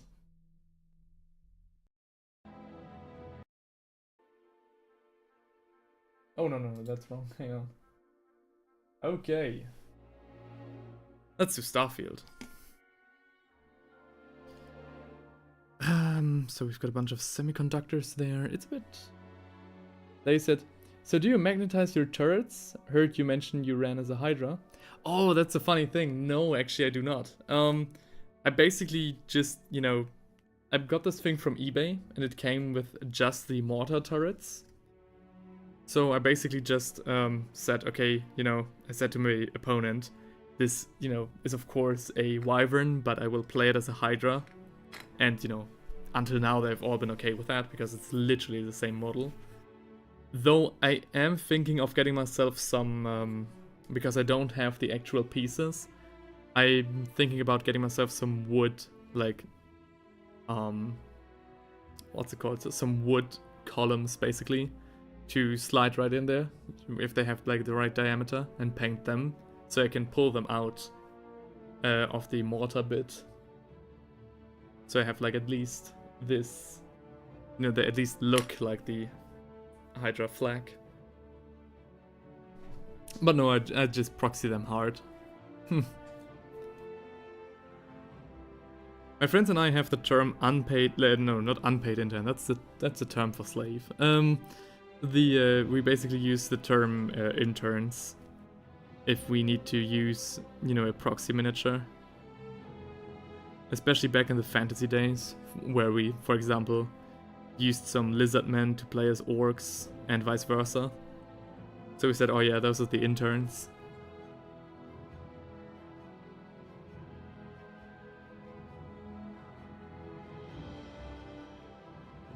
Okay, it's not too loud, I think, the music. Don't think so.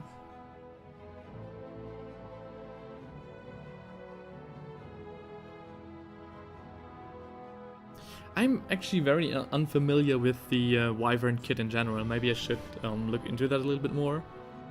But I think the original kit also just has these as the base, as far as I'm concerned, in terms of what I can see on the, you know, end result. So maybe I'm not actually that far off from the... Love proxy-friendly matches. Whenever I can run my third ed Chaos Dread as a Hellbrute. Oh, hell yeah. Yeah, I mean, I don't... Like, I have definitely encountered both. For example, I was... you know, a friend of mine told me of a tournament where his opponent, because he had like a cannon from the old fantasy days, and he had modeled the entire thing like a small diorama where the guy, you know, where the cannon was basically being reloaded. And the guy on the other side was losing. So in like a round 3, although he had like no problem with the cannon for like 2 rounds, he was like, no, your cannon can't shoot because your loader is obstructing the view of the barrel. And he just looked at him, and the referee looked at him like, dude, are you fucking serious? And he threw like an entire temper tantrum, still lost, you know, so at least go down with dignity, man. I think people who are you know, concerned about, proxies are just snobs, in my opinion.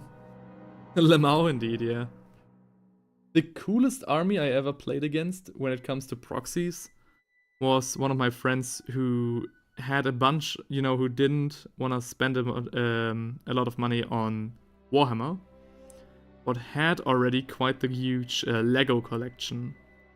So he built his entire Tomb King army from Lego skeletons and designed all the other miniatures like chariots and catapults and stuff like that to exactly fit the dimensions of the in-game measurements. So it was Lego, but it fit in terms of the measurements. The miniatures were exactly the same. That was so cool. This little plastic man is blocking his plastic shells. Yeah, basically. Ridiculous, dude.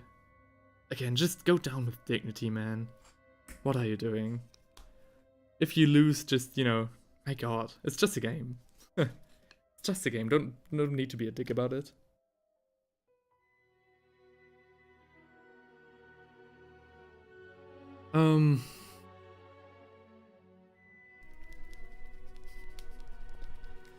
Yeah.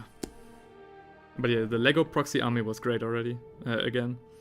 I wanted to show it, like I wanted to do a small video showcasing that army, but my friend was like, oh, maybe he wants to do it himself. So it's not Feinrich, it's another friend who has also his own small YouTube channel. So maybe he'll do that in my stead. So I held off on it. But maybe he'll change his mind, then I'll show the entire army. And like interview him on how he did it. Because it's a great lesson. Maybe he even has the original plans for the catapults. Would be quite fun to share with the whole community. Grimley says, I go to every tabletop game expecting to lose. The win for me is getting some cool moments where I can. Oh yeah, definitely. Like, I just think, like, if I have, like, one cool moment in a game where I've been tabled, I think, like, holy shit, that's what I'm taking away from here. So, I think I was talking yesterday about the game where I completely got stomped by my Space Marine friend. Because I didn't adapt to the new rules and the new, conditions on the battlefield. So he just stomped me. So it was basically like bringing a knife to a gunfight. And we definitely, the thing that was so funny about that game, in the last round, like his Rhino, I think it was a Rhino, and my Sentinel were duking it out in melee. Both had only 1 HP, and he actually got my Sentinel. So my Sentinel died. I threw the dice had 6, so the Sentinel exploded. The Rhino, also just on 1 HP, failed his save, so he exploded as well. Which was so fun. It was the best moment of the game, and that's like the one thing that stuck with me. I don't remember the points that I lost by, or the mistakes that I did. I remember them vaguely. But like, that was in my mind. That's ingrained into my mind, because that was so fun. So yeah, it's only about having fun, dude. That's why I love Orc players. They only are about all the fun. Because their army is so random in general, already.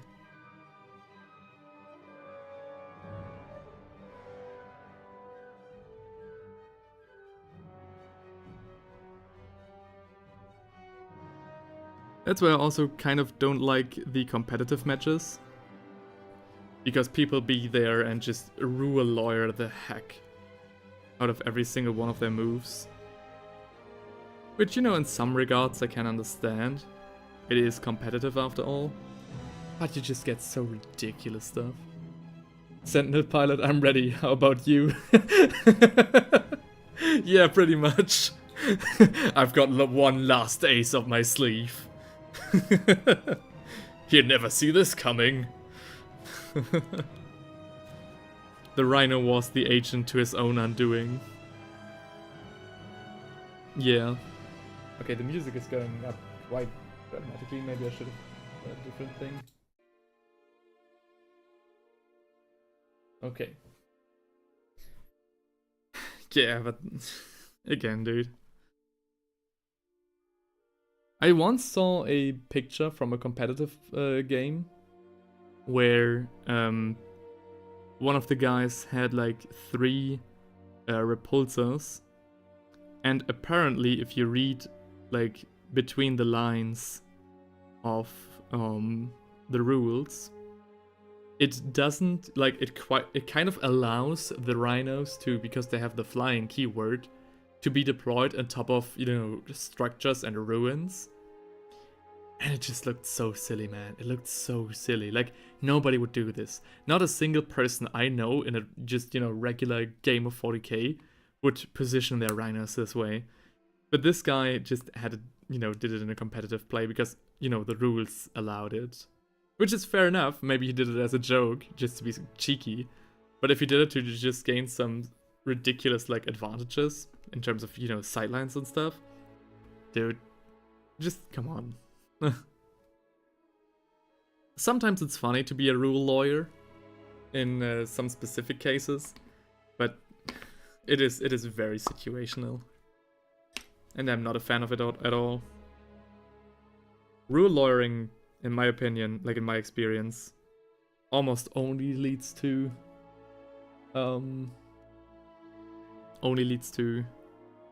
toxicity. Just have fun, dude. That's why I have also mostly stepped away from actually gaming and mostly only collecting and painting.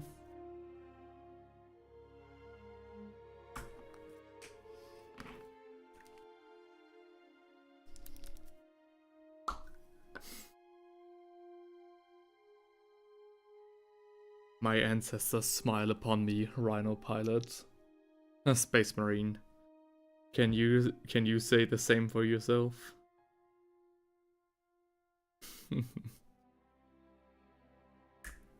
Okay, cool. This looks good.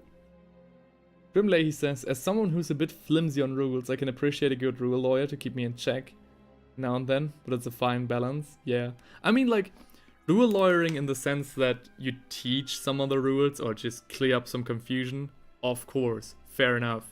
But if you've got like people who say, oh, well, actually, you're a quarter of a millimeter too short, and this means that the guy isn't actually in range. Or, oh yeah, I'm not sure about this either, but it's probably meant in, and then they explain a way that benefits them.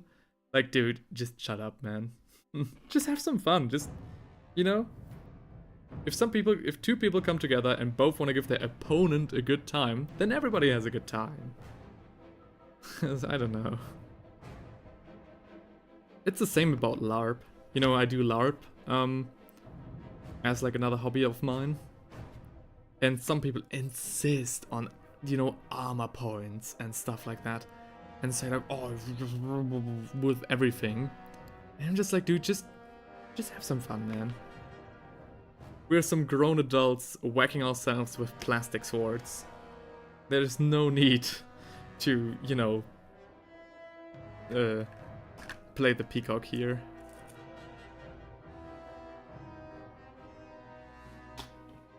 Okay, I'll do some different music though. I think it's a little bit too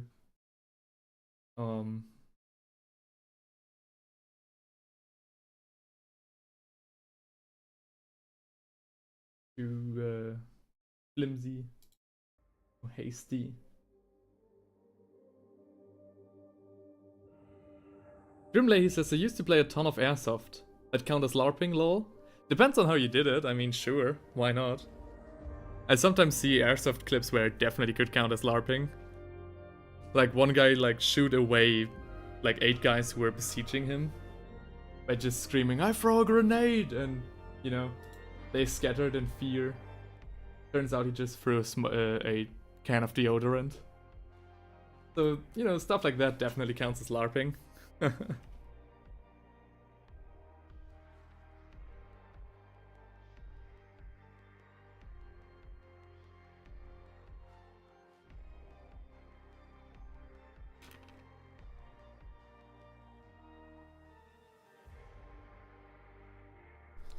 But yeah, I had some crazy rule lawyers in LARP events as well. I was like, dude, shut up. It's not like we do any real harm. If you don't like it, just play along now and just don't count it for your character. You know, some things I can of course understand in LARP. You know, there are a bunch of orcs where I play. And of course, if they, you know, kidnap you and want to torture you and you say, no, please don't, like, for real. Of course they will let you and, like, it's not a big deal. But if you say, oh no, this ambush was unfair, I just got my character to level so and so, and I'm just like, dude. Just, you know, calm down. You're a grown adult. What are you talking about? So ridiculous. Well, actually, I know that you've shot me with your pistol, but the rules of this con say that it only counts as like a wind blast. And I'm just like, dude, shut up. Just give me a headshot, okay? Or give your opponent the headshot. It's just so much more fun.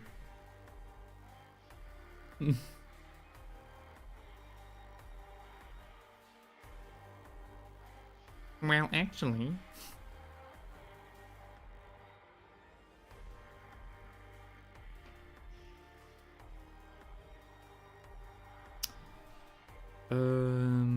Okay.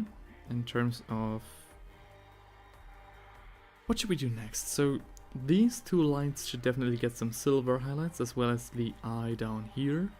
And then we should take some Ushabti bone to highlight the skull. And then we should do some OSL. And while that dries... Oh, hang on, we should need some... We should take some Zandri dust. Yeah. And do the data printers down below as well. So these little strips down here, they're quite hard to make out.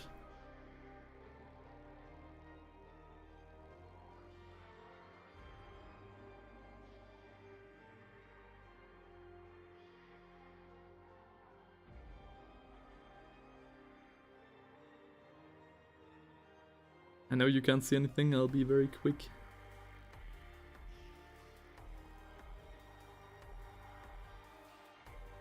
Okay.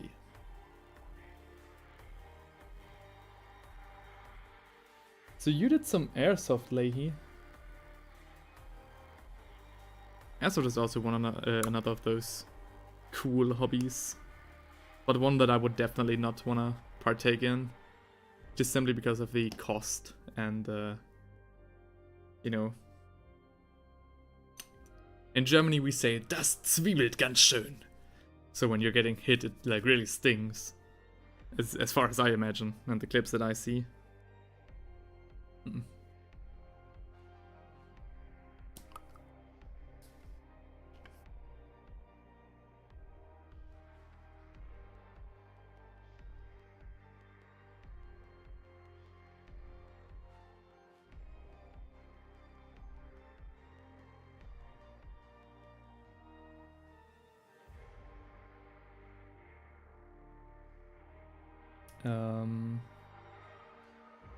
Why did I pick some? Oh yeah, of course.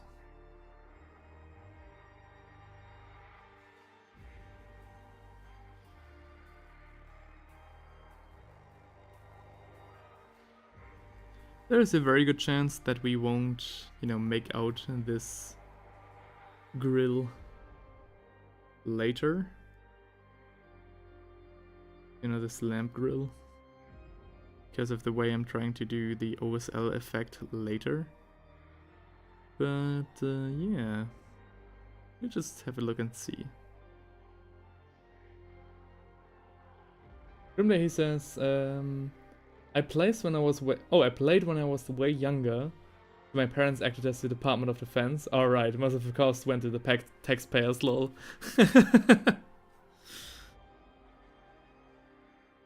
I mean, that's great, man. I can't really, you know. That sounds good. I pretty much did the same for LARPing as well. Started when I was young. Had my family, you know, I think I saved like maybe half or like a third of the tent that I wanted and got the rest by begging my family for my birthday. And then over the years just got my equipment.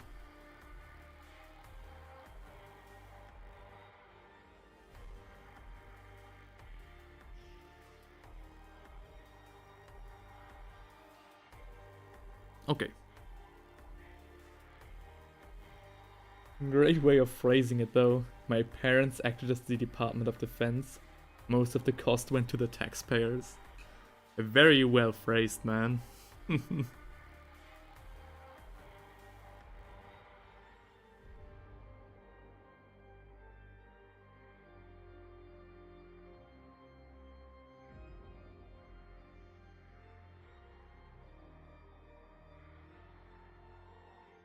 Ugh, that's wrong.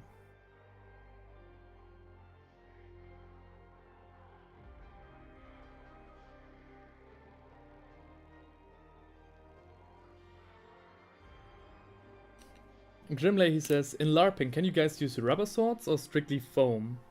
So a lot of rubber knives when playing airsoft. No, not really. It has to be strictly foam. So there are some like very, very soft rubber daggers. For example, when you try to throw, like have a throwing dagger or throwing weapon in general.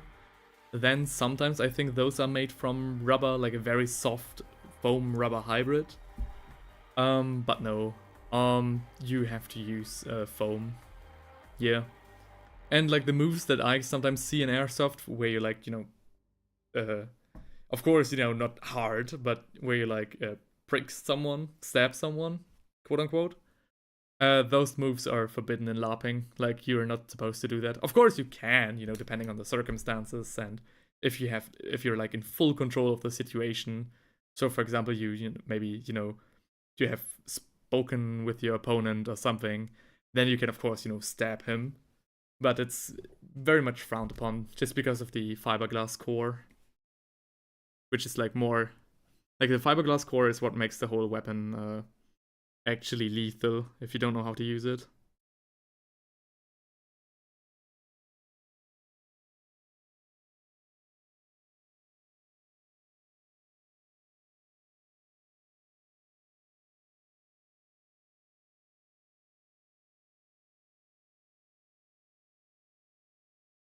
But yeah, the knives in it.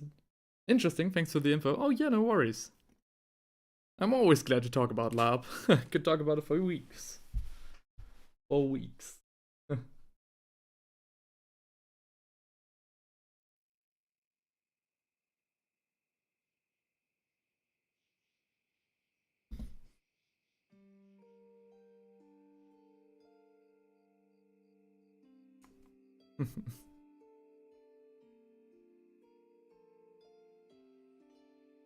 Maybe I should pick them out in metal as well. There's definitely some parts here that need some picking out in metal. Maybe I should actually dry brush them. My dry brusher though is, fortunately I forgot to wash him, so I need to let him soak and clean them over the night. So I'll do just a beaten up brush. The one thing that I don't get, and I'm interested to hear if you have met those guys in Airsoft as well, are people who get mad when you attack them. So, I have it quite often. Like, I encounter it every now and then on like a big LARP battlefield, that somebody isn't paying attention, and for example, maybe I or another person shoots this guy with like an arrow or something. So the attack literally comes out of nowhere for that guy. And instead of, saying like, oh, what was that? Oh, it was an arrow. Oh, now I have been hit and must play it, The person is like, looks, like gets shocked. I guess maybe gets hurt, like in the second, like a baby, when they cry even though they haven't hurt themselves. And then it's like, why do you shoot me? Why do you shoot me out of nowhere? Do you have like... And do some like, like a temper tantrum. And I'm just like, dude, you're on a battlefield. We here like 2,000 people. What are you talking about? I have encountered this, that like people get mad about, being attacked on like, again, a battlefield or a con that, explicitly is about warfare. Like, dude, just, again, the nerve of some people. Leahy says, I definitely encountered some people who get mad thinking you intentionally hit them on a soft spot. Fingers, neck, thigh. Alright, okay, I get that. Yeah. But again, it's airsoft though. I get, like, some people, especially with archers, get mad when they get hit in the head. But like, it's an arrow, right? Or in your case, it's like a bullet or like a pebble. So you only have so much control over that. And maybe you aimed for like their plate, like the center of mass, and then they moved and then you hit like the finger or something. So I could never really get mad about that. Scopy says, hair is in full glory today. Oh yeah, definitely. Hell yeah.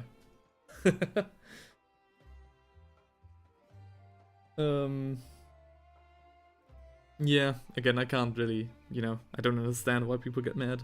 Especially about these random hits. Like, accidents happen, dude. Could never be me. Couldn't be me. I'm glad to have you guys here again. How was your start into the week? Did you have a good start, a good Monday? Experience says that Mondays usually are, like, not the best days of the week. Let's just put it like that.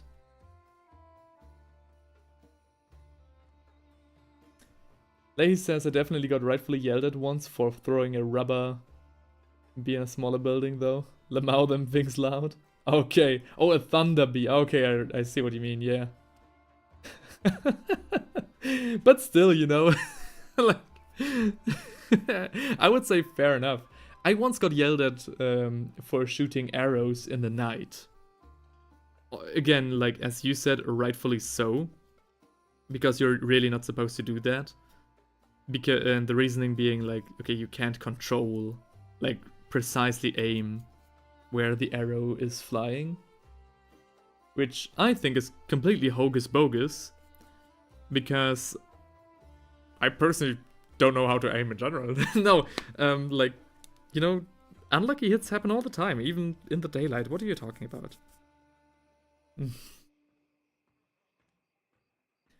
I guess it's the surprise. Only flaming arrows at night. There are actually arrows who glow in the dark, yeah. And, like, the existence of those implicated to me that you were allowed to shoot arrows in the night, because why else would you need glow-in-the-dark arrows? But no, apparently those are, supposed to glow in the dark so you can find them more easily when you, shoot them. So yeah, I didn't know that. And then I had to hide in my tent. And people came after me looking for me. And I just kept them, heard them as they went past. They just kept hiding. I just wrote that arrow off. I never tried to get it back.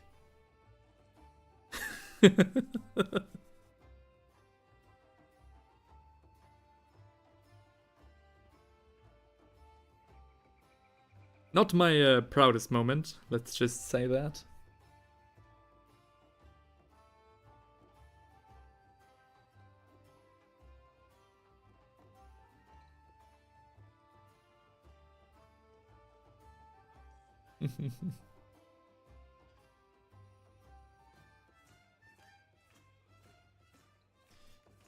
Yeah.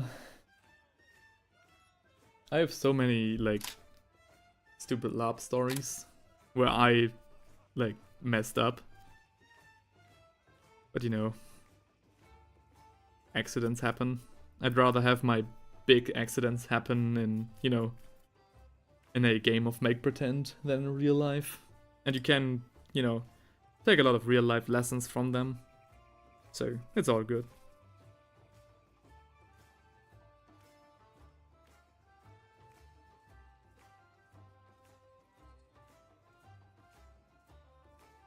At least I try to have this takeaway on that.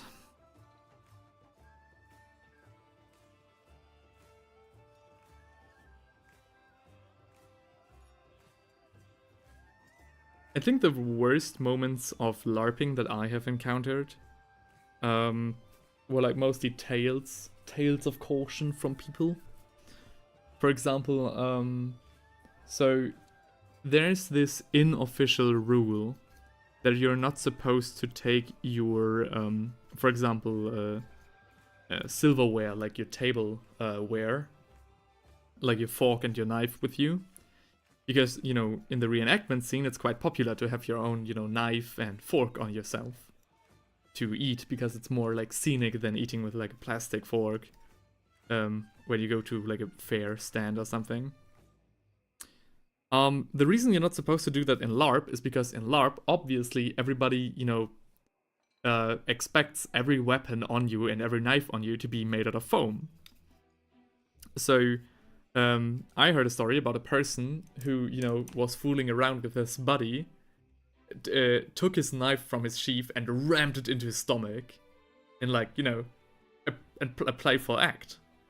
Unlucky for him, though, or for the both of them, was this knife was actually, you know, part of this man's tableware. So it was made out of steel. Which, you know, leaves quite a different imprint on a human stomach than a foam knife.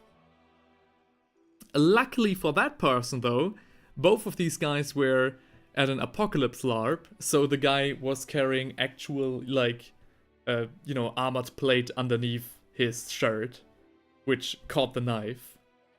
Which must have been, like, crazy roller coaster of emotions right there. But yeah, that's, for example, one cautionary tale of, you know, leave your real life metals at home. Leave them in the tent.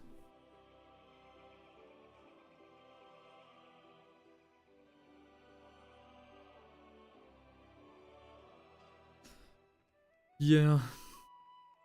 Another story that I heard was some person went amok with real life arrows on like a festival.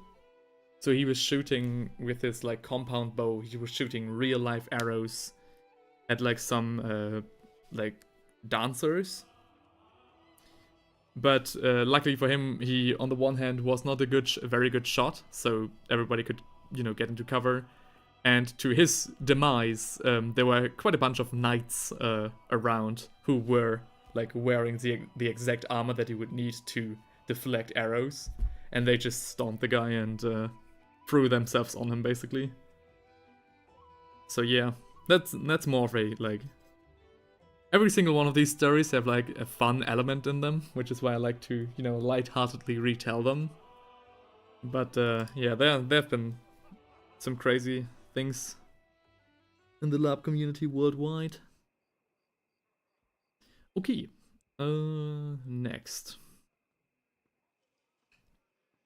Next, I think we should take some Ushapti Bone. Catch the highlight. Average Chivalry 2 Archer experience? Well. Yeah, pretty much.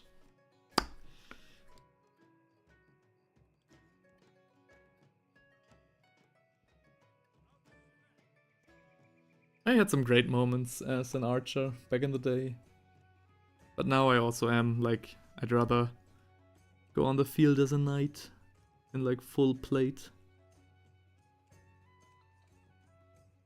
Just is more epic that way. And I don't have to go around, you know, collecting my arrows afterwards. Getting jumped by knights after you fire at the wrong person? Yeah.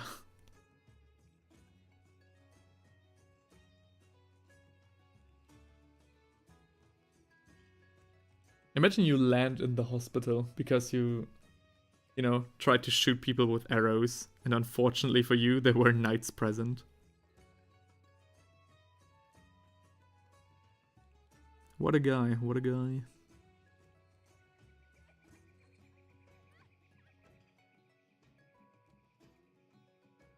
Okay. Next off, I want to wash both of these parts with some Agrax Earthshade. Speaking of which, how are we looking here? I think quite alright, so it's time for washing the underside. Yeah. Insulting Restroom says cheap viewers on Bruh. No, dude. What are you talking about? Grimley, he says, yeah, it's a robot. Yep. Bruh. Watching the stream now, I want to repaint my Predator this week. Ooh. Oh, that's a great idea.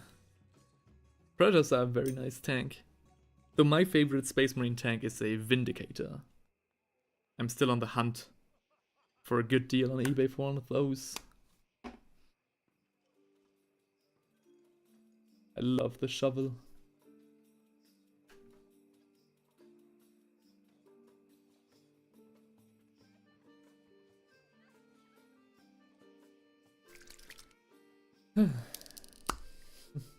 I went so excited for a second. I was like, oh, another person is chatting, and then...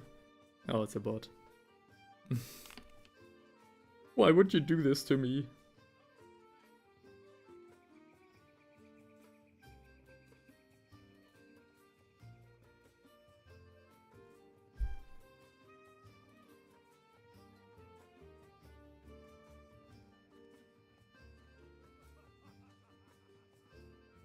I never really understood the purpose of view botting. Like, not on Twitch anyways. It just feels like, I'd feel pathetic. They always show up? Yeah, I guess so. I've heard that. Vindicators are sick, although top 40k armor model for me got to be the massive troop carrier from I think like 4th edition, forget the name at the moment. I think I know which one you mean, the one that has like this maw opening, basically. Yeah, that one looks great. I also really like the Spartan for the Horus Heresy. Ugh. My pal told me like I have one, because it came in the Horus Heresy starter set. I haven't built it yet, and I also didn't really have a look at it. But my Space Marine, friend said that the Spartan is actually bigger than a Land Raider, so I really look forward to painting that. Either gonna be part of... Yeah, I think it's gonna be part of a video. Just currently thinking about what I could possibly do to make that interesting. Because I already do Life Cycle of a Leman Russ, I wouldn't do Life Cycle of a Spartan. Couldn't wreck one of those. Yeah, come. Come on. Off you go. Oh, sorry.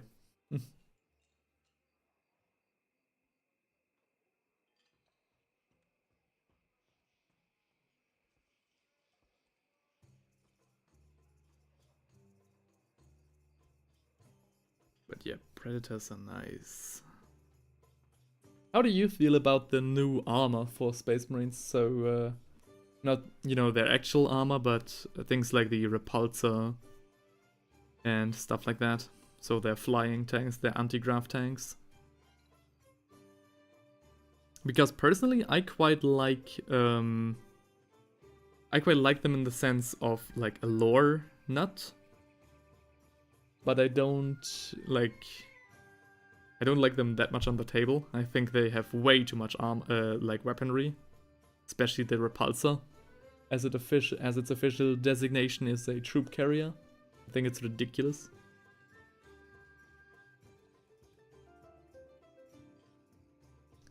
Okay, let's leave that chassis to dry.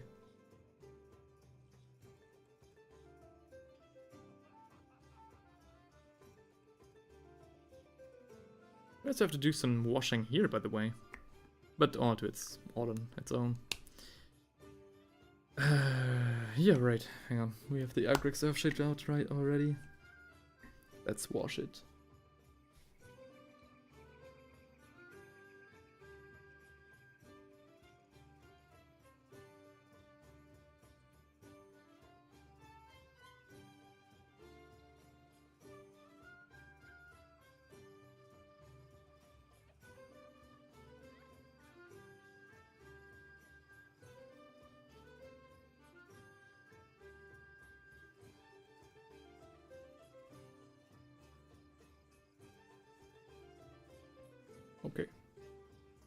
Grimley says I played Chaos Space Marines, not sure we have access to repulsors and such. Oh, yeah, right. Okay, sorry, never mind, yeah. The Chaos Space Marines don't have access to any of the new gear. Right.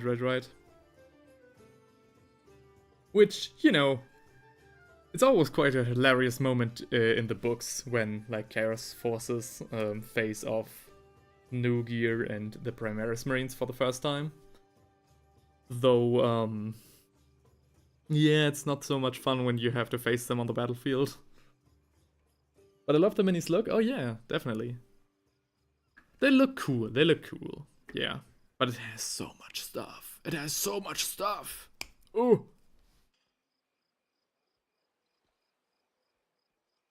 I'm a Rhino/Vindicator enjoyer. I like the chassis. I love the mixed match armor of Night Lords. Love the scavenging parts of Chaos lore. Ooh. Okay. Haven't looked much into that though. Maybe I have to look into that more. Yeah. Scavenging and stuff like that is always really nice. Like scavenged parts make for great looks. So for the OSL on the tiny light down there or up there, I think I'll start with some. No. Yes, and yes. Okay, we'll start with Caliban Green. By the way, hi to every person joining the stream. How was your start in the week? I hope you had a good start. Again, Mondays are not known for being the average person's favorite day. But I hope your day went good. I hope you had a great day. A good start at least. So the first thing I want to do with the OSL is to just, you know, apply some watered down green in a very rough manner. So it really looks like the green will shine. Kind of hard to see, sorry. We are the veterans of the long war after all, not the short and frequent resupplied war. Yeah, definitely, yeah. Yup.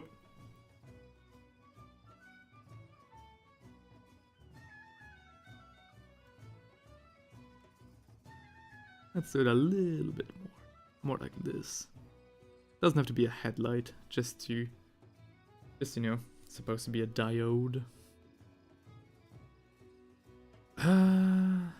Now turning to the computer.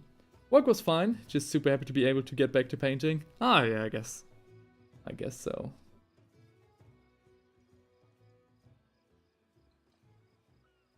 Yep.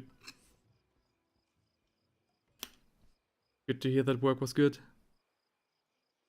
I have a friend who has to make some, you know, has to what's the word? Redo his contract basically. So every year his contract gets renewed and he has to barter the conditions. Really stressful. Not looking forward to him talking about that at all. I mean, that's a wrong phrase. I just hope that it goes well. And if not, I'll deploy this wyvern to his place of employment. And show them how nicely I painted it. You know? All I'll say. I think I'll do like some sort of grid pattern here.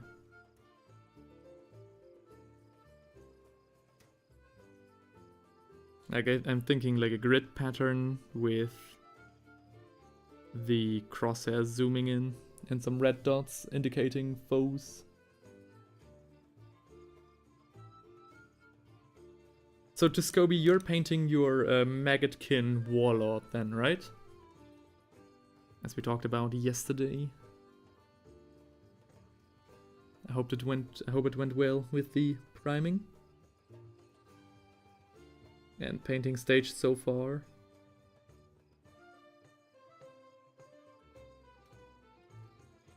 Okay, this is tricky because I only see the reflection. Okay, yeah, but it works. It works. Okay, sorry you can't see much right now. Okay. Almost done. Touch-ups up. Touch-ups right now. Oh, cool. Okay.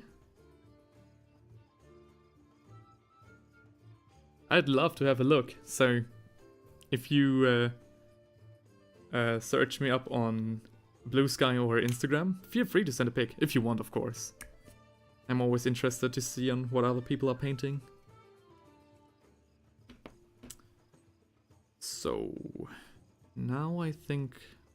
I wanted to go to Skarsnik Green right away, but I think the contrast would be too much.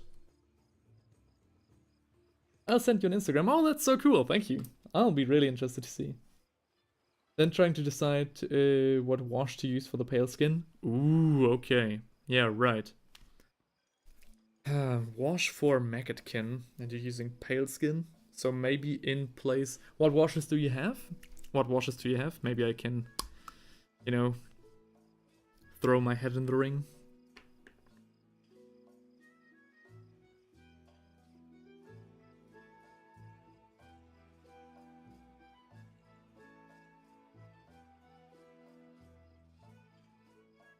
Fine streaks.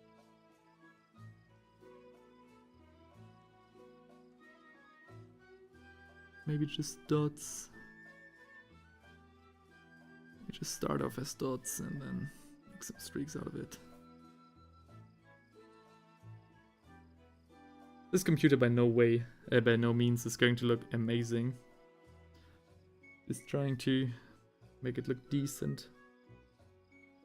This is just so hard to reach.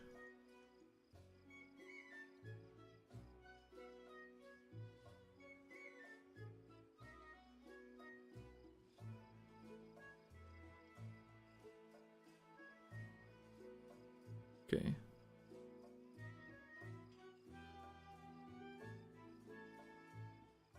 Okay. Yeah. We're getting somewhere. Old Reichland and Seraphim. I also have 6 Vallejo washers. Okay. I mean, I can't help you on the Vallejo washers, but maybe Seraphim Sepia is a good choice, at least partially, like in some parts. Because it has like this sicklish grey tone to it when applied over skin. So maybe that's an idea. Maybe apply it lightly first and have a moist brush ready to quickly strip it off in case you don't like the result. Okay, so I guess where the thing where I messed up, you can see it on screen, where, you know, one of the intersections is a lot bigger than the others. I think roughly around there I will try to put my crosshair. Starting with some Skarsnik Green, I think? No. No. Starting with some Orc Flesh.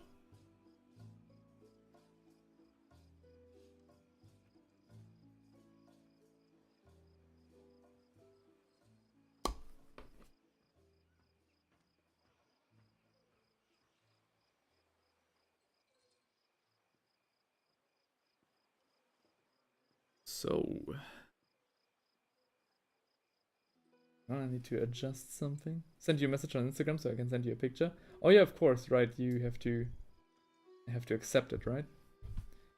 So let's do that. Take a quick break and have a look on Instagram. Have a look on the gram. You see what Tascobi has painted. Are you okay with me showing it on the stream? Are you fine with that?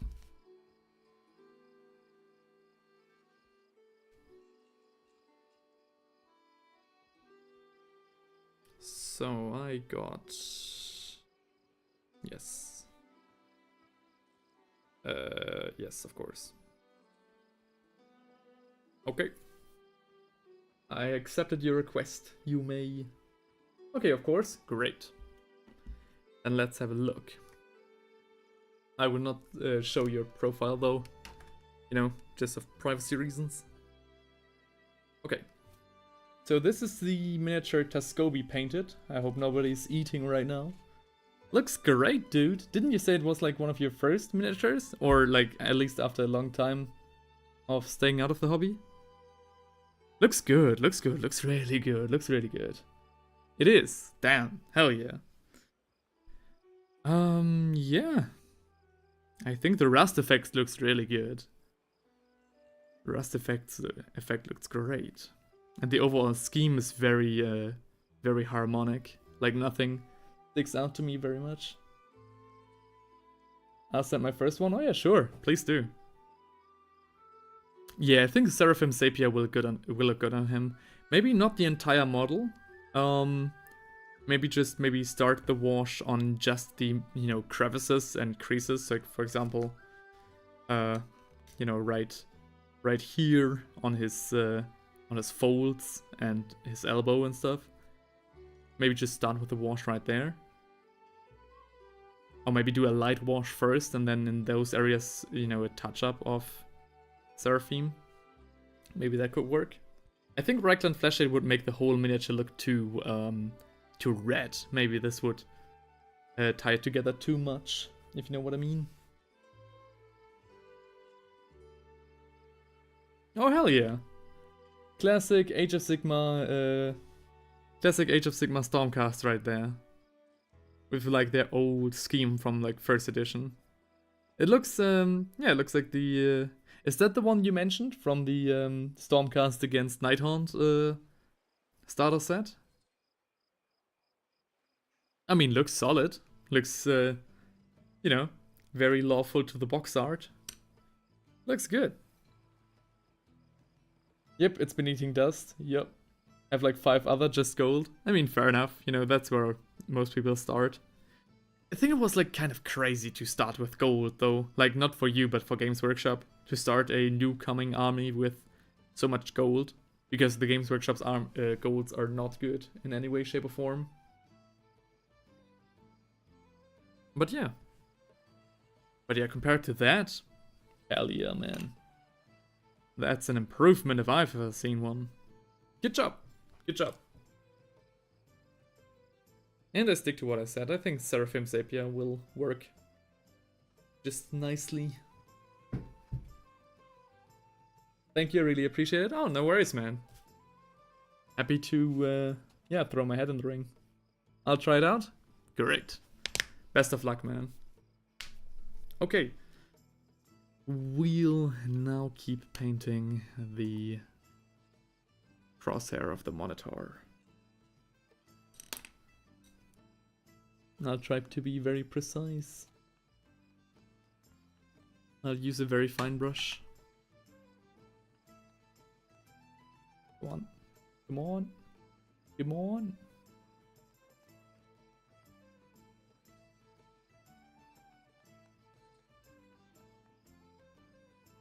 I think like roughly around here.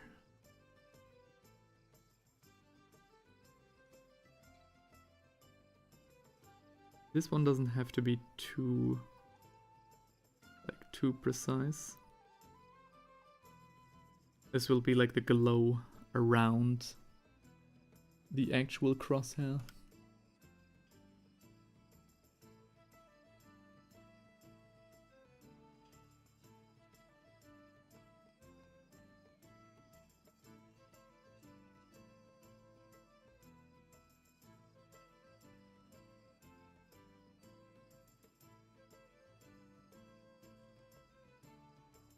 Of course, the thicker we'll do this outer streak, the easier our life will be, though I don't want to overdo it.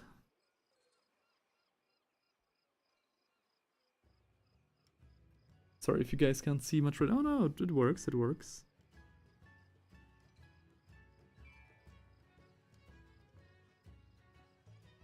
Very inspired from Helldivers right now. You guys have played that game?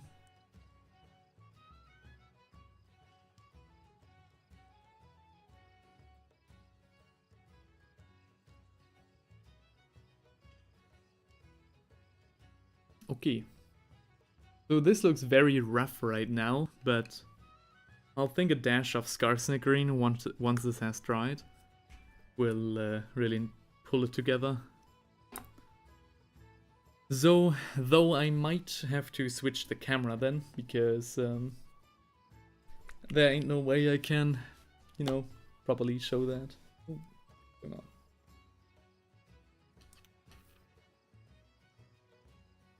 Way better. Oh no, I let my tea go cold. Ugh. Xandri Dusk for skulls? Yes. So, there's like two different ways to paint skeletons and skulls. Hang on. Okay, it's still warm. Two different ways, the white or the yellowed one. And for the yellowed one, I would always recommend Xandri Dust for the base. And maybe Ushabti Bone for highlights if you have that. If not, then, you know, just Xandri Dust and a wash will do just fine as well.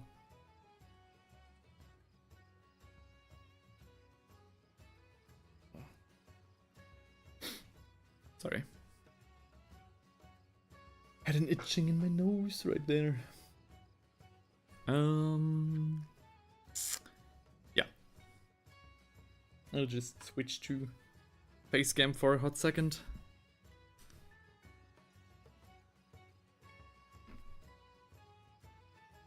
Oh yeah, okay. You guys can't see anything anyways.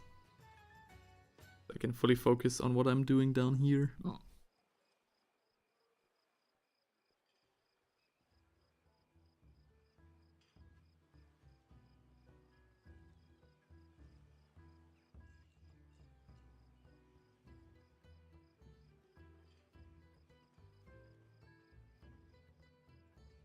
Maybe I have to mix some yellow into it as well.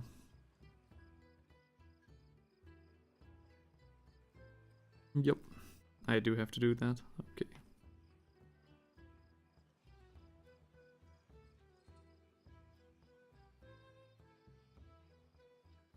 Fair enough. Fair enough. Okay, this was rather unsuccessful. It works on screen, especially from afar. But it doesn't really work for anything else. Let me also... Where's the chat box? Take this chat box and pull it bigger and put it over here.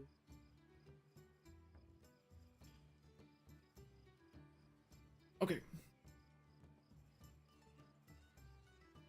So, some Avalant Sunset. Yeah, some Avalant Sunset first. Maybe we have to even use some Ushabti Bone for... Ugh. Alright, my Avalant Sunset is almost dried in. This could work in our favor though. Let's just give it a go.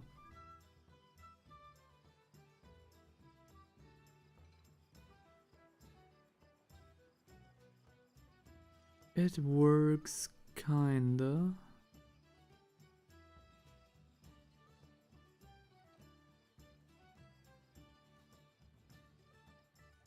It mixes very well with the green, though. Yeah, that's about it. After that, I'll try some Ushabti Bone. I'll just leave it to dry for another hot second. Though, might even switch to a finer brush. I think this might not cut it. I try this one from Colibri.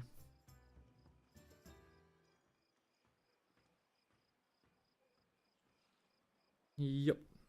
Okay.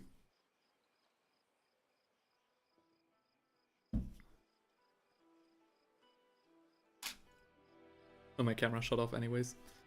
Okay, I'll let it rest for a second. I'm not doing anything anyways right now. Oh, sorry for the people joining right now.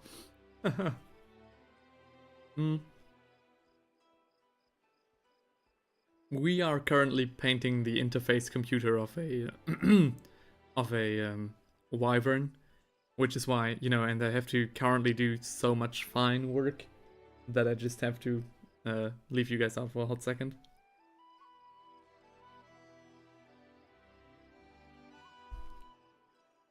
But I'll be done now. I only need one more. streak. And then we're good.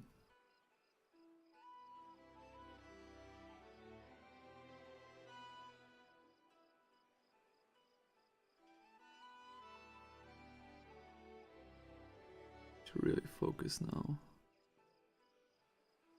Yeah, this doesn't work so good. This is the problem with fine brushes. They really do not hold much paint.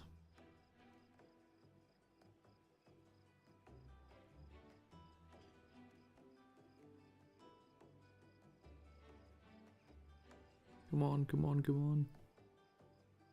Yes, that worked.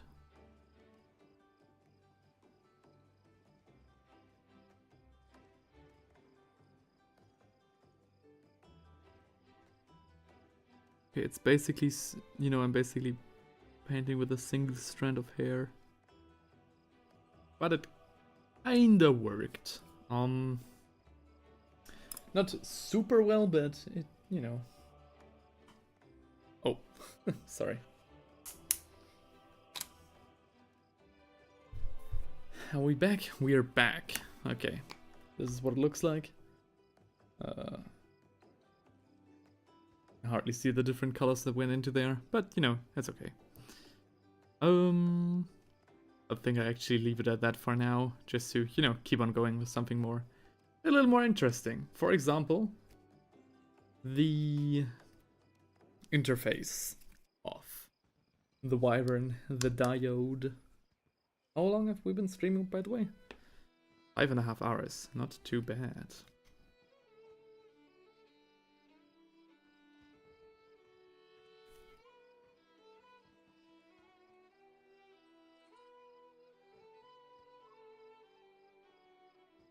You see that? Yeah.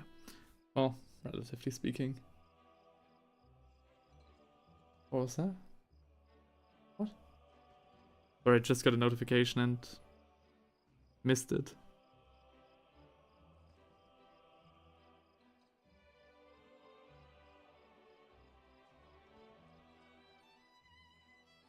Okay. So this time we're going still over the grill a little bit, you know, splotchy. I've abandoned all reason. No, I know only war now. Just trying to make it a little bit more brighter. Okay. And after that, we'll pick out the individual holes with some very bright Skarsnik green and finish the job. It's funny how on stream I literally announce every color by name that I'm using. Though in my videos I would, you know, call it very light poison green or something like that.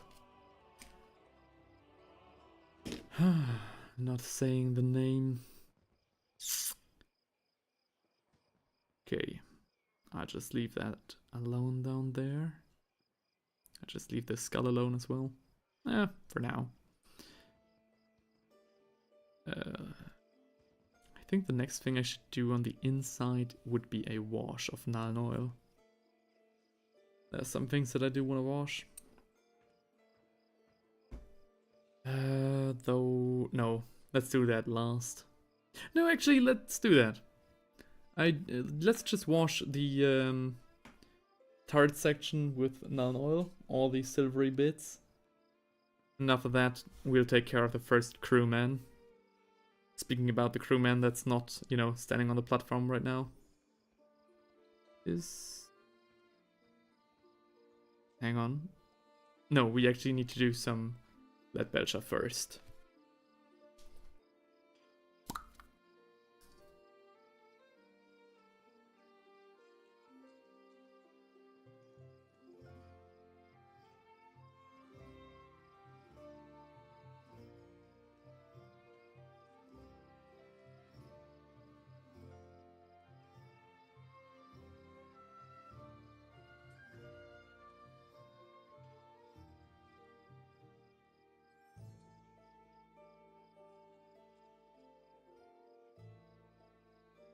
Okay.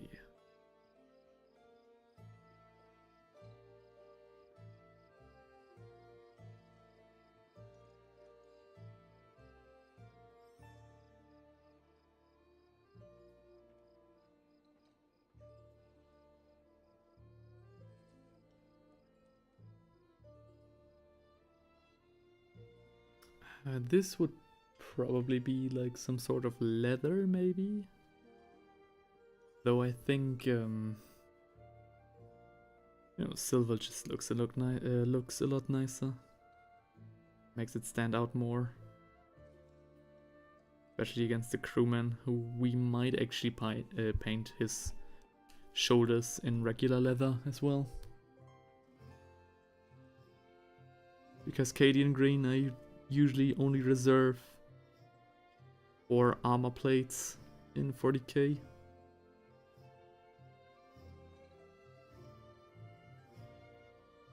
Okay. Yeah, this doesn't look half bad.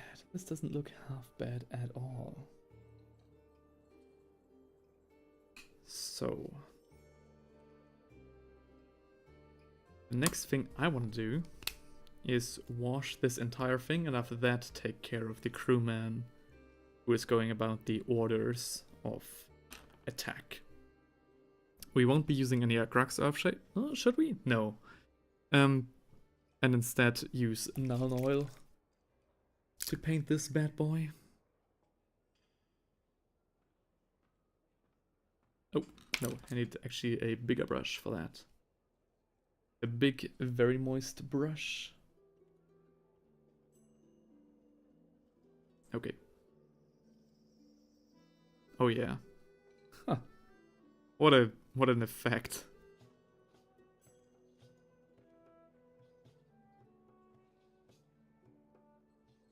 Might actually be best to leave it dry on its side axle, because otherwise all the wash would pool down below here. And that's not good. We don't want that. Of course. Of course, don't forget the inside.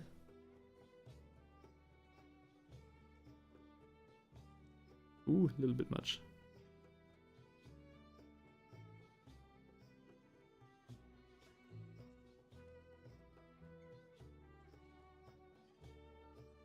Okay, cool. And now we paint this side. Hang on, let me make sure it's in focus. Focus, focus.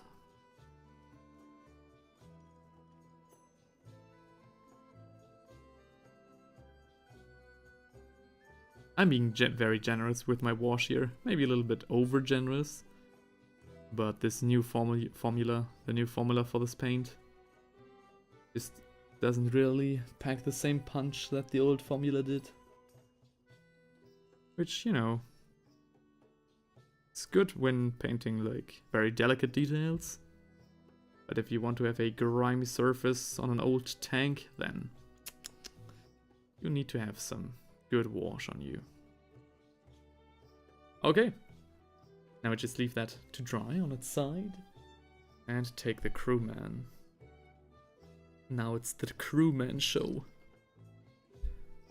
This guy. This guy who looks a little bit like Ant-Man.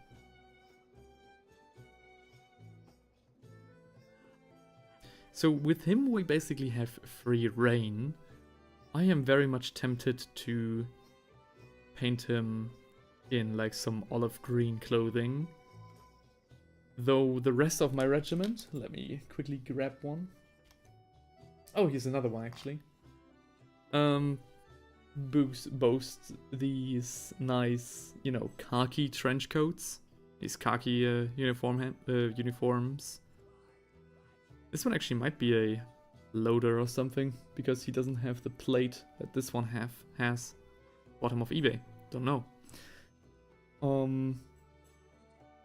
So I definitely think, although I would have liked to go with the more olive green overalls of the I have one auxiliary regiment who has an entirely different color scheme, but that's not of use, nothing of use right now. I think the olive green would also work, but, you know, if you think about it from, you know, a logical standpoint, why would any army supply their soldiers with, you know, their ground soldiers with different colors of trench coats, of uniforms? It doesn't make much sense. At least I think. Maybe I'm just talking out of my nails for that one. So we start with a very, you know, dark khaki color here. It's called XXV88 from Citadel. Right from the pot, of course. And just quickly cover the whole mini in it.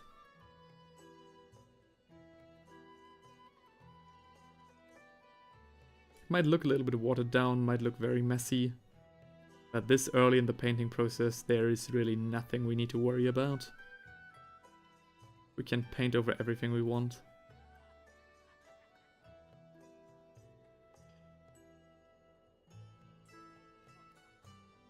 As much as I like the detail work, stuff like this is also great if you know, need a quick break from all the detail work you've been doing. Vehicles in general are great for that.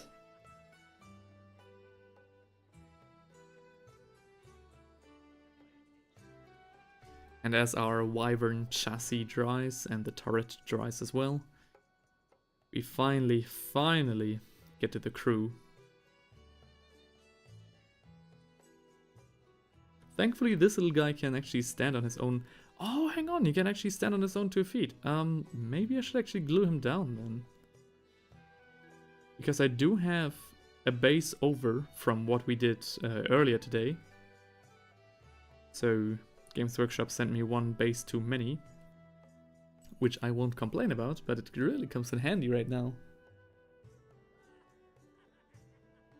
Oh. Okay.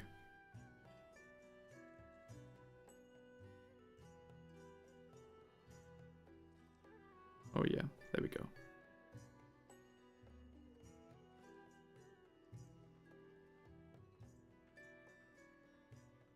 Always quite fun to document these processes and, you know, get yourself this aha moment of when everything comes together from this rough of a start.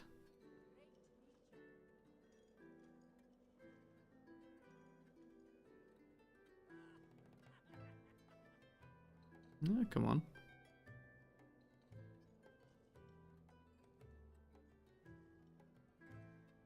My neighbor's watching The Mask right now. I can hear his television through the wall. Yep, the life of an illustration student. A small 1-bedroom apartment. Like not even 1-bedroom apartment, but just 1 room.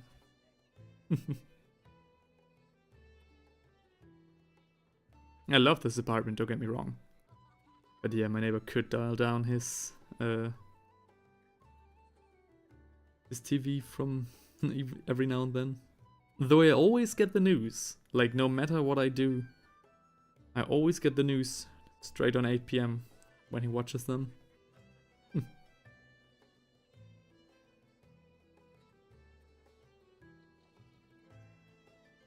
Okay, not that bad of a start. That really looks like nothing right now. The transformation from this to something like this is always so fun. Okay, now that this guy dries, let me actually... I think it'd be a lot easier to handle and show you guys when I actually glue him down on a base. I'll quickly wash my brush. So, today we built these cool miniatures which we will paint tomorrow from the Free Guild of the Free Cities of Sigma. So we've got like an Arch Knight here and like a War Surgeon and all manner of miniatures, like this duo right here, a Soul Shepherd Ooh, that looks very nice. Yeah, I think so too. Age of Sigmar has a lot of very cool miniatures. I don't play the game at all.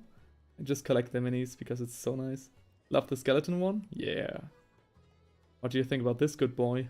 It literally is just the mascot. So, I've got this one banner carrier, who's literally called the Great Herald. He has to carry the banner and toot the horn. So they got rid of one of the jobs to keep the morale of an army high, so they scrapped the musician. And his job got taken by a mascot, literally. Yeah, poor guy. Well, you know, this Doge will keep the morale quite high as well. Also got a nice assassin looking guy. A Whisper Blade he's called. Very nice modeling with the cloth and the saber right there. Will be very exciting to paint him. And yeah, so the Soul Shepherd has like a ghoul with him. Like some Smeagol looking dude playing the trumpet. Anyways, when we build those guys, I've got one base over. Best ghoul? Yeah, definitely. The one ghoul you can trust. The ghoul with the trumpet. Anyways, 10 out of 10 would buy. Oh yeah, this is actually a great set. So if any of you guys want to get more into like painting and stuff, this set, I'm not sponsored by Games Workshop in any way, shape or form, but the free guild command core is great. It's actually amazing. It's an amazing set. So many different miniatures and so many different ways to paint and build them. Like most miniatures have like 2 ways, at least a little bit of customization going on. It's great, it's great, it's amazing. I'm really looking forward to paint them. But again, they came with one base too many. So I think that's a great opportunity for us to just glue him down. With only like a splotch of glue. Like just a whisper of glue, if you get what I'm saying. Because I still want to put him back on his wyvern, on his vehicle by the end of the day. Oh, okay, that's a little bit much. Whoops. A little bit of a whoopsie. Glue that one down. Touch up done, time to wash, wish me luck. Oh yeah, best of luck, man. I think he'll be fine. I actually need a little bit more glue.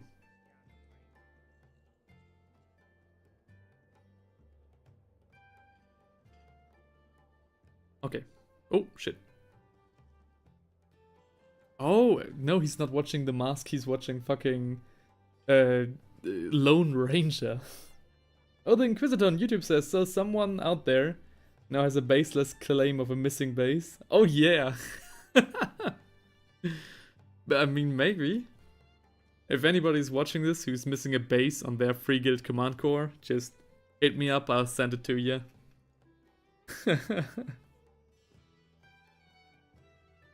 You know, one man's trash is another man's treasure. Because now I can use this fancy pants miniature holder to paint and move the mini around. Without, oh shit, sorry. Without my hands obstructing anything is what I wanted to say. Okay. Okay. If that wasn't a good demonstration on why you should wait for these things to dry, I don't know what is. So, as the rest of the mini is now drying, I think we can take a quick detour to the turrets of our tank. Because I think that these Aquilas need some painting as well. So, I'm thinking, I usually go with white or brass on these, and because the tank chassis already got brass for its Aquila, we'll do the same for them as well, using some nice brass scorpion from Citadel, of course, right out of the pot. Yeah. The queue is also looking quite good. So I like the mini. Dismantling the arms would make it easier to paint the papyrus though. Oh yeah, for sure. But I don't know with which glue the previous owner used, so I'm not even trying to do that right now. But yeah, for sure. We'll make it work. We'll make it work. Don't worry. We'll get something done. I mean, we managed to somewhat get a somewhat good result on the computer of the Wyvern. And that has been obstructed, like, in many ways, shape, or forms. So I'm pretty sure, I'm pretty confident that we'll be able to paint the papyrus. It's not even that badly obstructed. Oh well, okay, it's also not great, but I think I'll give him a map. So instead of like orders or maybe coordinates or something, I'll actually give him a map.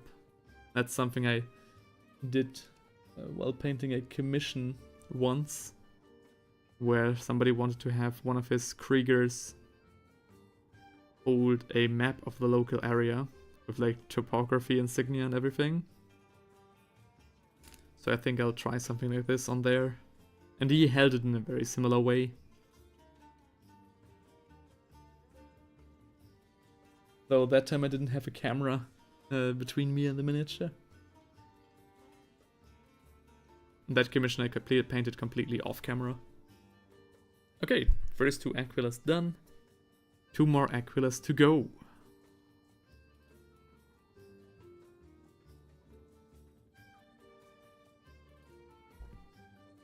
I need to speak a little bit with a lowered voice today. Because I did this the last 2 days straight. Talking for 8 hours a day, and then of course talking to, you know, other people. Socializing. Talking to the voices in my head. You know, it makes the voice grow tired. A little bit rough today. But thankfully this time I've been thinking about some tea beforehand. Okay.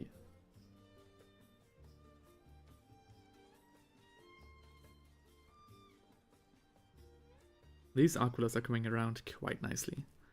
So, now that they are done, this guy is still drying, the other guy is still drying, the chassis is basically done.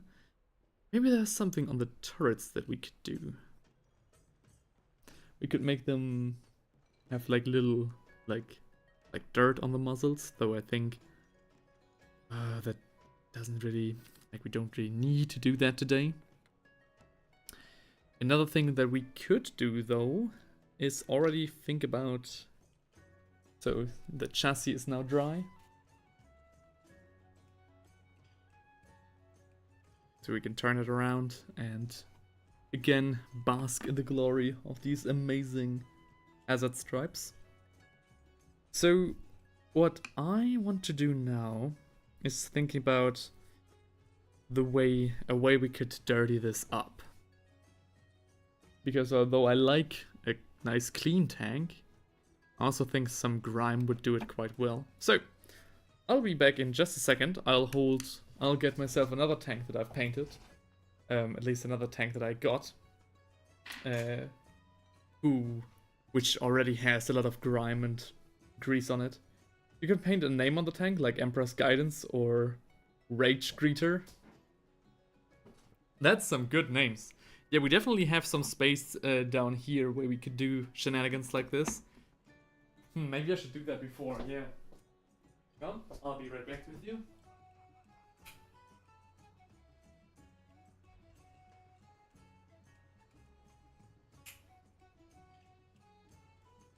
So, there are many different ways in how you can, you know, grease and grime up a tank. I once painted an RC Tiger for one of my brothers with some dust and dirt and all manner of grease to, you know, make a little bit more out of it. And this tank right here, as you can see, hang on, another lucky find on eBay, also has like some dirt down below here and some some dirt flowing down, like stuff like this. Though now that I'm looking at it, I haven't had this in my hand for quite some time now. It looks quite unimaginative and a little bit too, staged, if you know what I mean. So 3 streaks right there, no, 4 streaks right there, 4 streaks right there, 4 streaks right there. And, the viewer starts to wonder, okay, where did these streaks actually come from? Same with the dirt buildup up here. At the first glance, okay, it looks great, it looks cool. I really like the tank in general. And on the bottom you see these kernels. These kernels are actually part of a color that I own. It's called Steel Legion Drab, so the paint comes with grains of sand already mixed into it. And it also, came with a nice tank commander, which is very cool. I really like that one, especially the gun, the Gatling gun of a Lehman Russ Punisher. Really, really great miniature, great find. Though now that I'm looking at it, maybe it's not the best. Reference. So I think we need to do something ourselves.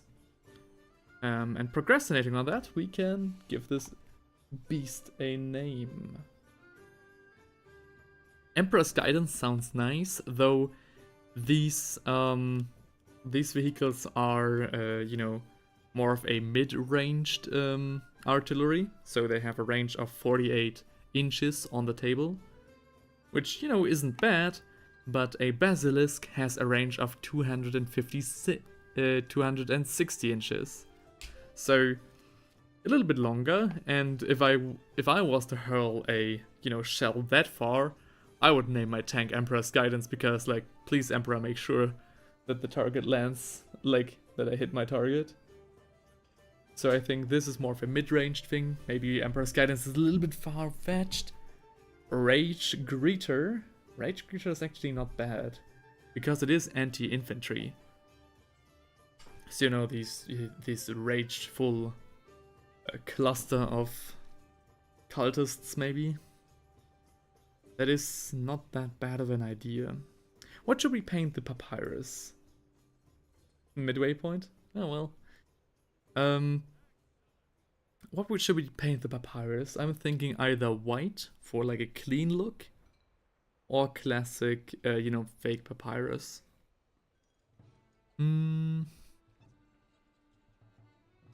Maybe white, because depending on what we're doing in terms of weathering. What's a papyrus? The reducer. The reducer sounds great. You know what? The reducer it is. Hell yeah. Papyrus is you've got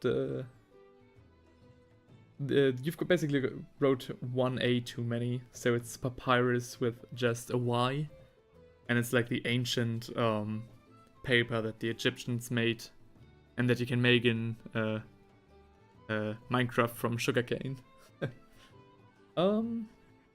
I think we should go with white here, because on white you can, it not only looks cleaner now, it also will look a lot, dirtier, grimier when we actually do weather this bad boy up.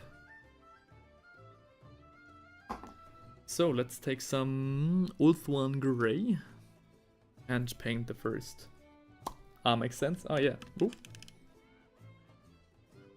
I'm glad that I could make myself understandable. Okay. Let's get some white on our brush. Okay, I think... yeah, we're good. We're good.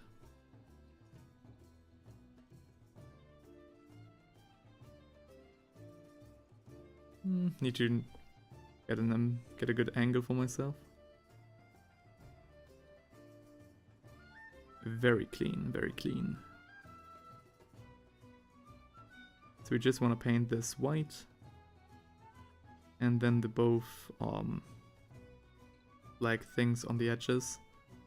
Don't only actually want to paint the strip of, paper that's between them, because I think, this helps to get the shape better.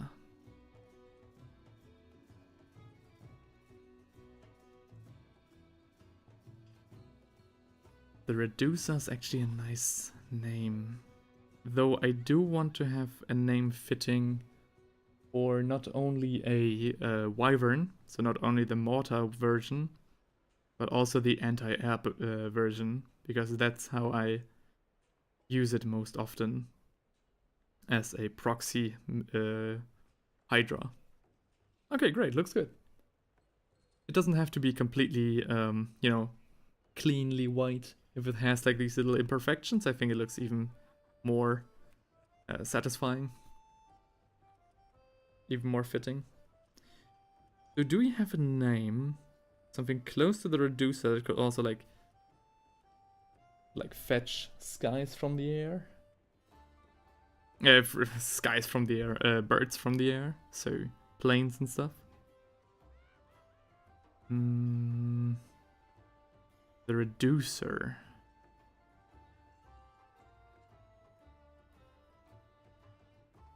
The Scrapper.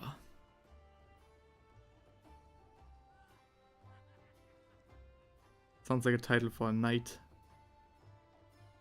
Like an imperial knight, not a knight on horseback. Hey! The Impenetrable Faith. I mean, that would also be more like a name for a... what's it called? A tank, a regular tank, I think.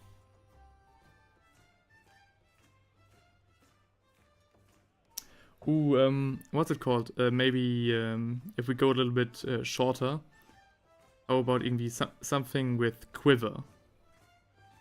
Because, you know, it has a lot of munitions and it can shoot very rapidly. Emperor's Quiver or something? Though this sounds like the Emperor's quivering. That's not what I mean. Okay. Now, I just noticed that the crewman is already done drying, so I'll leave that. For now, we can think of more names. As we procrastinate on the name, we can move on to the trooper. Put back the Ulfwein Grey. So I'm thinking that now we have to switch to a slightly lighter color, like Sandy Dust, and give it a quick dry brush. So what that looks like is you take a brush. So I have some dedicated dry brushes, but they're all currently out of service. I need to wash them. I didn't do that yesterday, which is a big no-no. Faith's Quiver. Oh, that sounds good. Faith's Quiver? Quiver? Oh, hell yeah. That sounds good. Faith's Quiver. That sounds good. Nice and short. So basically what we want to do now is just show you. We basically dip the uppermost parts of our brush in paint and then rub that paint out on just a piece of paper until no more paint comes out. And then we pick up the model, focus on it, and get to painting. So the way that this works is we just sweep the brush in quick motions over the uniform, and only a bunch of particles of the color will be left on there. Hang on. Actually did too little paint. Got the paint off too effectively. So this way we only catch like raised parts and folds and get like a nice random cloth texture as well. Might look very messy now, but after the wash and after some more work, it'll just look very nice. I do this with all of my, you know, soldiers' uniforms. Officers, maybe not so much. Especially high-ranking officers like Castellans. They have like freshly ironed uniforms. Made from maybe a little bit of a better cloth. Though. This is just a lowly soldier, a lowly machinist maybe. he only gets regular stock uniform. I don't make the rules, I only enforce them. If he has any complaints, he can. Finally done, send you the final results. Oh hell yeah. We'll have a look at them shortly. You're a legend for saying Seraphim Zapier. Oh, I mean, hey man, just, you know, speaking from experience. Great it seemed to have worked out for you.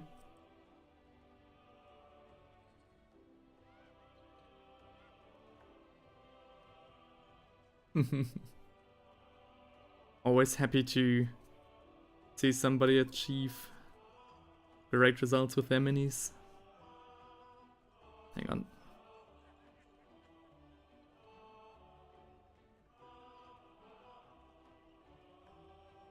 So this brush is obviously very, you know, past its best. This is a very punishing way of, you know, moving your brushes, using your brushes. So really only do this with brushes that are either past its best, brushes that you have basically already dedicated to tasks like this, or brushes, for example, what I'm doing here, like, don't do this ever with a brush that you like. Wait, am I clown? I use Strikeland? Okay. Why? Well.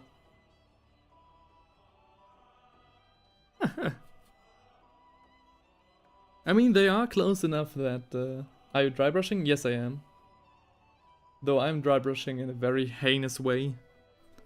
This is not a good example of dry brushing. The tank is. The tank is a good example of dry brushing. For example, if you do dry brushing the proper way with, like, nice... with the proper brushes, you'll get like a very, you know, dry surface like this. You're not being nice to that trooper? Yeah, I'm not. Not yet. I'll be nice later. Yeah, looks very well done. Oh, thank you very much. Yeah, this looks a lot better. This is how dry brushing should look like, the result. I'm being very rough here, but it's okay.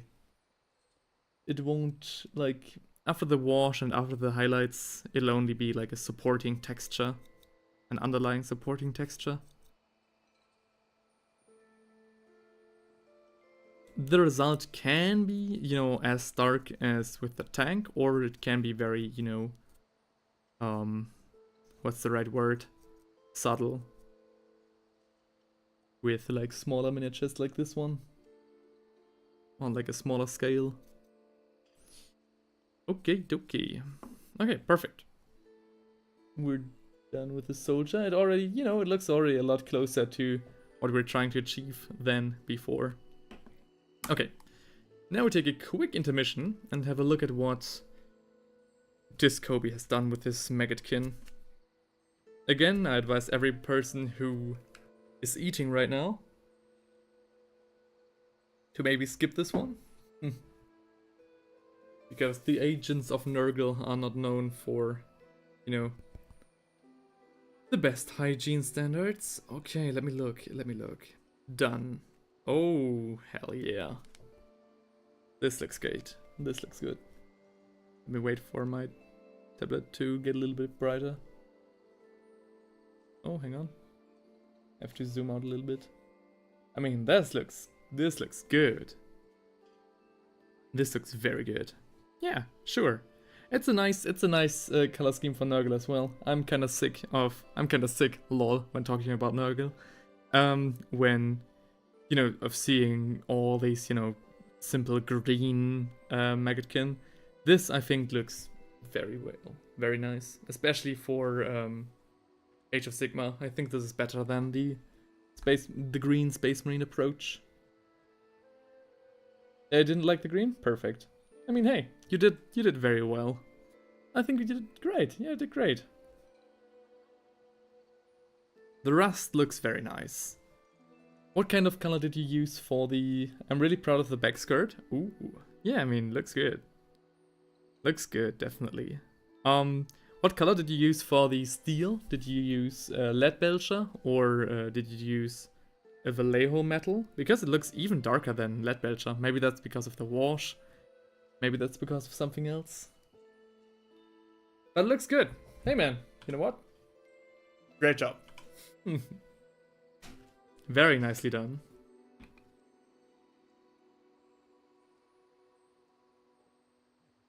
a great lord for your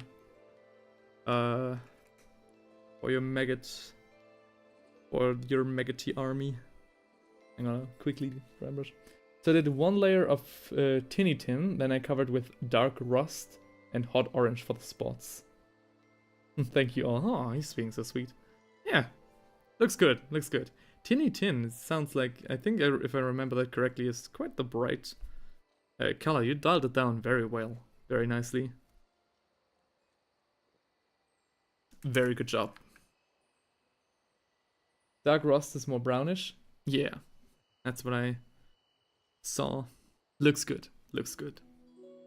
Okay, next off is the uniform of the soldier, the rest of the uniform.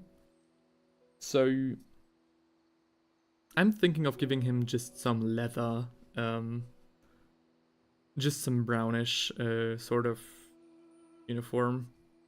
Maybe green. Not that sure. Don't want him to look like regular solar auxilia. I mean, I could definitely lean more into the irregular soldiery. Okay, I'll make the pauldrons green. I'll keep the rest very brownish leathery though. Usually I'd use a dark gray for belts and stuff. Though in this case I think brown would look better. Okay, starting with which? With brown, because why not?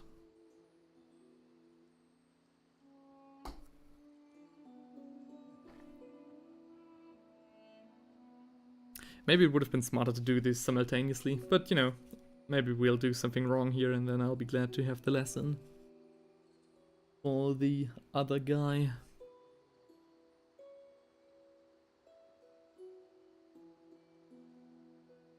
Okay. Okay, immediately messed up. Sorry, hang on.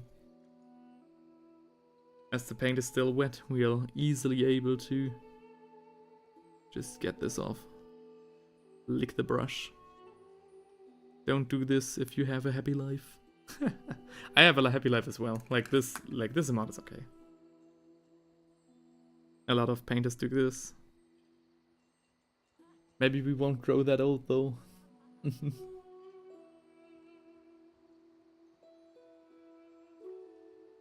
Hopefully my girlfriend is not watching this. No! Ah shit, god damn it. Come on, what am I doing? Is it because it's so late? Maybe.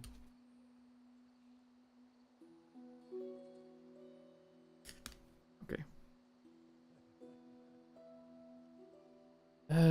Yes, okay. Oh, hang on. Maybe I should do some lively music again.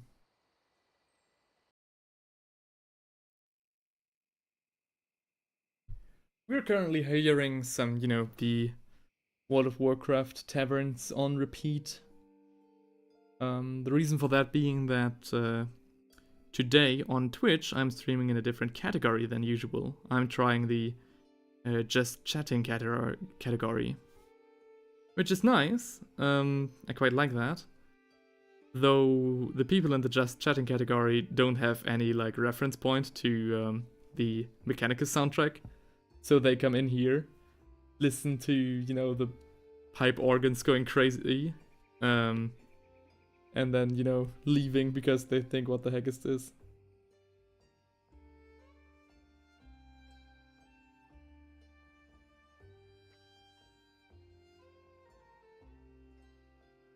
Which, I mean, is fair enough, but, you know.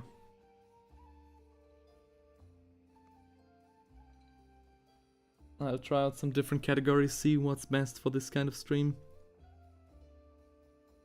Because the Warhammer painting category is just so very small. It's great because I met you guys there, but, you know.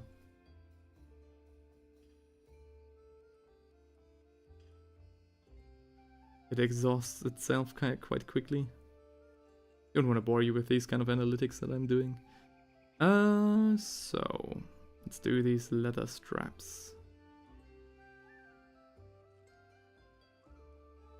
Very much fine brush work.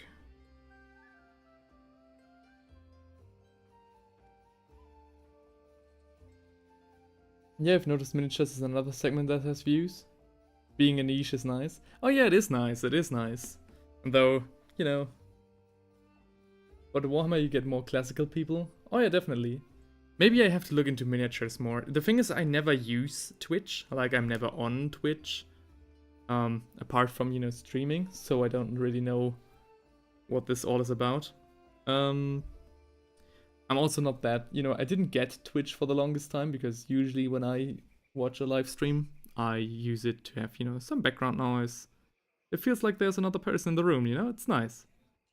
And I'm not that much of an avid chatter, but once or twice I got into like very much a chatting frenzy, and then I really got it.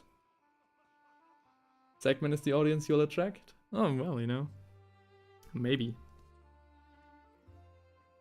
I'll have a look into that. We'll experiment. I mean, it's only the 3rd time I'm streaming here.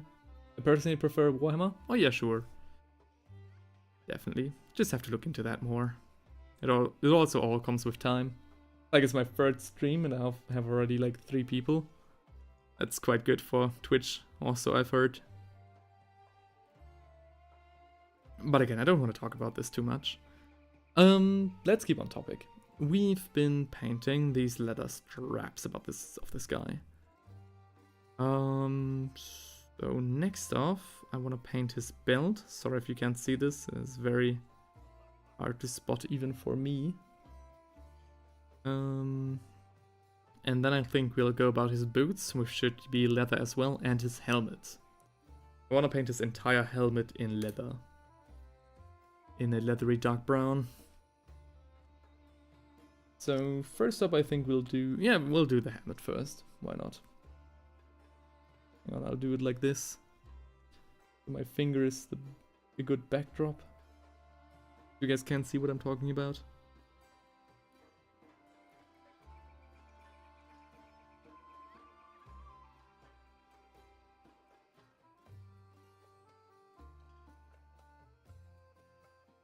Yeah. Like, I definitely want to distinguish his uniform from the rest of my soldiers. I would never, think about giving him a proper helmet. I think a leather cap is good enough.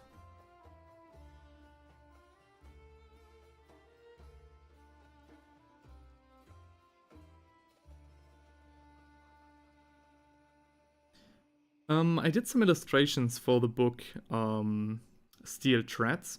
So anybody who knows that and doesn't know that, it's a good book. I can highly recommend it. It's about a tank crew, a Lehman Russ tank crew. Getting lost behind enemy lines, basically.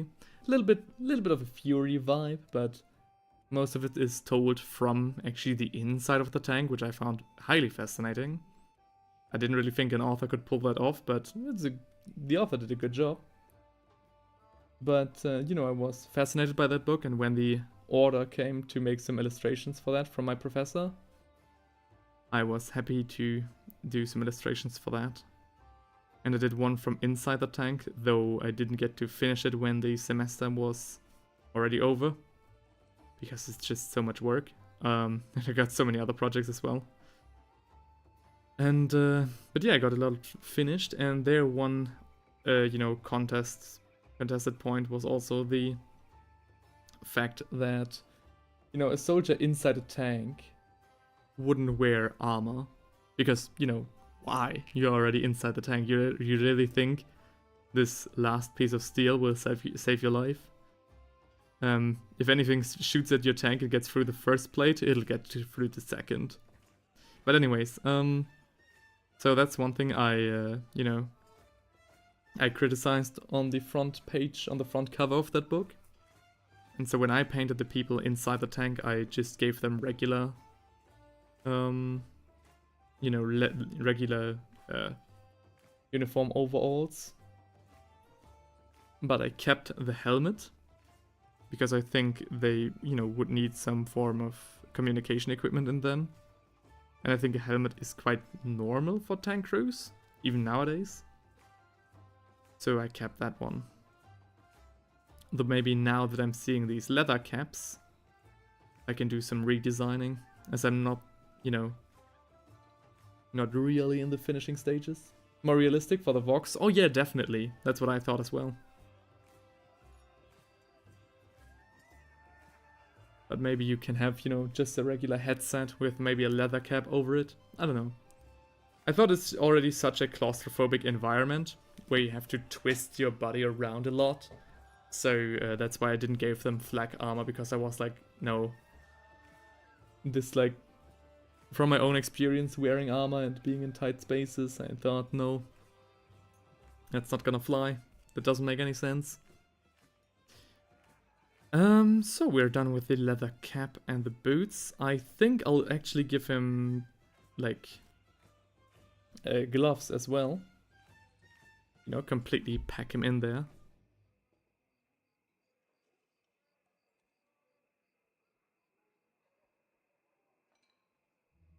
Oh, come on. Yeah.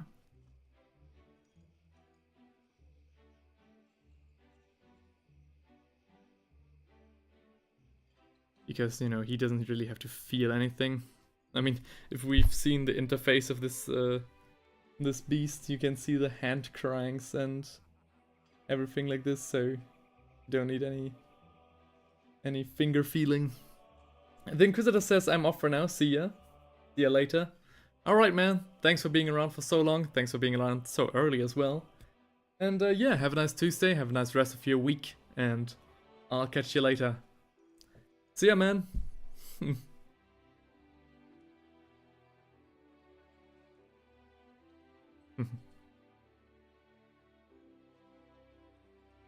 Inquisitor has been around for a very long time.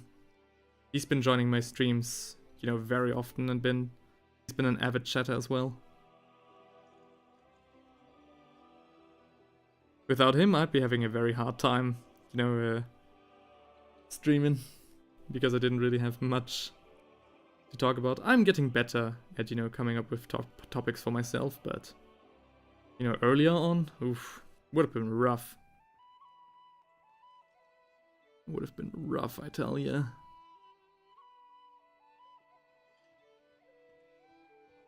Okay.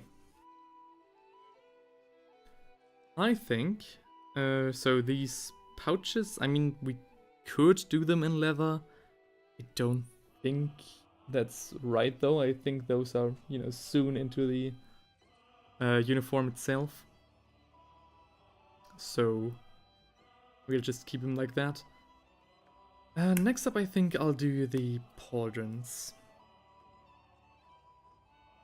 It's a testament to the, you know, to the amount of wash that we used on the guy. Realistically, it would be the same with the clothes. Yeah, definitely. So I've got Caliban green here, but no, I need some Castellan green, that's it.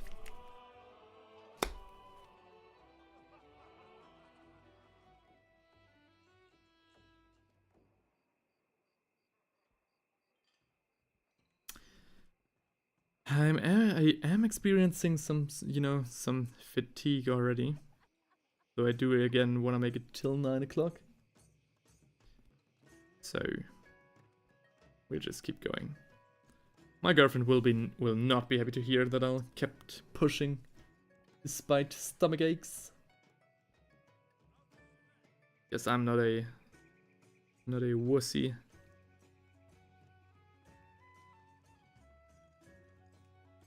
I'm a man on a mission, and my mission is the Holy Emperor, providing him with proper soldiers to fight his wars. Instrument of his design, playing a tune only he can hear. The Symphony of War. A tablespoon of olive oil really helps with digestion. Oh, okay. Yeah, I mean, the thing is, I'm not experiencing stomach cramps because I ate something weird or something. I'm experiencing stomach cramps because I didn't eat anything. I ate one bowl of noodles. One bowl of like these noodles that look like rice corns, basically. Rice kernels. Okay. I think we did a very good job on this guy. I really like how he's coming together. Hell yeah. Okay, another thing he needs to get are the buttons on his uniform. I think we'll use silver for that one. I understand her concerns now. He looks really good. Okay, well, the duality of man. Yeah, she's, you know, I'm doing alright. I did a 24-hour stream with only eating like a bowl of cereal and a pizza. Though I did have to abandon that one after 19 hours because I got too much of a stomachache. Maybe there's a pattern to be learned there. You're going for a color on his visor? I mean, he doesn't really have... Oh, sorry. He doesn't really have a visor. He has... So that's what he looks like up close. He has like small googly eyes. I think I'll just do some red for those. Because blue is usually reserved for Elder and green is reserved for Traitor Guard.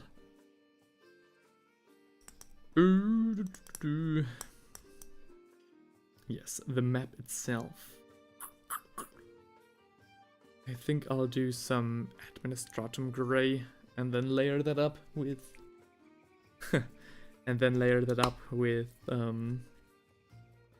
what's his face? What's it called again? Ooh, Oathworn Grey, right. Oathworn Grey and White Scar.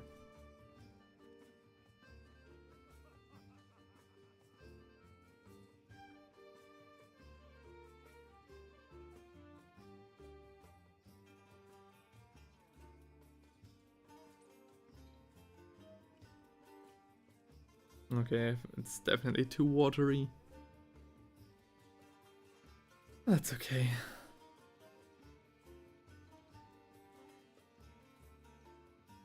Okay, if I want to finish this miniature today, I do have to make a break for lunch. Though there are a lot of other things that I need to do, so maybe I just end it earlier than I thought. I mean, I did spend a lot of time just building the free core company. Lunch and dinner, yeah. Yeah, I did spend a lot of time building the other miniatures, so I think maybe the best course of action, no use pushing yourself. I mean, I made a video on YouTube announcing this Subathon, and I promised to stream for 11 hours a day. The reason I'm not doing that is because nobody, I'd be streaming to the void, so no reason to do that. And now I'm already down to 8/7 hours. But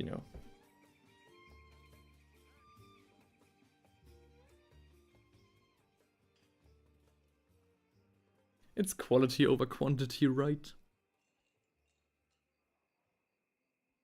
I find it kind of funny how, I do this just on the side. 8/7 is sweet? Yeah, I think so too. I just find it funny though how there are other people who... Kudos to you, I could never do more than 2. You'll get a hang of it. I definitely had some streams where I struggled to do more than 2, but as long as you have people to talk to, it really is great. Like, if I had a stream where I, tried to talk to myself for 2 hours with like no interaction in the chat at all, I would struggle to keep, more than 2 hours going as well. So I'm glad every time somebody comes along and, types in the chat. That's a lot easier than just sitting here for 2 hours. And painting. I also have a very nice desk. So the desk I'm painting on right now, this is actually not a regular desk. This is a kitchen island. So these, upper desks that you usually use for like cutting vegetables in the kitchen to like, separate the place. I got myself one of those when I went to IKEA. So it's a lot higher, which, allows me to rest my elbows on here, keep painting, and, has me have a, perfect back position. Much nicer to have someone talk back to. Oh yeah, definitely. It's great. I love it. That's very useful. It is. It really is. I once had a commission with like, oh my god, it was like 120 miniatures or something, or something crazy like that. I was really glad to have this desk because I could paint like for hours on end, for days on end. I made a custom table, 150 euros. Oh, that's nice, that's nice. I don't know how expensive this one was. Not that expensive though. I think from the furniture that I bought, it was, you know, the expensive one. It floats. Oh damn. Okay. Holy shit.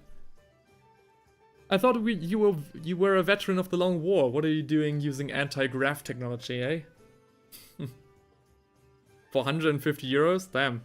Don't let the government hear that.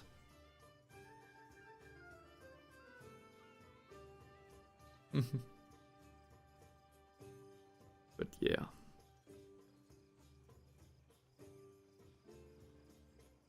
After the stream commences, I have some time to myself, which I will use to make some nice photos of the miniatures that we did today and fix some things in my streaming setup. For example, here, the emote wall. I wanted to have that in place today. Didn't work. Post on Instagram? Oh yeah, post on Instagram, post on Blue Sky. Or do a community post. A little bit of a drawback basically. Let me have a quick look on my channel dashboard. Okay, I did get one more subscriber though. It didn't count towards the bar. Maybe it's a resub or something. That's weird. Better keep a look on that. Is Blue Sky nice? I only did one post on Blue Sky so far, and I didn't really get how the site works, so I didn't have any hashtags in place. Which on a hashtag-driven algorithm is, didn't get me much reach. But it's good. It's okay. I have heard only good things about it, though I only heard from one source, Thor from Pirate Software. He said that Blue Sky is much better than a lot of the other forms, a lot of the other social media platforms. So yeah, I might give it a try. Oh yeah, sure, try it. Definitely try it. It's a lot smaller, so maybe that's why its algorithm works better now. Anyways, enough talking. I do wanna do some stuff. Oh, let's take out some silver. Yeah. We want to take some silver, some lead belcher. Usually shorts on Instagram and YouTube have a lot of Warhammer recommendations to hobbyists. Oh. So are you doing shorts yourself, or are you talking about the shorts you watch?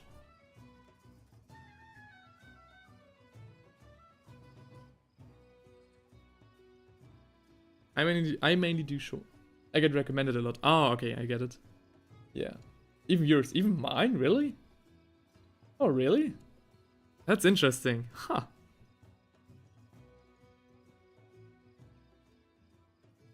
Damn, cool. Didn't expect that. To reach an audience cross-platform.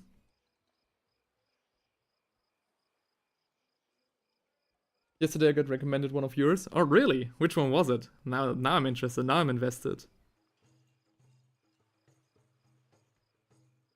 Was it one of the Terminator ones, or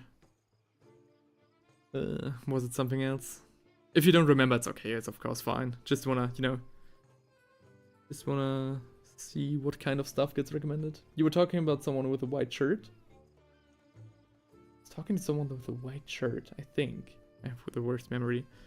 The white shirt. Was it Heinrich? No. Talking to someone with a white shirt. Have to look at my own shorts up myself now. I mean, thanks a lot. Yeah, thanks a lot for the info. That's interesting. That's cool.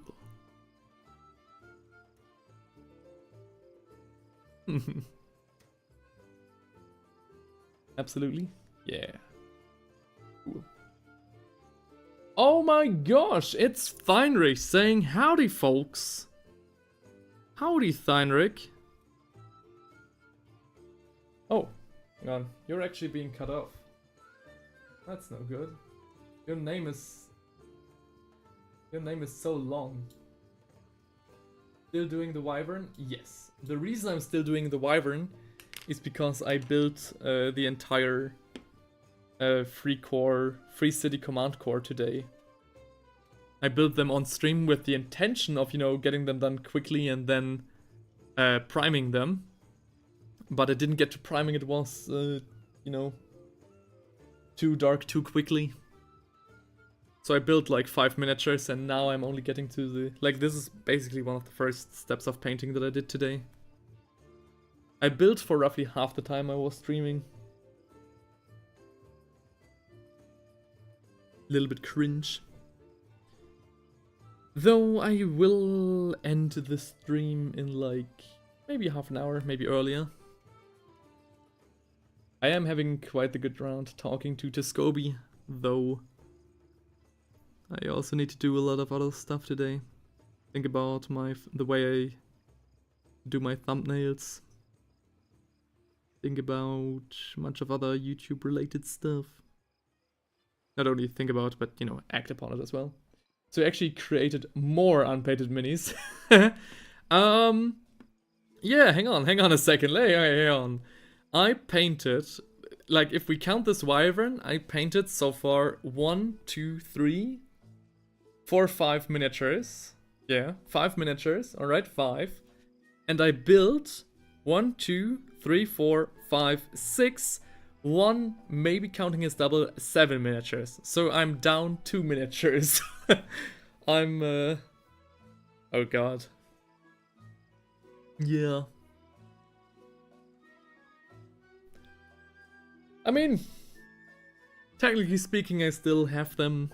I still had them anyways, so, you know, I never really got down that much. I didn't buy new ones, you know. It also really gets to the, you know, it really is time I paint them, because holy shit, I got them for Christmas last year. So, yeah. There's no Warhammer on my wish list for this year, because I can't possibly justify it.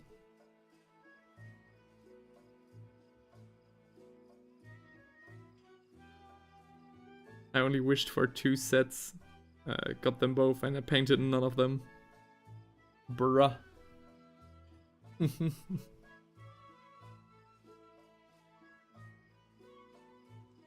Not because I didn't like them, but because, you know, I painted other stuff. Had other stuff to do.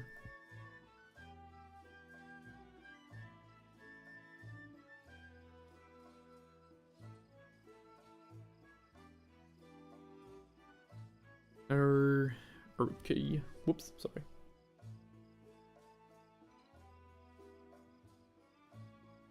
How was your day, Theinrich? Did you have a good day starting your week? Or was it, you know, a classic Monday? As far as the silver highlights go, I think I'm done with this guy. I'll do some great things on his mask, but later. Now I think it's time for a wash? No, hang on. I think... Long day today? Oh, yeah, right. Monday is your long day, isn't it? Oof. Well, you know, get the heavy stuff out of the way early, so the rest of the week feels a little bit lighter. Am I right? Am I right, man?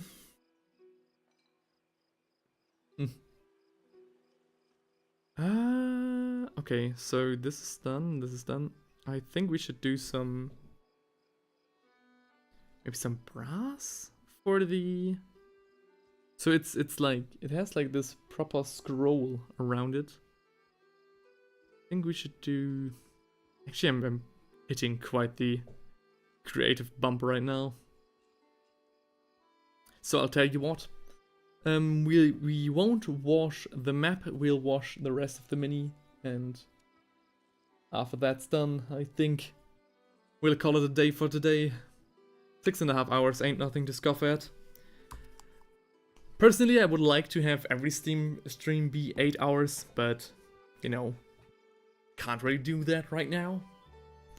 Because I need to do a lot of other stuff for actual work and university, so, you know.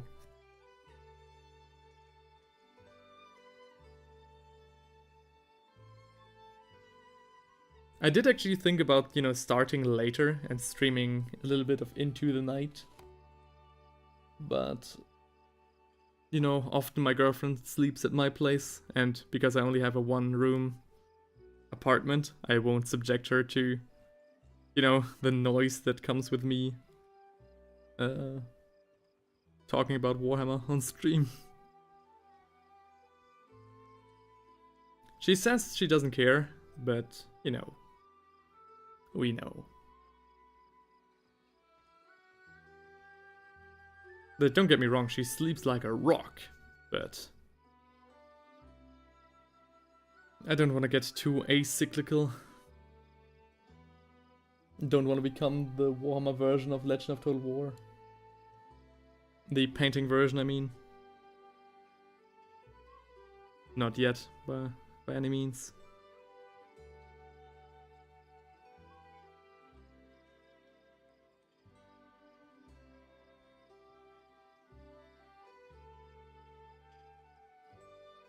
Okay. Oh, sorry. I'm being a bit sloppy right now. Definitely need to get something to eat. And then I'll prepare something to post. Oh, I also have to try something. Okay. I promised the guy who commented on one of my videos that I would doctor a little bit around with different paints for a color scheme that he wanted to try. He didn't order the paints though, so he asked me if I had anything to say about it. I promised him that I would look into it today. I definitely need to do that now. And I need to answer some emails, oh god. So much still left to do. But the first thing I'll do is get something to eat. Ooh, alright, okay. So, our first crewman, ready to go, ready to be worked on tomorrow with a lot more detail. Let me have a look at the Wyvern. The Wyvern itself got a very nice computer today. Oh, we didn't finish the OSL effect. Maybe we can do that tomorrow. Maybe I'll do that off camera though. We dialed down the silvery bits quite a lot with the wash. The wash is still not dry, so there's that. And we got another spin in today, so that's cool. That was cool. Was very nice trying out this category, the just chatting category. Though maybe I'll try out a different one tomorrow. Not maybe, but certainly. Not because I don't like this category, just because maybe there's another category better suited for what I'm doing.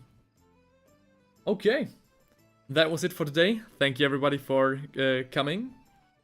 Thanks to Scoby and Theinrich for hanging around in the end. And yeah, to Scoby, great job on that Maggotkin. Have fun with other miniatures that you've got, and if you're hungry for more, the Free Guild Command Core is a great addition to get into painting a little bit more and try out different stuff. And otherwise, I mean, you've told me that you've got some Stormcasts laying around, so maybe try those next. Try some different, paint jobs. You don't need me to tell you that. Okay, I'll get to priming right tomorrow when I wake up. So the miniatures will be ready for the stream. And the next stream, what's it called? I built Squigs, but that's the plan. Oh yeah, right, cool. So it's called, hang on, I'll switch to the camera one more time. It's called the Free Guild, so from Cities of Sigmar, the Free Guild Command Core. You'll see it when you search on it, search for it online. So maybe that's something else to do. Yeah, good luck with your squigs. I'm looking forward to seeing more from you. And yeah, that's it. See you guys. Bye bye.